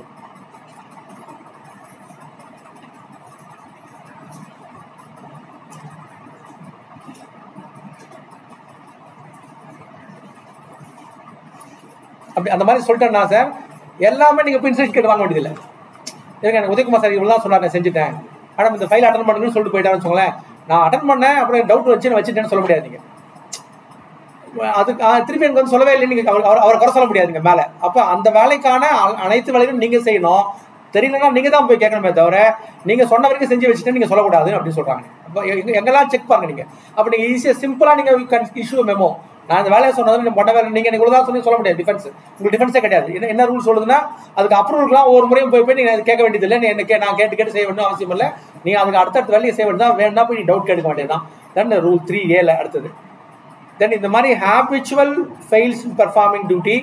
இந்த மாதிரி ஒரு டாஸ்க் கொடுத்தா செய்யல, ப்ரிஸ்கிரைப் டைமில் முடிக்கல, எத்தனை வார்த்தை பாருங்க நீங்கள். Habitually failed, perform a task assign to him within a prescribed time, fails to maintain the quality of performance expected from. அவர்கிட்ட இருந்து இந்த வேலையில் ஒரு அசிஸ்டன்ட் கிட்ட இருந்து இந்த வேலையை நான் என்ன எதிர்பார்ப்பேன் அதை அவர் கொடுக்கல அப்படின்னு நீங்கள் தெரிஞ்சதுன்னா லேக்கிங் ஆஃப் டிவோஷன் ஆஃப் டியூட்டின்னு யூ கேன் இனிஷியேட் ஆக்ஷன் எடுக்க முடியும் அவர் மேலே. இந்த அதில் எக்ஸ்பிளனேஷனில் அது சொல்கிறாங்க. அடுத்தது அப்போ நம்ம ஏற்கனவே பார்த்தோம், absolute honesty, devotion duty, unbecoming of government servant, அது மாதிரி எந்த விதமான லேக்னஸ் எதுவுமே இல்லாமல் நீங்கள் செய்கிறது. எக்ஸாம்பிள் சொன்னால் பிரைப் வாங்குறது, misusing power, behaviour, rude behaviour எல்லாமே அதில் உள்ள இதில் உள்ள அன்கமிங் ஆஃப் இதில் கொண்டு வந்துடலாம் நீங்கள்.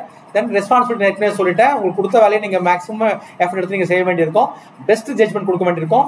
இந்த ரிட்டர்ன் டைரக்ஷன்ஸ் ஏற்கனவே சொல்லிட்டேன்னா இது நீங்கள் இதுதான் இந்த ரூல் 20 இதில் தான் நீங்கள் ஆல்மோஸ்ட் மெயின் இதெல்லாமே வந்துடும். தென் ரூல் 20A கேட்டிங்கன்னா சைல்டு பிலோ 14 years வந்து நீங்கள் எந்த வேலைக்கும் பயன்படுத்தக்கூடாது. இல்லை டீ வாங்கி கொடுக்க நீங்கள் பார்த்துருங்க, ஒரு பையன் டீ ஆர்டர் பண்ணுறோம், எல்லாருக்கும் டீ 11 மணிக்கு கொடுத்துருப்பான்னு சொல்கிறோம், ஒரு சின்ன குழந்தை கூட டீ ஏதாவது கொடுப்பாரோ, வயசு குழந்தை கொடுன்னு சொன்னீங்கன்னா நம்ம அதை அவாய்ட் பண்ணணும். Government servant should not encourage அந்த மாதிரியான ஆக்டிவிட்டிஸை பண்ணக்கூடாது. B then prohibition of sexual harassment. இது உங்களுக்கு தெரிஞ்சிருக்கும், நம்ம ஏற்கனவே இது ஒரு நாள் கூட தனியாக நம்ம பேசணும்ல, ஒரு நாள் ஒரு கிளாஸ் எடுத்தோம் நம்ம, இல்லை சார் பேசணும்ல. இது வந்து ஒர்க் பிளேஸில் செக்ஷுவல் ஹராஸ்மெண்ட்ஸ் எதுவுமே வராமல் நம்ம பார்த்துக்க வேண்டியது நம்ம எல்லாருடைய கடமை. அது வந்து மேலாக இருக்கலாம், ஃபீமேலாக இருக்கலாம், யாராக இருந்தாலும் அதை வந்து ஸ்ட்ரிக்டாக நம்ம பழகுறது. எதெல்லாம் வரும் அப்படின்றது அந்த ரூலில் இருக்குது. நான் தனியாக சொல்லப்பட்ட physical contact, advance, demand, request for sexual favour, sexually coloured remarks, showing pornography or unwelcome physical, verbal, non verbal contact of sexual nature, இடி கைண்ட் அதில் வந்துடும். Then prohibition against another important rule. இதெல்லாம் கோர்ட்டில் நிறையா இந்த கிரிமினல் கோர்ட்டில் வந்து சாராய பாட்டில் டீல் பண்ணுறவன், கஞ்சா டீல் பண்ணுற ஸ்டாஃபுங்கெல்லாம் அதை மிஸ்யூஸ் பண்ணுவான். Prohibition against intoxication. நீங்கள் வந்து அலுவலக பணி நேரத்தில் லிக்கரோ எந்த ட்ரக்ஸுமே நீங்கள் பயன்படுத்தக்கூடாது அப்படின்றது first rule. Then shall not be found drunk or under influence of liquor intoxicating while attending office, appearing public place. கூட நீங்கள் பயன்படுத்தக்கூடாத அலுவலகத்தில் ஒன்று, வெளியே எடுத்து பார்க்கக்கூடாது யாருமே. அப்போ நான் அரசு ஊழியராக இருந்துக்கிட்டு 5:30 ஆயிடுச்சு, நான் இனிமேல் போதையில் டான்ஸ் ஆகிட்டா வீட்டுக்குன்னு சொல்லி நீங்கள் போக முடியாது. இல்லை, அது வந்து பப்ளிக் பிளேஸ் ஆகிடுது. அடுத்தது பப்ளிக் பிளேஸ் நீங்கள் அப்படி இருக்கக்கூடாது அப்படின்றாங்க. இது எனக்கு ஒரு எக்ஸாம்பிள் உங்களுக்கு சொல்கிறேன். உங்களுக்கு ஒரு முறை என்னாச்சுன்னா, ஒரு ஜுடிஷியல் ஆஃபீஸர் வந்து ஈவினிங் வீட்டுக்கு போனோன்னா நைட்டு சாயந்தரத்தில் வந்து ஓயாவை அமிச்சு டாஸ்மார்க்லேருந்து பாட்டில் வாங்கிட்டு வீட்டில் குடிப்பார். அவருக்கு யாரோ ஒரு பிரச்சனை போட்டான். அவருக்கு சார்ஜ் கொடுத்து அவர் மேலே ஆக்ஷன் எடுக்க வந்துச்சு. தென் அப்போ டிஸ்கஷன் வரும்போது இந்த மாதிரி வந்ததுன்னு சீனியர்ஸ்லாம் சொல்லி கேள்விப்பட்டிருக்கீங்க. சார் அவர் வெளில என்ன குடிச்சிட்டு ஆடினாரா? வெளில என்ன குடிச்சதை என்ன பார்த்தீங்களா? ஓயாவே டீசெண்டாக வாங்க சொல்லி வீட்டில் வந்து குடிக்கிறாரு. அவர்கிட்ட பப்ளிக் பிளேஸ் கிடையாது. இந்த ரூல் பாருங்கள், பப்ளிக் பிளேஸ் எப்படி ஒரு ஆக்ஷன் எடுப்பீங்க? நம்மளாம் வீட்டில் குடிக்க மாட்டோமா? இல்லை, ஓயா வாங்கினவர் தான் என்ன பார்த்துட்டான், ஃபோட்டோ எடுத்துட்டான், அது கம்ப்ளைண்ட் எழுதிட்டான். இல்லை, அதனால் அது வராதுன்னு இந்த ரூலில் சொல்கிறாங்க. அப்போ பப்ளிக் பிளேஸில் நீங்கள் வந்து அதை நீங்கள் ட்ரக்ஸை எதுவும் பயன்படுத்தக்கூடாது, அஃபிஷியல் நேரத்தில் பயன்படுத்தக்கூடாது. வீட்டுக்குள்ளே லிக்கர் பயன்படுத்தலாம், ட்ரக் பயன்படுத்தினா அஃபென்ஸ் தான். இல்லை சார், ஆனால் ட்ரக்குன்னு போட்டிருக்குன்னு வச்சுக்கோங்க, ட்ரக்ஸ் பயன்படுத்தினா அஃபென்ஸ் தான். ஸ்ட்ரைக் அடுத்தது, எந்த விதமான ஸ்ட்ரைக்லையும் நம்ம கலந்து கொள்ளக்கூடாது. ஸ்ட்ரைக்கோ அது சம்மந்தமான ஆக்டிவிட்டீஸ்லாம் எதெல்லாம் ஸ்ட்ரைக்னு சொல்லுவாங்க. அடுத்தது சிமிலர் ஆக்டிவிட்டின்னா ஆப்சன்ஸ் ஃப்ரம் ஒர்க். இந்த வேலையை சொன்னால் செய்ய மாட்டேன்னா இட் இஸ் ஸ்ட்ரைக். பிரபுகிட்ட போய் இந்த வேலை வெட்டி வாங்கன்னு சொல்றீங்க, போக மாட்டேன்றாரு, அந்தமா வான்னு சொல்றாரு, இட் இஸ் ஸ்ட்ரைக். நான் போக மாட்டேன்னு சொன்னா டிவோஷன் ஆஃப் டியூட்டி, அது ஒரு பக்கம். 22 சேர்த்துக்கலாம். நீங்கள் நீ ஸ்ட்ரைக் பண்ண, நான் போக மாட்டேன்னு சொன்னேன் அப்படின்னு நீங்கள் சேர்த்துக்கொள்ள முடியும். Neglect of duty without permission. இல்லை அனுமதி வேண்டாம் சார், நான் ஐயா வீட்டில் கூப்பிட்டாங்க நான் போகிறேன் சார் சொல்லிட்டு போனா வச்சுக்கோங்க, அது பர்மிஷன் வாங்கி போகிறேன். நெக்லிஷன் ஆஃப் டியூட்டி வித் பர்மிஷன், அப்போ நீங்கள் அது வேறு. அதர்வைஸ் நீங்கள் வந்து அதில் கொண்டு வந்துடலாம். நீங்கள் தென் எனி டெமான்ஸ்ட்ரேட்டிவ் ஃபாஸ்ட், நான் அதெல்லாம் செய்யலாங்க, நான் இன்னைக்கு உண்ணா வரதாங்க, நீங்க வந்து இந்த வேலையை என்ன சொல்றீங்க, அதனால நான் உண்ணாவிரதம் போறேன்னு சொல்லிட்டு கோர்ட் வாசல உட்காந்துருக்கு, கோர்ட் ரூம்ல உட்காந்துக்கிறது, சீட்லயே உட்காந்துக்கிறது இல்ல, எது வந்தாலுமே இந்த அங்கஸ்டை கூட it is also kind of ஸ்ட்ரைக்னு சொல்றாங்க. நீங்க தென் எந்த விதமான 22A ப்ரொசஷன்லயோ மீட்டிங்லயோ எதுலையுமே நீங்க கலந்து கொள்ளக்கூடாது. எந்த விதமான ஊர்வலம் போகுது, கூட்டம் போகுது அப்படின்னு சொல்ல எதுலையுமா நீங்க கலந்து கொள்ளக்கூடாது அப்படின்னு சொல்றாங்க. சங்கம்லாம் போகுதுன்னா, சங்கத்துல இன்னைக்கு ஊர்வலம் போறான்னு சொல்லி அது பர்மிஷன் வாங்குவாங்க. நான் இன்னைக்கு யாரும் வரமாட்டோம், சாயந்தரம் ஒர்க்கிங் ஹவர்ஸ்ல போக போறோம், லீவ் நாளில் போக போறோம் அப்படின்னு சொல்லி பர்மிஷன் வாங்க போறோம், ஒரு ஆர்ப்பாட்டம் பண்ண போறோம், கலெக்டர் ஆஃபீஸ் போறேன்னு சொல்லுவாங்கல்ல, அனுமதி வாங்கியிருப்பாங்க. அதர்வைஸ் நீங்க வந்து எந்த விதமான கவர்மெண்ட் ஆஃபீஸ்க்குள்ள இன்சைட் ஆஃபீஸ் ப்ரிமிசஸ்ல ஒர்க்கிங் ஹவர்ஸ்ல ஒர்க்கிங் டேல வித்தவுட் நீங்க பண்ணக்கூடாது. ஃபர்ஸ்ட் அவுட் சைடு ஆஃபீஸ்ல பர்மிஷன் பண்ணக்கூடாது, இங்க பண்ணவே கூடாது. அலுவலக நேரத்துல அலுவலக வளாகத்துக்குள்ள நீங்க பண்ணவே கூடாது. எப்பவுமே வெளியிடத்துல அனுமதியோட தான் பண்ண முடியும், இல்லைன்னா அதுவும் பண்ண முடியாதுங்க. Then 23 prohibition of anti secular social disharmony activities or demonstration. இதே போலதான் ஆன்டி செக்குலருக்கு அகைன்ஸ்டா இந்திய நாட்டுக்கு அரசுக்கு எதிராக, மாநில அரசுக்கு எதிராக ஒரு நம்ம ஃப்ரெண்ட்லி நேஷன் இருக்கு, நம்ம கூட சைனா இப்போ ஃப்ரெண்டா இருக்கு, ரஷ்யா ஃப்ரெண்டா இருக்கு, ரஷ்யாவுக்கு எதிர்த்து நம்ம போராட்டம் பண்றது. இப்போ அமெரிக்கா நம்ம மாதிரி டேக்ஸ் நிறையா போட்டாங்க, ரஷ்யாவை எடுத்து நம்மளுக்கு அமெரிக்கா பிடிக்காது, இல்லை இந்த கவர்மெண்ட் பிடிக்காது, அதனால என்ன பண்றது, அவங்க சப்போர்ட் நம்ம பண்றது. அந்த மாதிரியான எந்த விதமான ஆக்டிவிட்டியும் பப்ளிக் ஆர்டருக்கு அகைன்ஸ்டா, ஒரு டீசென்சிக்கு அகைன்ஸ்டா, மொராலிட்டிக்கு அகைன்ஸ்டாவோ எந்த விதமான இதுவும் பண்ணக்கூடாது. கண்டெம்ட் ஆஃப் கோர்ட்டுக்கோ நீதிமன்ற உத்தரவுக்கு எதிர்க்க, நீதிபதி எதிர்த்து அந்த மாதிரி நேரங்களிலோ டிஃபமேஷன், அது மாதிரி அவதூறு பரப்புறது, அந்த மாதிரி வந்து ஒரு குறை சொல்றது, அது மாதிரியான எந்த குற்றங்களும் செய்யக்கூடாது அப்படின்னு சொல்றாங்க. Joining of association by government servants, நீங்க வந்து எந்த கவர்மெண்ட் சர்வனும் எந்த விதமான சங்கங்களிலுமே அதனுடைய ஆப்ஜெக்ட் ஆக்டிவிட்டி அரசுக்கு எதிராக, தேசத்துக்கு விரோதமாக இருக்கும்னா, பப்ளிக் ஆர்டருக்கு அகேன்ஸ்டா இருக்கும்னா கலந்து கொள்ளக்கூடாது அப்படின்னு சொல்றாங்க. அடுத்தது 24A passport and foreign travel எப்படி பண்றது சொல்லுங்க. இதுக்கு ஒன்றுமே சிம்பிள், இது ஒரு ஐடென்டிட்டி சர்டிஃபிகேட் அவசியம். நீங்க ஃபாரின் போறதுக்கு முன்னாடி அப்ளை பண்ணாலும், பாஸ்போர்ட்டுக்கு அப்ளை பண்ணாலும் சரி, ரெனிவல் பண்ணாலும் சரி, நீங்க ஒரு ஐடென்டிட்டி சர்டிஃபிகேட் வாங்கணும். நம்பர் 1. ஃபாரின் போறதுக்கு முன்னால ஒரு NOC வாங்கணும், நோ ஆப்ஜெக்ட் சர்டிஃபிகேட், நான் அது மாதிரி போக போறேன் அனுமதி கொடுங்க அப்படின்னு ஒரு சான்றிதழ் வாங்கணும். ரெண்டாவது இந்த ஃபார்ம் இருக்கு, ஃபார்ம் 1 இருக்கு, அந்த ஃபார்ம் 1 நீங்க ஃபில்அப் பண்ணி சப்மிட் பண்ணணும், சர்டிஃபிகேட் இல்லாம. அப்புறம் ஒரு நோ அப்ஜெக்ஷன் ஃபார்ம் 2, 3 இருக்கு, அந்த நோ சர்டிஃபிகேட்ஸை கூட வச்சு அப்ளை பண்ணணும். அப்ளை பண்ணால் நீங்கள் தாராளமாக பாஸ்போர்ட் அப்ளை பண்ணலாம், வாங்கலாம், வெளிநாடுகளுக்கு பயணம் மேற்கொள்ளலாம், இந்த ரூலை ஃபாலோ பண்ணலாம். தென் இந்தியாவை விட்டு வேறு வேலைக்காக அனுமதி இல்லாமல் போகக்கூடாதுங்க. அனுமதி வாங்கிட்டா பணிபுரிய போகிறாங்க இல்லையா, அது அனுமதி வாங்கிட்டு நீங்கள் போகலாம், அதர்வைஸ் அதுவும் நீங்கள் போகக்கூடாது அப்படின்னு சொல்கிறாங்க. தென் அப்புறம் குரூப் BCD இந்த கேட்டகரியில் இருக்கவங்க வெளிநாட்டுக்கு போகணும்னு சொன்னால் நோ அப்ஜெக்ட் சர்டிஃபிகேட் நம்ம என்ன சொன்னோம், கவர்மெண்ட்டில் வாங்கணும்னு சொன்னோம் இல்லையா, அவங்க 8வது மட்டும் வாங்கிக்கலாம், ரொம்ப ஈஸியாக உங்களுக்கு, அவ்வளோதான். நீங்கள் இல்லை நம்ம இங்கேயே வாங்கிக்கலாம். இப்போ நாங்களாம் ஹைகோர்ட்டுக்கு எழுதணும், கவர்மெண்ட்டுக்கு எழுதணும், IAS ஆஃபீஸ்லாம் கவர்மெண்ட்டுக்கு எழுதுவாங்க ஃபாரின் போகிறோன்னு, நம்ம இங்கே 8வது டிபார்ட்மெண்ட்லேயே இந்த குரூப் BC போகிறவங்க தாராளமாக நீங்கள் வாங்கிக்கலாம். தென் ஹஜ் போகிறவங்களுக்கு இந்த NOC கூட வேண்டான்ட்டாங்க. ஹஜ் போகிறீங்கன்னு சொன்னால் நீங்கள் பர்மிஷன் வாங்குறது வேறு, விசா வாங்குறது வேறு, இந்த ஃபாரின் போகிற NOC வாங்க வேண்டிய அவசியம் இல்லாமல் நீங்கள் யூ கேன் அப்ளை ஃபார் அந்த இதை நீங்கள் செய்து கொள்ள முடியும். இது வந்து அடுத்த விதி. கடைசி ஒரே ஒரு விதி இன்டர்பிரேஷன் தான். எங்கெல்லாம் ஒரு வினா எழுது, எங்கெல்லாம் ஒரு கேள்வி வருது, ஒரு பிரச்சனை தெரியுது, இது வந்து என்னென்ன உங்களுக்கு மீனிங் புரியலன்னு சொன்னீங்கன்னா, அங்கங்கே ஒரு சொல்லிட்டாங்க, சில இடத்துலலாம் தனியாக ஒரு 25 இன்டர்பிரேஷன் ரூல் கொடுத்துட்டாங்க. இதன்படி நீங்கள் அதெல்லாம் அரசுக்கு எழுதி விளக்கம் கேட்டுக்கொள்ளலாம்னு சொல்லிட்டாங்க. தென் 26வது கடைசி பிரிவு ரிப்பீல் அண்ட் சேவிங் சொல்லுவாங்க. பழைய சொன்ன இல்லையா, ரூல் சொன்னா இல்லையா, கவர்மெண்ட் சர்வெண்ட் கான்ட்ராக்ட் ரூல்ஸ் 1916 ஒன்று இருக்குது இல்லையா, இந்த சட்டம் வந்து அதை அபாலிஷ் பண்ணுது அப்படின்னு சொன்னீங்கன்னா, அப்போ இந்த சட்டம் வரும்போது 73 60 விதியின் கீழே ஒருத்தருக்கு 1970 மெமோ கொடுத்து பெண்டிங் வச்சிருப்பாங்க, அவர் சட்டமே போயிட்டு சொல்லக்கூடாது. அதில் நடவடிக்கை எடுத்திருந்தா அது நிலுவையில் இதை அப்படி கண்டினியூ பண்ணிக்கணும்னு சொல்லுவாங்க. அதனால சேவிங் கிளாஸ் சொல்லுவாங்க. ரிப்பீல் சட்டம் ரிப்பீல் ஆகிடும், சட்டம் அழிச்சிருவாங்க. இந்த ஏதாவது பெண்டிங் இருந்ததுன்னா அந்த காலத்துக்கு மெமோ கொடுக்க போறீங்கன்னா இந்த விதியை பயன்படுத்தி அதை அப்படியே கண்டினியூ பண்ணுவாங்க. அதுக்காக விதி அவ்வளோதான். இவ்வளோதான் அரசு விதிகள் சம்பந்தமான விதிகள். இந்த ஃபார்ம்ஸ் எல்லாம் ஒரு முறை நீங்க பாத்துருங்க.